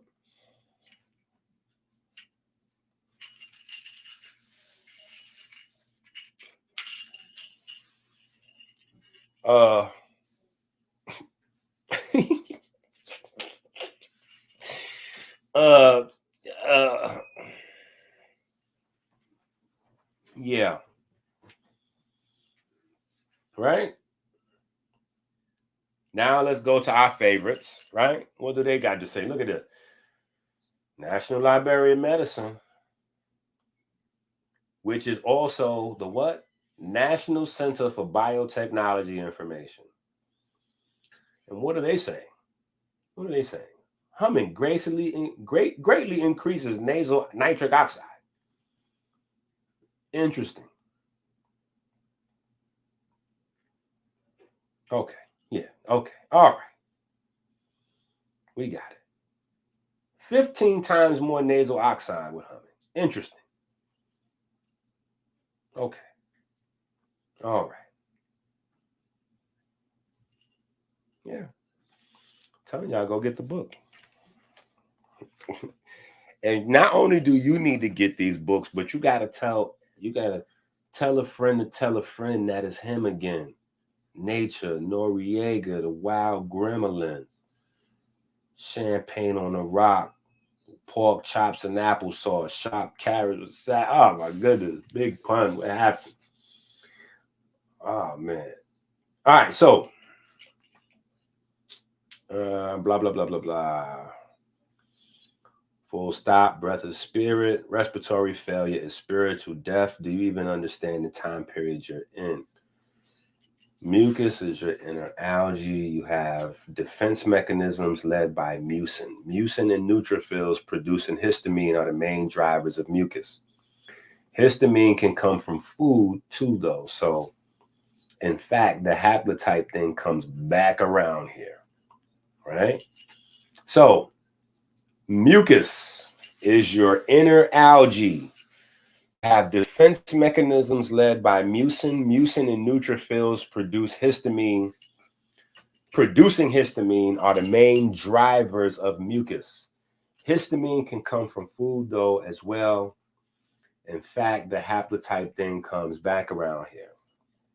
Fats versus carbs. Fat has almost 3 times the energy of carbs. Black people don't metabolize fat well, though. Carbs produce more dopamine and alcohol, creating more food addiction. The riddle of the Sphinx. What has one voice but goes on 4 legs in the morning, 2 in the afternoon, and 3 in the evening? It's a human being who crawls as a baby, stands on 2 legs as an adult, and walks with a cane in old age. That is only a partial answer. We have to understand Anubis, what we need to know how to preserve the right flesh for each stage of life. The type of muscle fiber we have must match our lifestyle. We are not stuck with our muscle fiber types and ratios. Genetics plays a role in many things like our noses, nitric oxide levels, different blood values, bone density, mitochondria, respiratory protein efficiency, etc. There are on the flip side of things like muscle fiber types that we can change over time. So what I mean here is you can build up. Now, you can't necessarily change the fibers. You have them or you don't. But you can build them.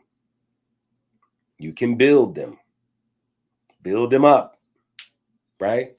That's where your exercise and your lifestyle comes in. Your exercise and your lifestyle determines which muscle fibers are the most active, right? The people that have a naturally good coupling of their lifestyle and their muscle fibers are the people that you get jealous of because they can eat whatever they want and still don't get fat. That's what that is. Their lifestyle is coupled to their muscle fiber activity really well. And a lot of times that's just natural. So they eating their food, they eating your food, they eating whoever food didn't finish their food, and they still not putting on no weight. And you can't figure out why. And you just eating half of your own plate and you can't stop yourself from gaining weight. You can't figure out why. Because your systems are not coupled. Your exercise, your respiration, and your, working that fork are out of sync with each other.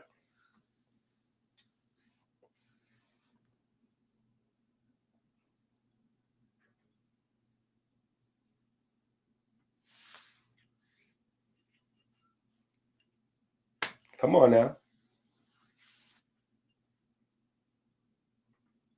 This is how it go.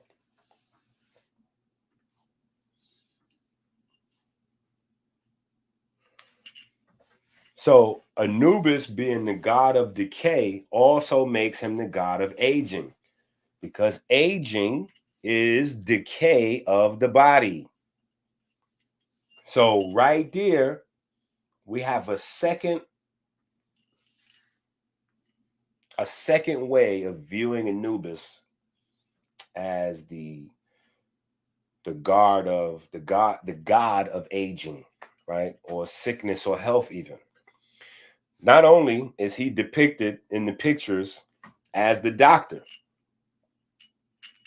Think about it. He's the first doctor working on Osiris. Right? So Anubis is the doctor. He's the one that's bringing Osiris back to life, or at least animating his soul, right? So that Isis can then get with the soul of Osiris and make Horus, right? Because Horus didn't come from Osiris's physical body. Remember, they never found the penis. So anybody trying to tell you that Osiris actually had sex with Isis, that's not a thing, right? So these are all stories that you gotta understand what the symbolism is. And that's where Bane Jadet comes in, because Bane Jadet, or the goat, is the soul of Osiris, the ram, right?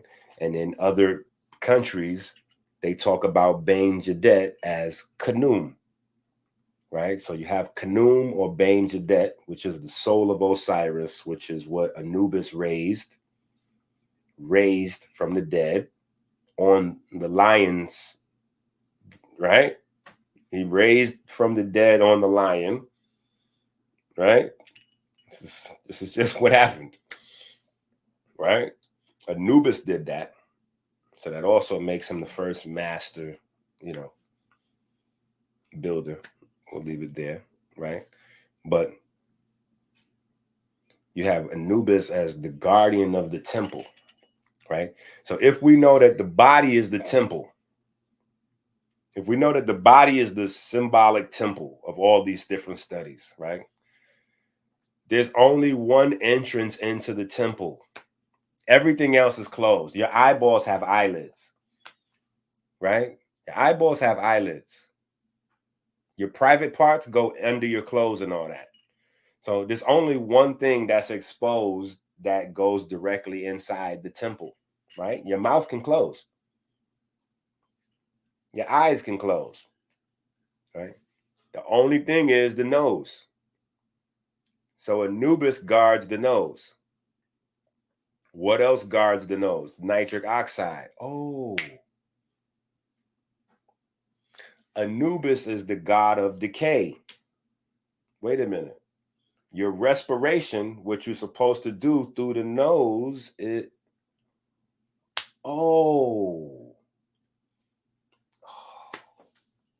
get it, Doc. We see where you're going.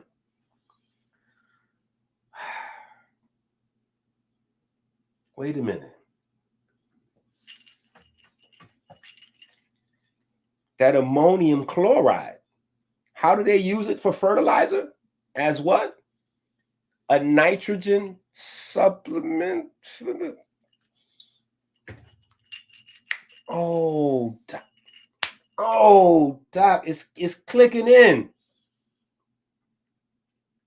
Doc, it's clicking in. Doc, it's clicking in. Hold on, Doc, it's clicking in. Okay, so now let's talk about the big nose, right? We got to talk about these big noses.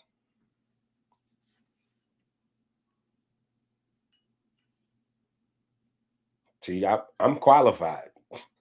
Listen, I've been studying big noses for 46 years and 3/4.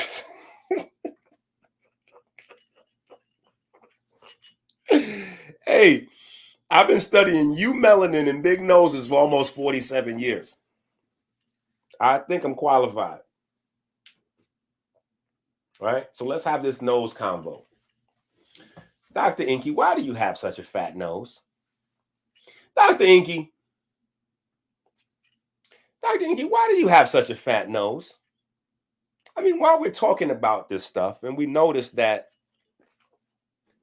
you have replaced the nose on the Sphinx with your nose. So, Dr. EnQi, why you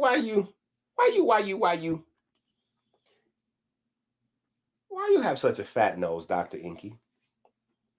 Well, in a cold, wet climate, the nose has to warm the air. In a warm, dry climate, the nose needs to moisten the air. In a lush environment, a shorter, fat nose is ideal to take in all the spirit you can get.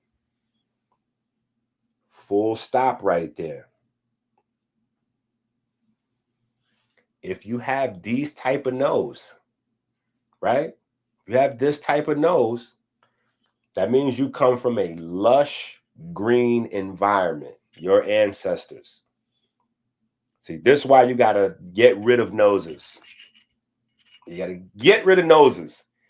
If you don't want people to know where the people are from who made something, hint, hint, wink, wink, and they left all kinds of pictures of themselves around, you've got to get rid of the noses. With the commercial, the Fruit Loops, follow the nose. It always knows. Yeah. Follow the nose. It always knows. They told you. Follow the nose. It always knows. So if you got a nose like this, everything. That's why I keep saying, when it comes to this genetic stuff, you know, it is white and black because those are the extremes. But genetics are mixed. We share traits after all these years. And there are people within the middle of the extreme, right? You got people that are kind of yellow skin, red skin, brown skin, bronze. Like there's all the people in the middle. But in order to understand yourself, if you're somewhere in the middle, you have to understand the extremes, because the extremes mixing is what creates the variation in the middle. So we have to have these conversations. And if you all the way over here on this extreme, black folks, and you only use the standard of health from the other extreme, you probably, yeah, F-U-C-K. Yeah, gucked. You're probably gucked. Because it's not going to work out for you. Okay? It's not going to work out for you. But it will work out for them because they'll make a good bit of money, you know. Yeah. Anyway, right? But, oh, no, let me say this. So here's a disadvantage of having this nose. Your filtration system is not as thorough because you come historically from an environment which is lush. It's not full of pollution and all kinds of like snow or sand, right? So my people didn't come from polar haplotype or sand. Lush green is where my people came from. We know that by your nose, right? But that becomes problematic in today's world, right? So it might have been a sign of royalty in times went by, but today it just means that I'm more liable to inhale toxic fumes. So let's take three people: me, your average white guy, and your average Arab guy. You put us all in a room with toxic shit floating around in the air. I'm going to get way more of it into my lungs. And because my lungs are smaller, it's going to affect me faster. So I'm going to be the first one in the room to start.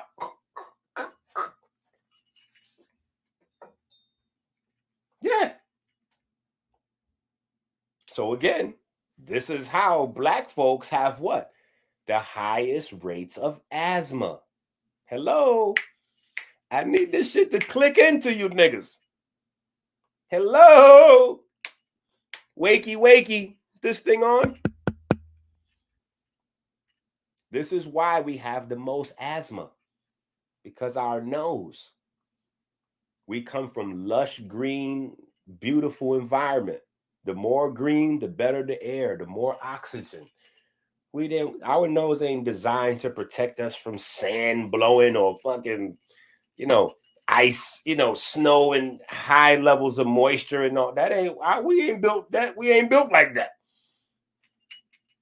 So now we in Chicago, New York, you niggas in London, we in all these other places. Yeah. We might need the mask on.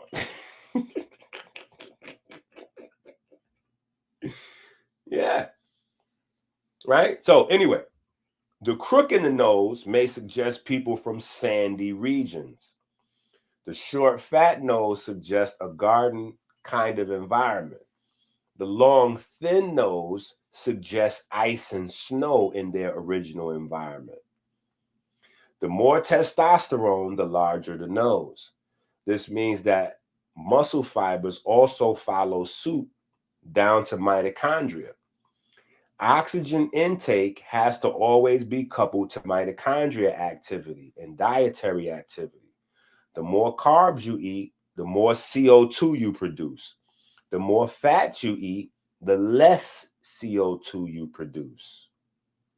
A polar haplotype diet requires less oxygen, which is perfect because they're the larger lungs and more spaced out respiratory proteins. Okay, let me explain this. The long, thin nose that white people have, white folks' nose. Okay, when you in a icy, cold climate, right? What makes the oxygen? The green, the trees, the plants, the grass. They don't have that much of that up there. It ain't no whole bunch of trees and grass and all that. So that means what? It's less oxygen in the environment. Yeah, less oxygen. So when they come together as groups and they living how they living, exhaling a whole bunch of carbon dioxide is not that's not survivable for them. So their nose has to fit their environment. Their nose has to fit their environment. And they have to have slow twitch muscle. Slow twitch muscle does what? It consumes oxygen very slowly. So if there's not a lot of greens around to make oxygen fast, it makes sense that their body has more slow twitch muscle because they can inhale, they can go slow, they don't have as much.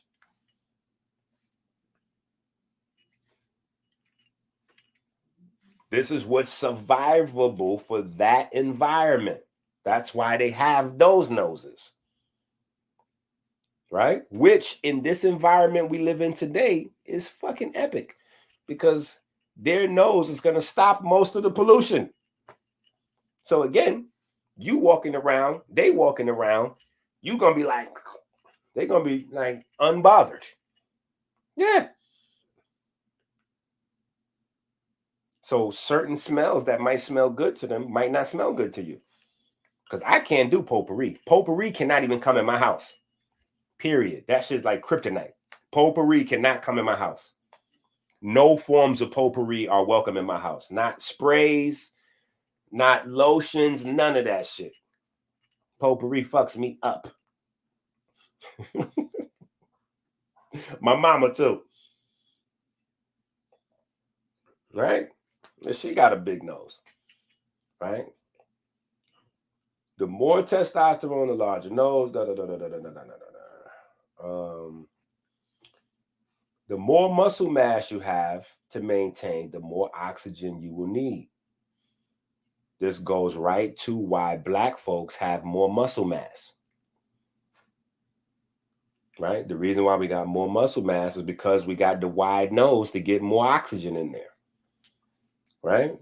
And we got the hormones to balance it. If I come from people that have a cold climate, that means that I also have to hide a lot. Right? There isn't a requirement for on-the-go oxygen. In a kill or be killed cold environment, movement is limited. Listen, when you look up the muscle fiber types, they explain to you that slow twitch muscle is steady state kind of muscles. And fast twitch muscles is for short, explosive movements, right? Well, you don't really have that much of that happening in an environment where it's cold, right? You got to be indoors. Like you got to be indoors and huddled up together. And if everybody's looking to kill anything that's not them to eat it, everybody has to be hidden. Everybody's got to be hidden. You got to hide and attack. That's the culture in a cold environment. Hide and attack, right? If food is everywhere, so nobody has to steal to get food. It's everywhere. So nobody's thinking about that. The resources is all over the place. The gold, the stones, the shiny shit, it's all over the ground. In the ground, it's all over. You just got to go grab you something. It's not, it's everywhere. Food's everywhere. Shit's everywhere. It's not really, it's not a culture of hide and attack. You know what I'm saying? People had to create games and, like, you get older as a man, rites of passage, you go out and hunt something, you know what I'm saying? Prove that you can kill something, like if you need to protect your family, something like that. Or you have games of running and jumping and contests and things like that. You run and exercise for fun in that environment, right? Where everything is cool. Now, if you in the desert is almost the same as being in the cold, icy place. Yeah. If you're in the desert, you're not getting ready to run around in the desert. Nah, you got to hide and stay hidden from the sun. And you got to protect your little oasis, because that's where you're going to live. You're going to live around whatever water supply you can find, because all the animals going to be right there. You're going to have to be right there. And anybody else that's out there is going to be trying to find another oasis once they burn out theirs, because oases are temporary. They don't last, especially once people come and start consuming the resources and the water and all that. It quickly goes to no good, and then you got to find another one. So you got to fight, and you got to have wars, right? This is the reason why the people from the lush environments never really survive, because that's a culture of sex, peace, and music. You know, that's also the reason why the people in those environments are the ones that gave the world math and science. Because if every day you got to just fight to survive to make it to the next day, you don't have time to come up with no geometrical, spiritual, you don't got time for that. You only have time to cultivate art and spirituality when your main necessities of life are already way taken care of. Right?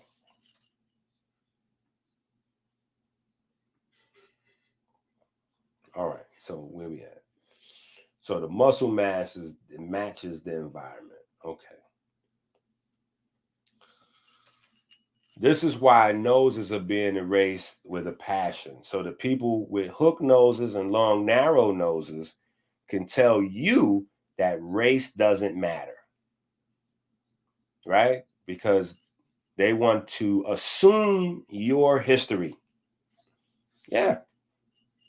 They want to assume your history. So they got to get rid of the nose. The nose is an identifying trait. Why do you think they never got rid of Akhenaten's nose? They leave Akhenaten's nose there because they want you to assume that all the pharaohs look like Akhenaten, so then you could, oh, well, look at his nose. No, nigga. No. No. It's for the people. You don't love me, and I know now. Because the ears are the same, right? You don't get these big ears like this unless your people come from a lush environment. Otherwise, you got to have smaller, tighter ears, because your ears got to be protected from the sand or the snow and the ice. Yeah. Or you'll be suffering from a lot of ear infections, which will infect your throat, shut off the windpipe, shut off the respiration. I mean, that's how it goes.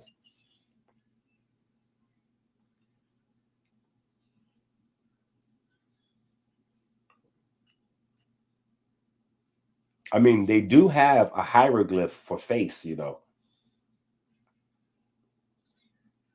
they do have a hieroglyph for face.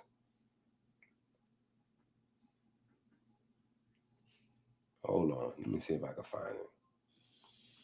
Let's just go and Google it up. Google it up. Let's go ahead and Google it up. We're going to Google it up. What we got here?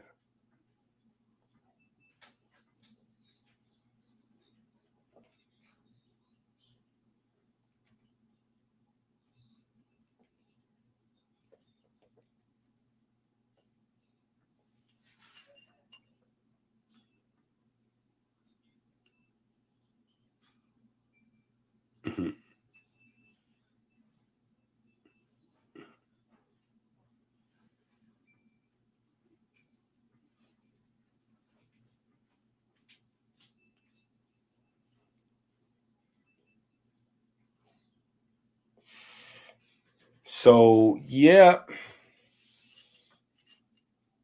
there's that.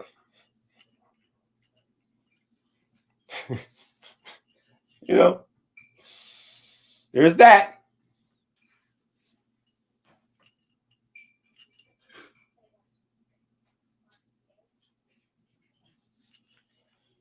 Yeah. And you see the prominent big lips, the big nose, and the big ears. Now, I don't know if he was trying to do like hit the 360s with that. I don't know if he was trying to put the 360s in with that, or what he was trying to do with the low Caesar. I don't know what they was trying to do with the low Caesar. But there's that. Right? Okay. Where we at? So this is why the noses are being erased with a passion, so that people with hook noses, long noses, etc. can tell you that race doesn't matter. Now, see, here's why we have to be, we have to kind of be vigilant about some of these things. Right? I'm going to tell you why. Because German people are very vigilant about their German history. When they tell you that,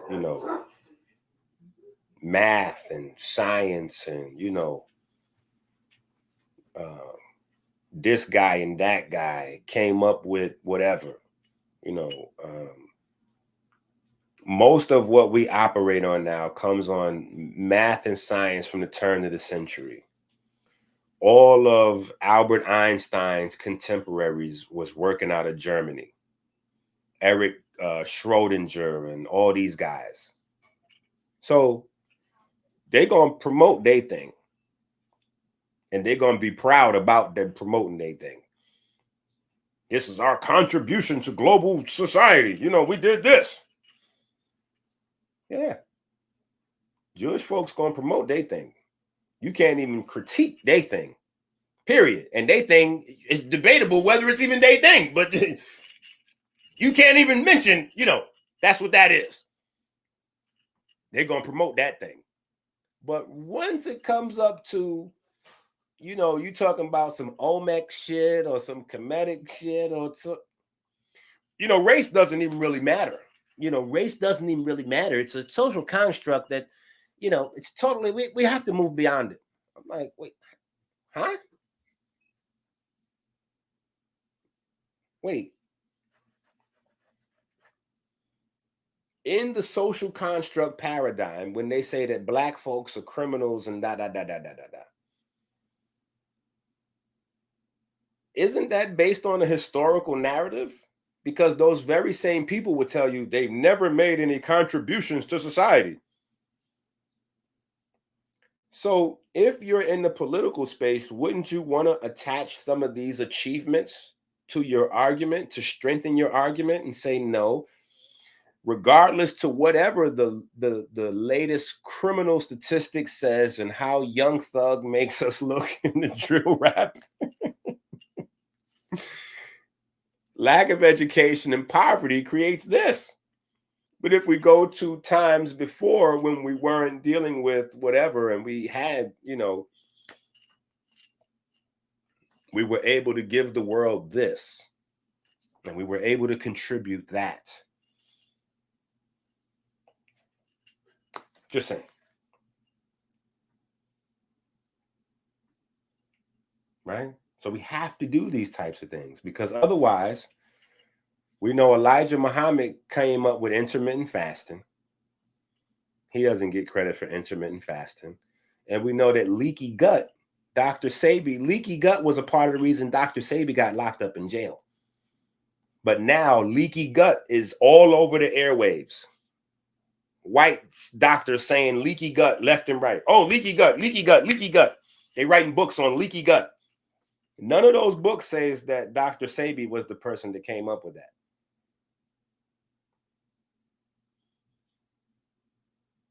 So even in today's, in case y'all don't know, that was part of Dr. Sebi's theory. He said when you get holes in the lining of the digestive system and the colon, the bacteria and the feces leak into the bloodstream, and that's what starts the process of anemia. But again, because Dr. Sebi wasn't scientifically right and exact with how he said shit, you could throw it out. Oh, anemia is not caused by that, blah, blah, blah. Hemolytic anemia is caused by that. Hemolytic anemia depletes the body's reservoir of glutathione, depletes the body's NRF2 system. And now the red blood cells start breaking down, and you have something that will test positive on a PCR test and give you a, now you've got the ground, the foundation for what could be misconstrued as, or which could lead into an autoimmune disease. That little bit of understanding right there is one of the main things that led to the jealousy between me and KT. When the lights and the cameras was on, they're like, yo, who can explain the exact mechanism of what Dr. Sebi was saying? I try to fall back. You know how I do. I like to be the coach, the man behind the man. Be like, yeah, no, that's my student. Go get him. Get in the game. Go kill him. I like how LeBron was looking last night watching D'Angelo Russell score 40. I like to be like that. LeBron in street clothes watching D'Angelo Russell hit 9 threes in a row. Woo! That was crazy. Against the Milwaukee Bucks. Killed them. But when nobody know, I gotta, put the camera on. Put the camera on me. Let me just sit right. Let me sit right there real quick. So in the cysteine and the glutathione and so what happened was the virus, when it replicates, it causes viral replication.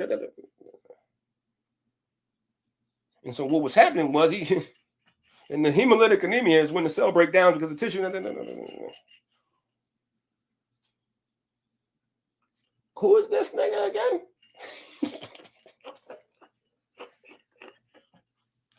Yo, that's what always happens because I got the gold teeth and I have the outfits and shit. Like that, Chain probably be on making noise in the background, But then once I get to going, who is this? What school you went to? There's that news van again. There's that question again. What school who gave you permission to get smart? I didn't know I needed permission to get intelligent.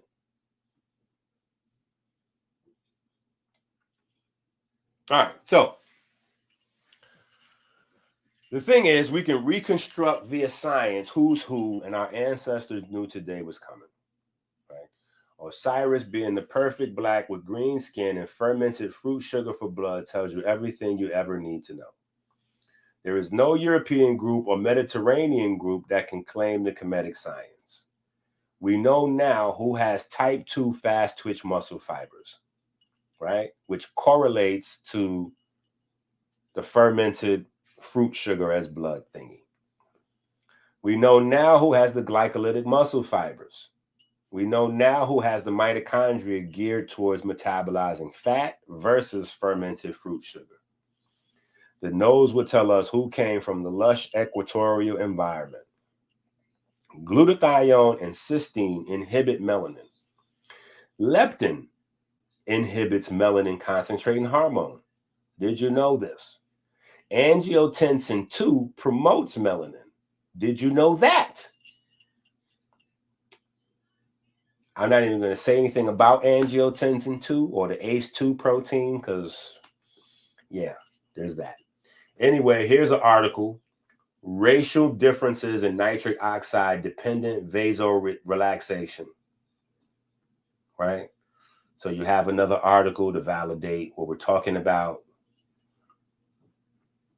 Right? Because they've been needing you to source up. Right? Regulation of nitric oxide production and degradation. Racial differences in vascular reactivity.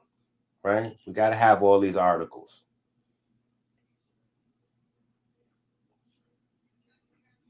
We got to have all the articles. Right?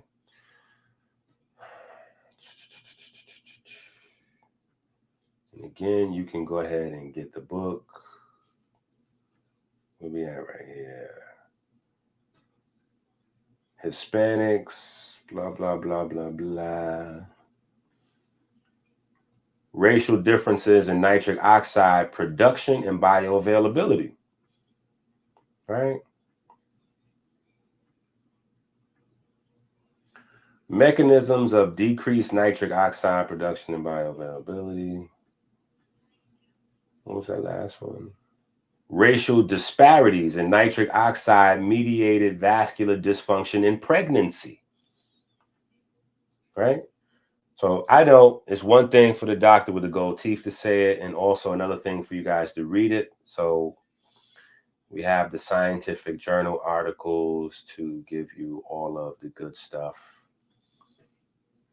that you will not accept coming from me. All right, this is all in the book. So you got the book is on Amazon.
Okay. And we're back.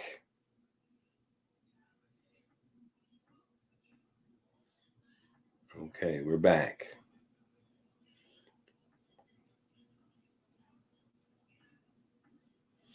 I don't know if y'all heard everything, but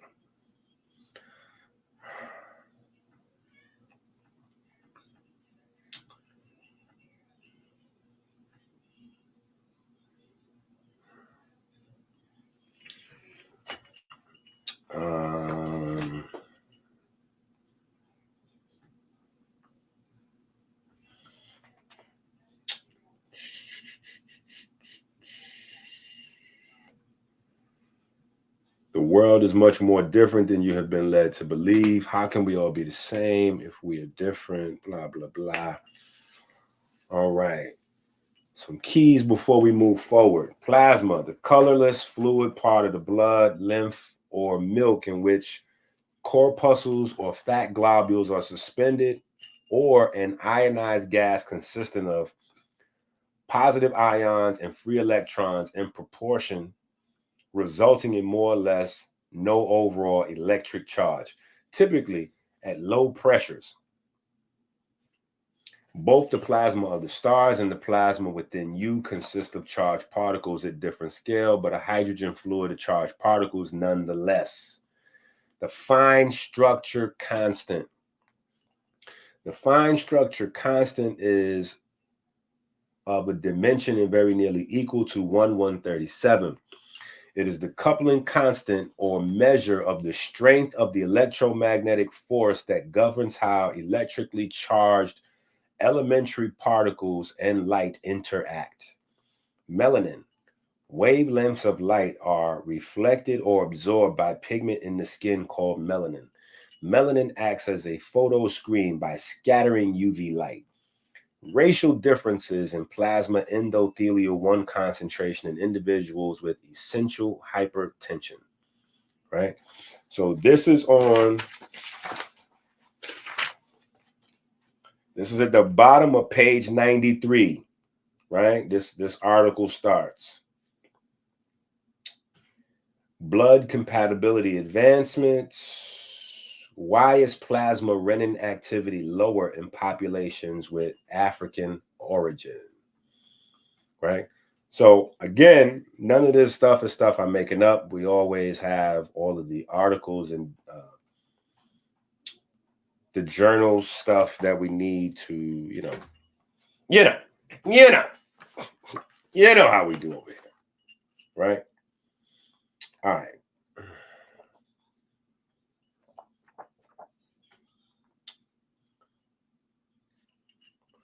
Okay, yeah, we're going to skip some of these things.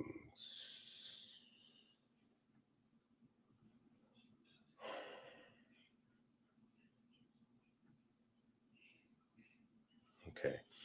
Here we give a list of the different types of pigments that you actually have in the skin, right? So you have two places that the pigments are located. One of them is in the skin cells, and then another place is in the melanocytes, right? And now, okay, so we break that down, and then we go through how they function, how to build them up, what you need to eat for them, blah, blah, blah,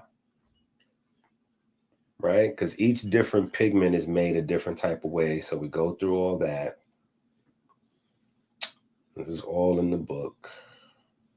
And then we get to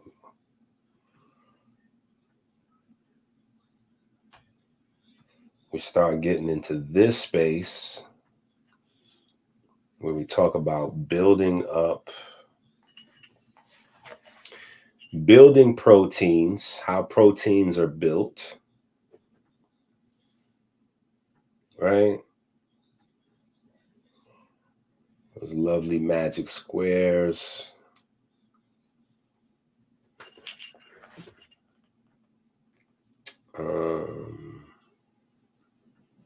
Yeah, I can't get everything till I get the book. Yeah, so yeah, we ooh. Okay, so here, what page is this?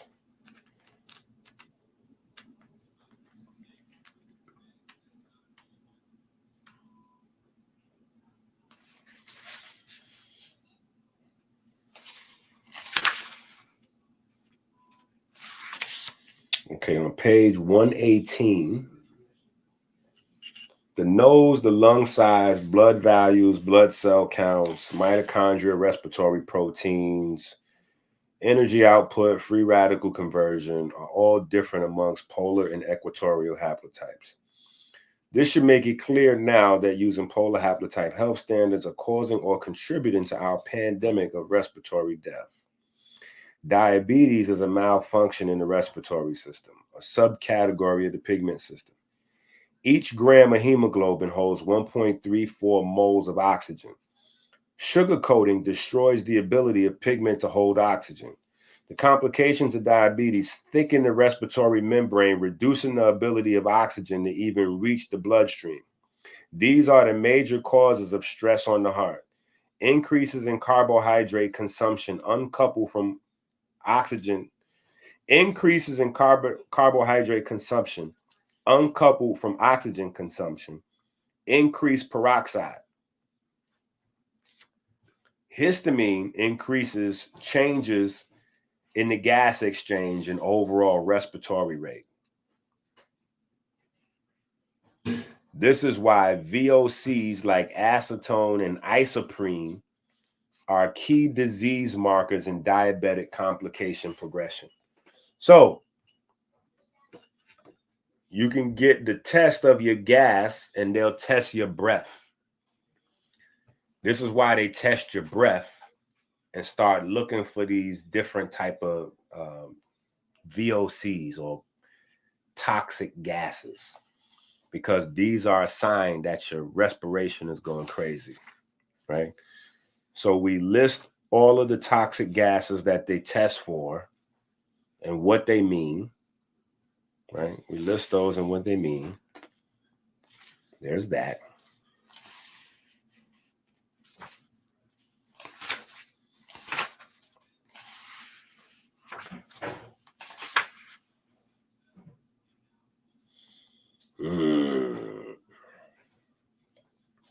We go through some of the pap ride too. We go through some of the pap ride too. All right, now let's go over here, because I do want to talk about this.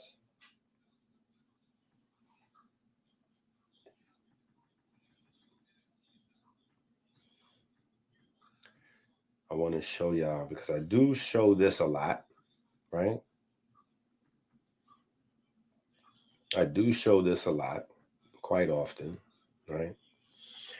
But I want to go, well, in the book we go a little bit deeper. So like I said, can't get everything until you get the book. But today we're having a good tour through the book, right?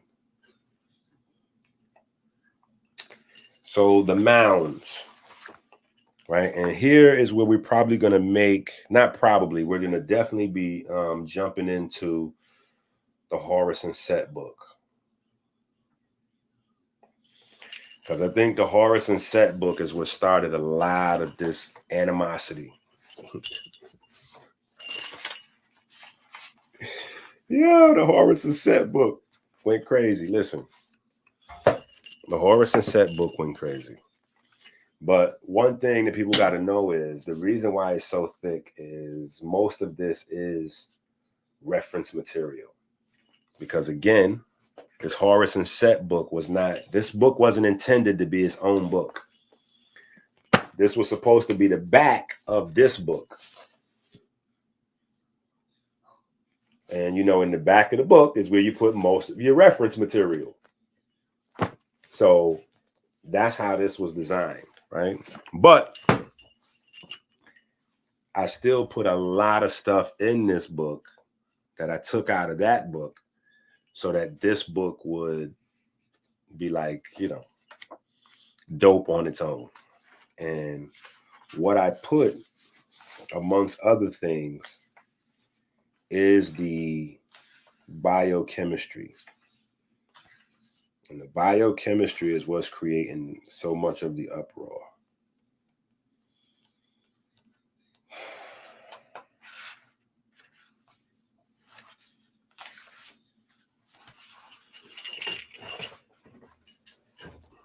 Right. Let's see what page. Okay. Page 23, I guess. No.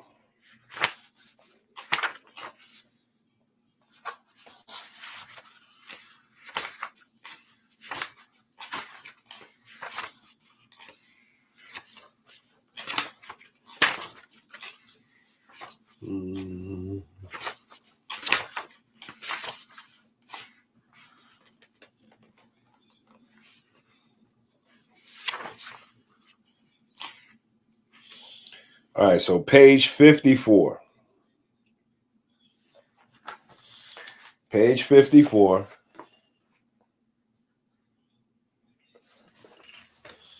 is where we talk about the key molecules of life coming out of Kemet, right? So in school today, they're going to teach you Chan, right? In school today, they're going to teach you Chan. What about Chan? Okay, here's Chan. Carbon, hydrogen, oxygen, nitrogen, right? But that's not how your ancestors gave it up. Your ancestors gave it up like this.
Controversy.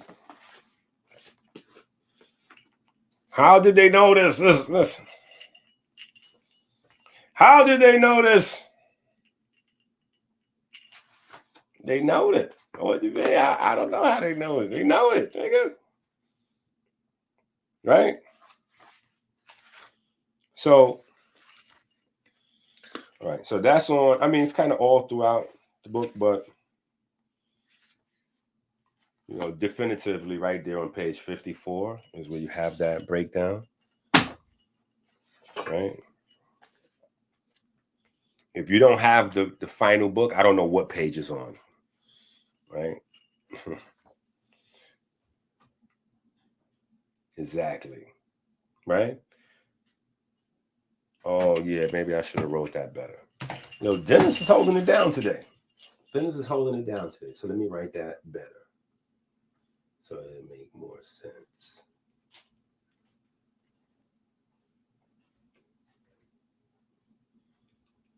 Let's do it like this.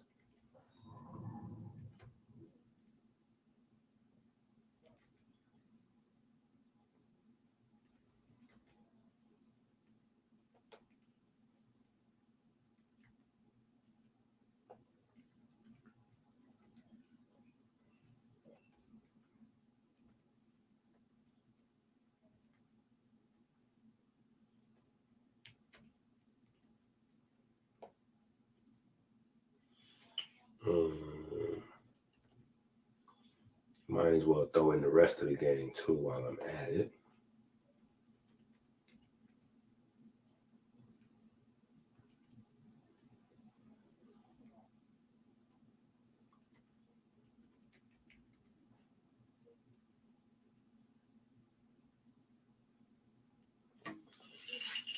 There you go.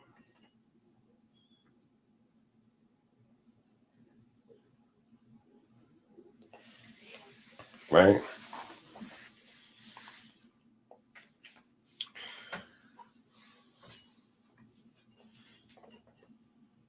Well, to be honest, we start with that concept back in this book. The Eat Right book, we talk about Chan on page...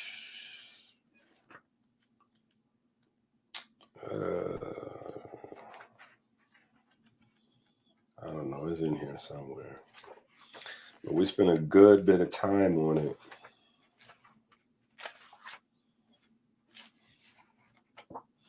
We even talk about them having battery acid and all that kind of stuff back then. Yep, page 139. Right? So people that think we just start playing with this stuff, they just don't pay attention to the information. They don't know what we're doing. Right? They don't know what we're doing. They're just talking crazy from the sideline. They're talking crazy from the sideline. All right, so the mounds, right?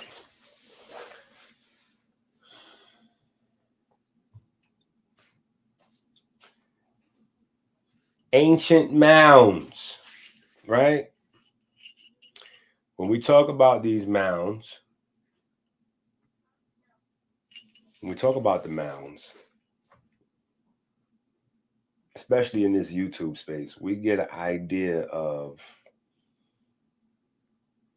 dirt mounds, and dirt mounds later on becoming pyramids, right? That's not the story, though. The mounds actually start in the creation stories in the sky. So you have the waters of Nu. You literally have structuring of water happening. How do they know? I don't know how they knew, but they knew because this is how their story went.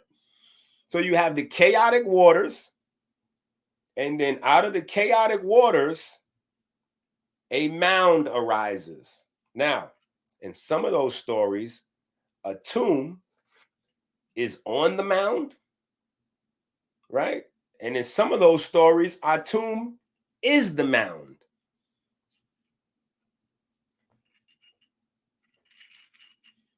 How the guy,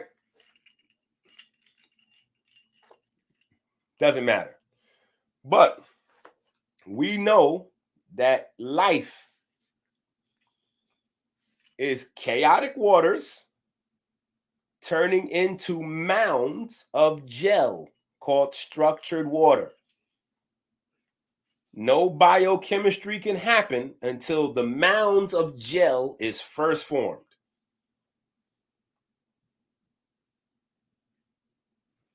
This is how it goes. So the chaotic waters, all of a sudden, a mound appears out of the chaotic waters, and now you have the story of life beginning. So somebody like Reggie gonna say, we don't know how they knew about chaotic water forming into gel, or yeah, so there's no proof that that's, yeah, but they got it correct. So literally, it's the formula for life. It's right there. They wrote it. Yeah, they wrote it. So how they came up with the accurate formula for life when you can literally come up with an infinite amount of ways to not get that right? How many 1 in a million things have to happen before you go, oh yeah, they might have been onto something? How many 1 in a million things? But in our minds, we thinking, oh, you know, Gerald Pollack came up with structured water. You niggas got to stop that. That is some sort of, that means that the how they say that? The ball and chain went off your leg and went onto your mind. Because they have the story right there. You got the chaotic waters. And then out of the chaotic waters, a mound arises. And on that mound, you have the hidden one. And he creates 4 sets of twins. Inside your cell, you have structured water, which arises from chaotic water. And then you have the hidden one, the H1 histone, create 4 sets of twins. I don't know. I don't know how they knew it, but you know, there's that. So they knew it. Right? So anyway, you know, you have that. Right? And of course, I'm going to pay particular attention to it because Ptah, pay attention to the story now. Ptah, the master of all masons, the god of masons, is supposed to be the mound builder. I don't know. You figure it out. And in the stories, Ptah's supposed to be blue. I'm just saying, I don't know. You figure it out. Right? You got to figure this stuff out. Right? So anyway, Where we at? What page are we on? I talk a lot about the EnQi cycle, as I should, but cells could not form, nor the tubes that connect them to each other without blue magic. Blue magic goes beyond the ability to build molecules, proteins, membranes, peptides, hormones, and enzymes. Land masses could not have formed without water's ability to structure itself. That means life wouldn't have even had anything to become complex on. Get it? So the natural facet of water to structure itself. Think about what structuring itself means. It's not only water getting more dense in certain pockets, but it's also excluding everything that's not water and creating clumps of that. So that's how your land masses are formed and sculpted by the water. So if you don't have the land masses based on the movement of water, you don't even have the ability for complex life to form on anything. We really would have been mermaids, right? Mermaids. So this is the part where we have to discuss Osiris having a love affair with Nephthys, right? This is the part where we got to discuss Osiris' love affair with Nephthys. Because we don't get mitochondria or melanin or any of the fancy stuff without them. The mathematics y'all are studying, etc. Cytochrome oxidase, which comes right before ATP synthase, spans the mitochondrial membrane. It binds, activates, and reduces up to 250 molecules of O2 per second. That kind of lingo does not exist without the formation of amino acids, right? And that comes from this love affair of Osiris and Nephthys, right? That's Osiris on the left-hand side, over here, your NH complexes, and that's Nephthys on the right side, your CO2 complexes. So Osiris and Nephthys having a little love affair. We don't get complex life without that, right? On one side is Osiris, or built with nitrogen and hydrogen, while the other side is built with carbon and oxygen. This is the basic structure of all amino acids. There is something that may pop out at you. Remember, I told you the Hebrew name crossing over, or to cross over, was based on cell replication. Cell replication is based on DNA replication. Well, there are 22 amino acids that form the genetic code. This is my theory. When the Israelite people were being educated in Kemet, this is what they were learning, right? The Bible is a big math book documenting the replication of a particular bloodline. I digress, right? And yes, Sabi got to relax with his amino acids don't exist and melanin is, yeah. Sabi got to relax. All you Sabiites got to relax, right? Things change. Back in the day, people who are now doctors were taught that there were 20 amino acids. They had no idea about selenoproteins or selenoenzymes. Now, this is another prime example of what I've been trying to communicate to these people. Before they understood there was a such thing as selenoprotein or selenoenzymes, the conversation on cancer was very limited because selenoproteins and selenoenzymes lead the way in your body into fighting cancer. If you don't know these things exist, you don't know there's a way that your body can fight cancer. If you don't know there's a way your body can fight cancer, you can't build technologies to support this mechanism. This is why cancer fighting is barbarian style. We're going to drop some drugs in there that kills everything, or we're just going to radiate a specific area and, you know, that kind of kills everything. And what we're hoping is that it'll kill off the bad cells and then the rest of the good ones can repopulate themselves. That's it. Once you learn about selenoenzymes, selenoproteins, and how they work with the NRF2 system, now you can invest millions and billions into finding ways to enhance this system to seek and destroy specific types of cancers and blah, blah, blah, blah, blah, blah, blah. But if you don't know they exist,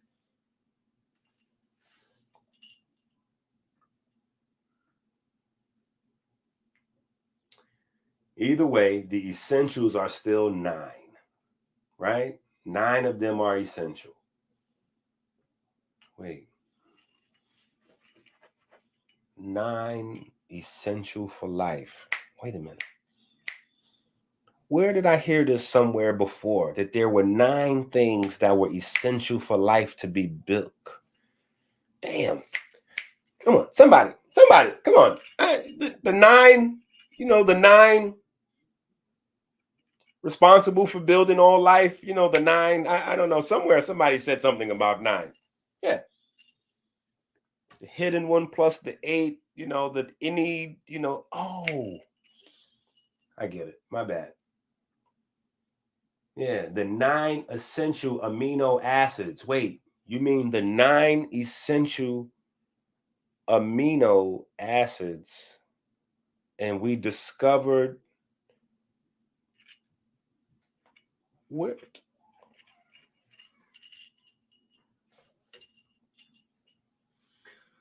The essentials are still 9. However, the idea of what essential is changing. It is becoming essential now to thrive as opposed to just saying alive. This means all of our nutrition is essential. We look crazy when people are dropping dead left and right saying nutrients are non-essential. For clarity, though, I will use the popular nomenclature. Isn't it interesting that there are 9 of these? Did you memorize your timetable yet? Are you getting used to the divine mathematics? Histidine, isoleucine, leucine, lysine, methionine, phenylalanine, threonine, tryptophan, and valine. That's your 9. Don't question the next couple of groups. Right? Now listen. These guys is coming out of this marriage right here. This is the basic foundation of how an amino acid is built. Right? And amino acids coming together are going to make your peptides, pigments, proteins, etc., etc. Right? Now, of the 22, 9 of them are essential because your body can synthesize the rest of them, especially if you have these, which is the reason why you don't see tyrosine down here, because your body can convert phenylalanine into tyrosine. Now, don't question the next couple of groups. Amino acids, aspartic acid and glutamic acid. Notice that their name says, acid amino acids. Notice their name says acid. Alkaline amino acids, histidine, lysine, arginine. Ketogenic amino acids, leucine, lysine. Glucogenic amino acids, histidine, methionine, valine. Mixed amino acids, isoleucine, threonine, tyrosine, phenylalanine. So ketogenic means these can become ketones. Glucogenic means that they can become sugar. Mixed means they can do both. Isoleucine, threonine, tyrosine, and phenylalanine. And then we give the little chemistry sample of how they work, right? In Bible format. Phenylalanine begat tyrosine, begat dopa, begat dopamine, begat norepinephrine, begat epinephrine. Right? You give you a chemistry lesson in Bible format. Phenylalanine begat tyrosine, begat dopa, begat dopaquinone, begat dopachrome, begat DHICA, negate the endoquinone carboxylic acid. Oh, excuse me, begat endoquinone carboxylic acid, begat black eumelanin. Phenylalanine begat tyrosine, begat dopa, begat dopaquinone, begat dopachrome, begat DHI, negate endoquinone, begat brown eumelanin. The difference to notice here is the carboxylic acid. The carboxylic acid being retained is what gives you that super black eumelanin, right? And the carboxylic acid, let me take you back, is this side over here. That's the right side when you look at the basic structure of amino acids. So you have your amine side, which is your NH2, right? That's the Osiris side, amine, the amun side, right? And then you got your carboxylic acid side, which is your CO2 with a hydrogen on there, right? So COOH side of your amino acids. Phenylalanine begat tyrosine, begat dopa, begat dopaquinone, begat cysteine, dopa, begat alanine hydroxybenzothiazine, begat pheomelanin, right? So there are a lot of differences there, but it starts with the cysteine after dopaquinone production, right? And then we get into some more chemistry. We get into some more chemistry. Okay, let me see what else y'all need. Some of this I gotta get the book because it's getting too crazy. I can't give y'all everything. There's no reason to get the book after. Okay. The lumen of the cells. Oh, hell no. Yeah, you ain't getting this. You ain't got these. You ain't got these. No, you ain't getting these. Okay, on the bottom of page.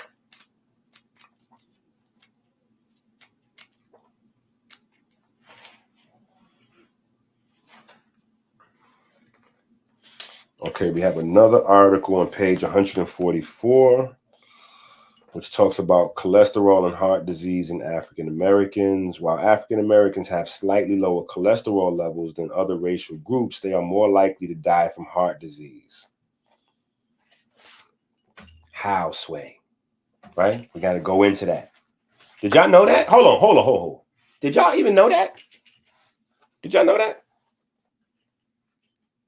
Across the board, Black people have lower cholesterol levels than everybody else.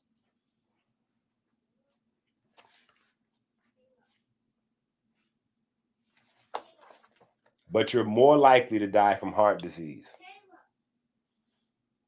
Do you have...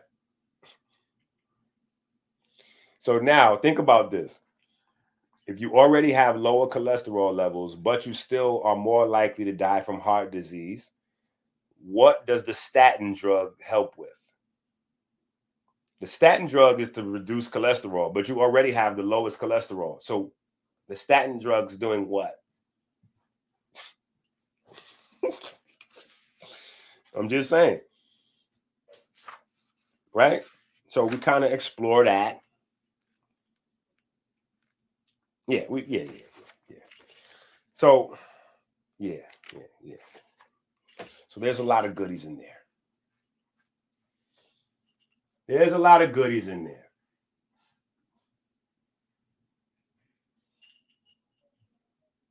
Right? Come on, we can't let... Is Charleston getting more than that interview? Oh, Lord. One Cash App?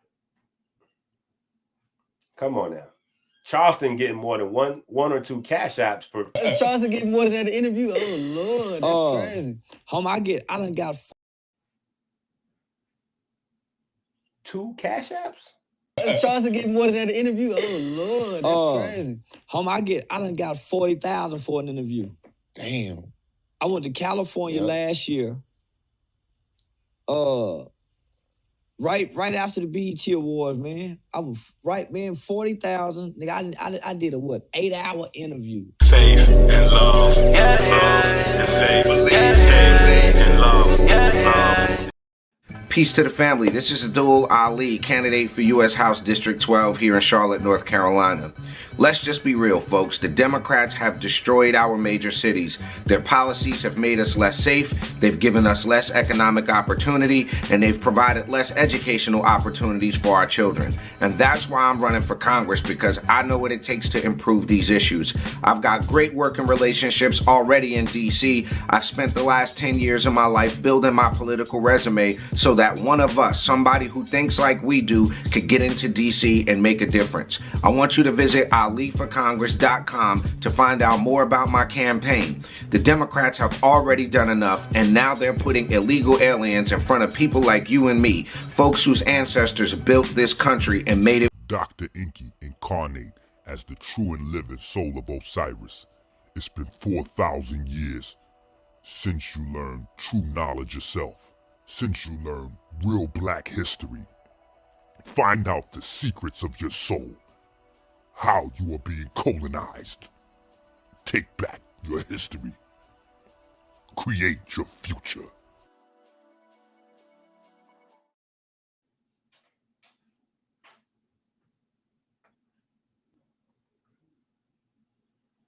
It ain't no fun when the rabbit got the gun, you heard?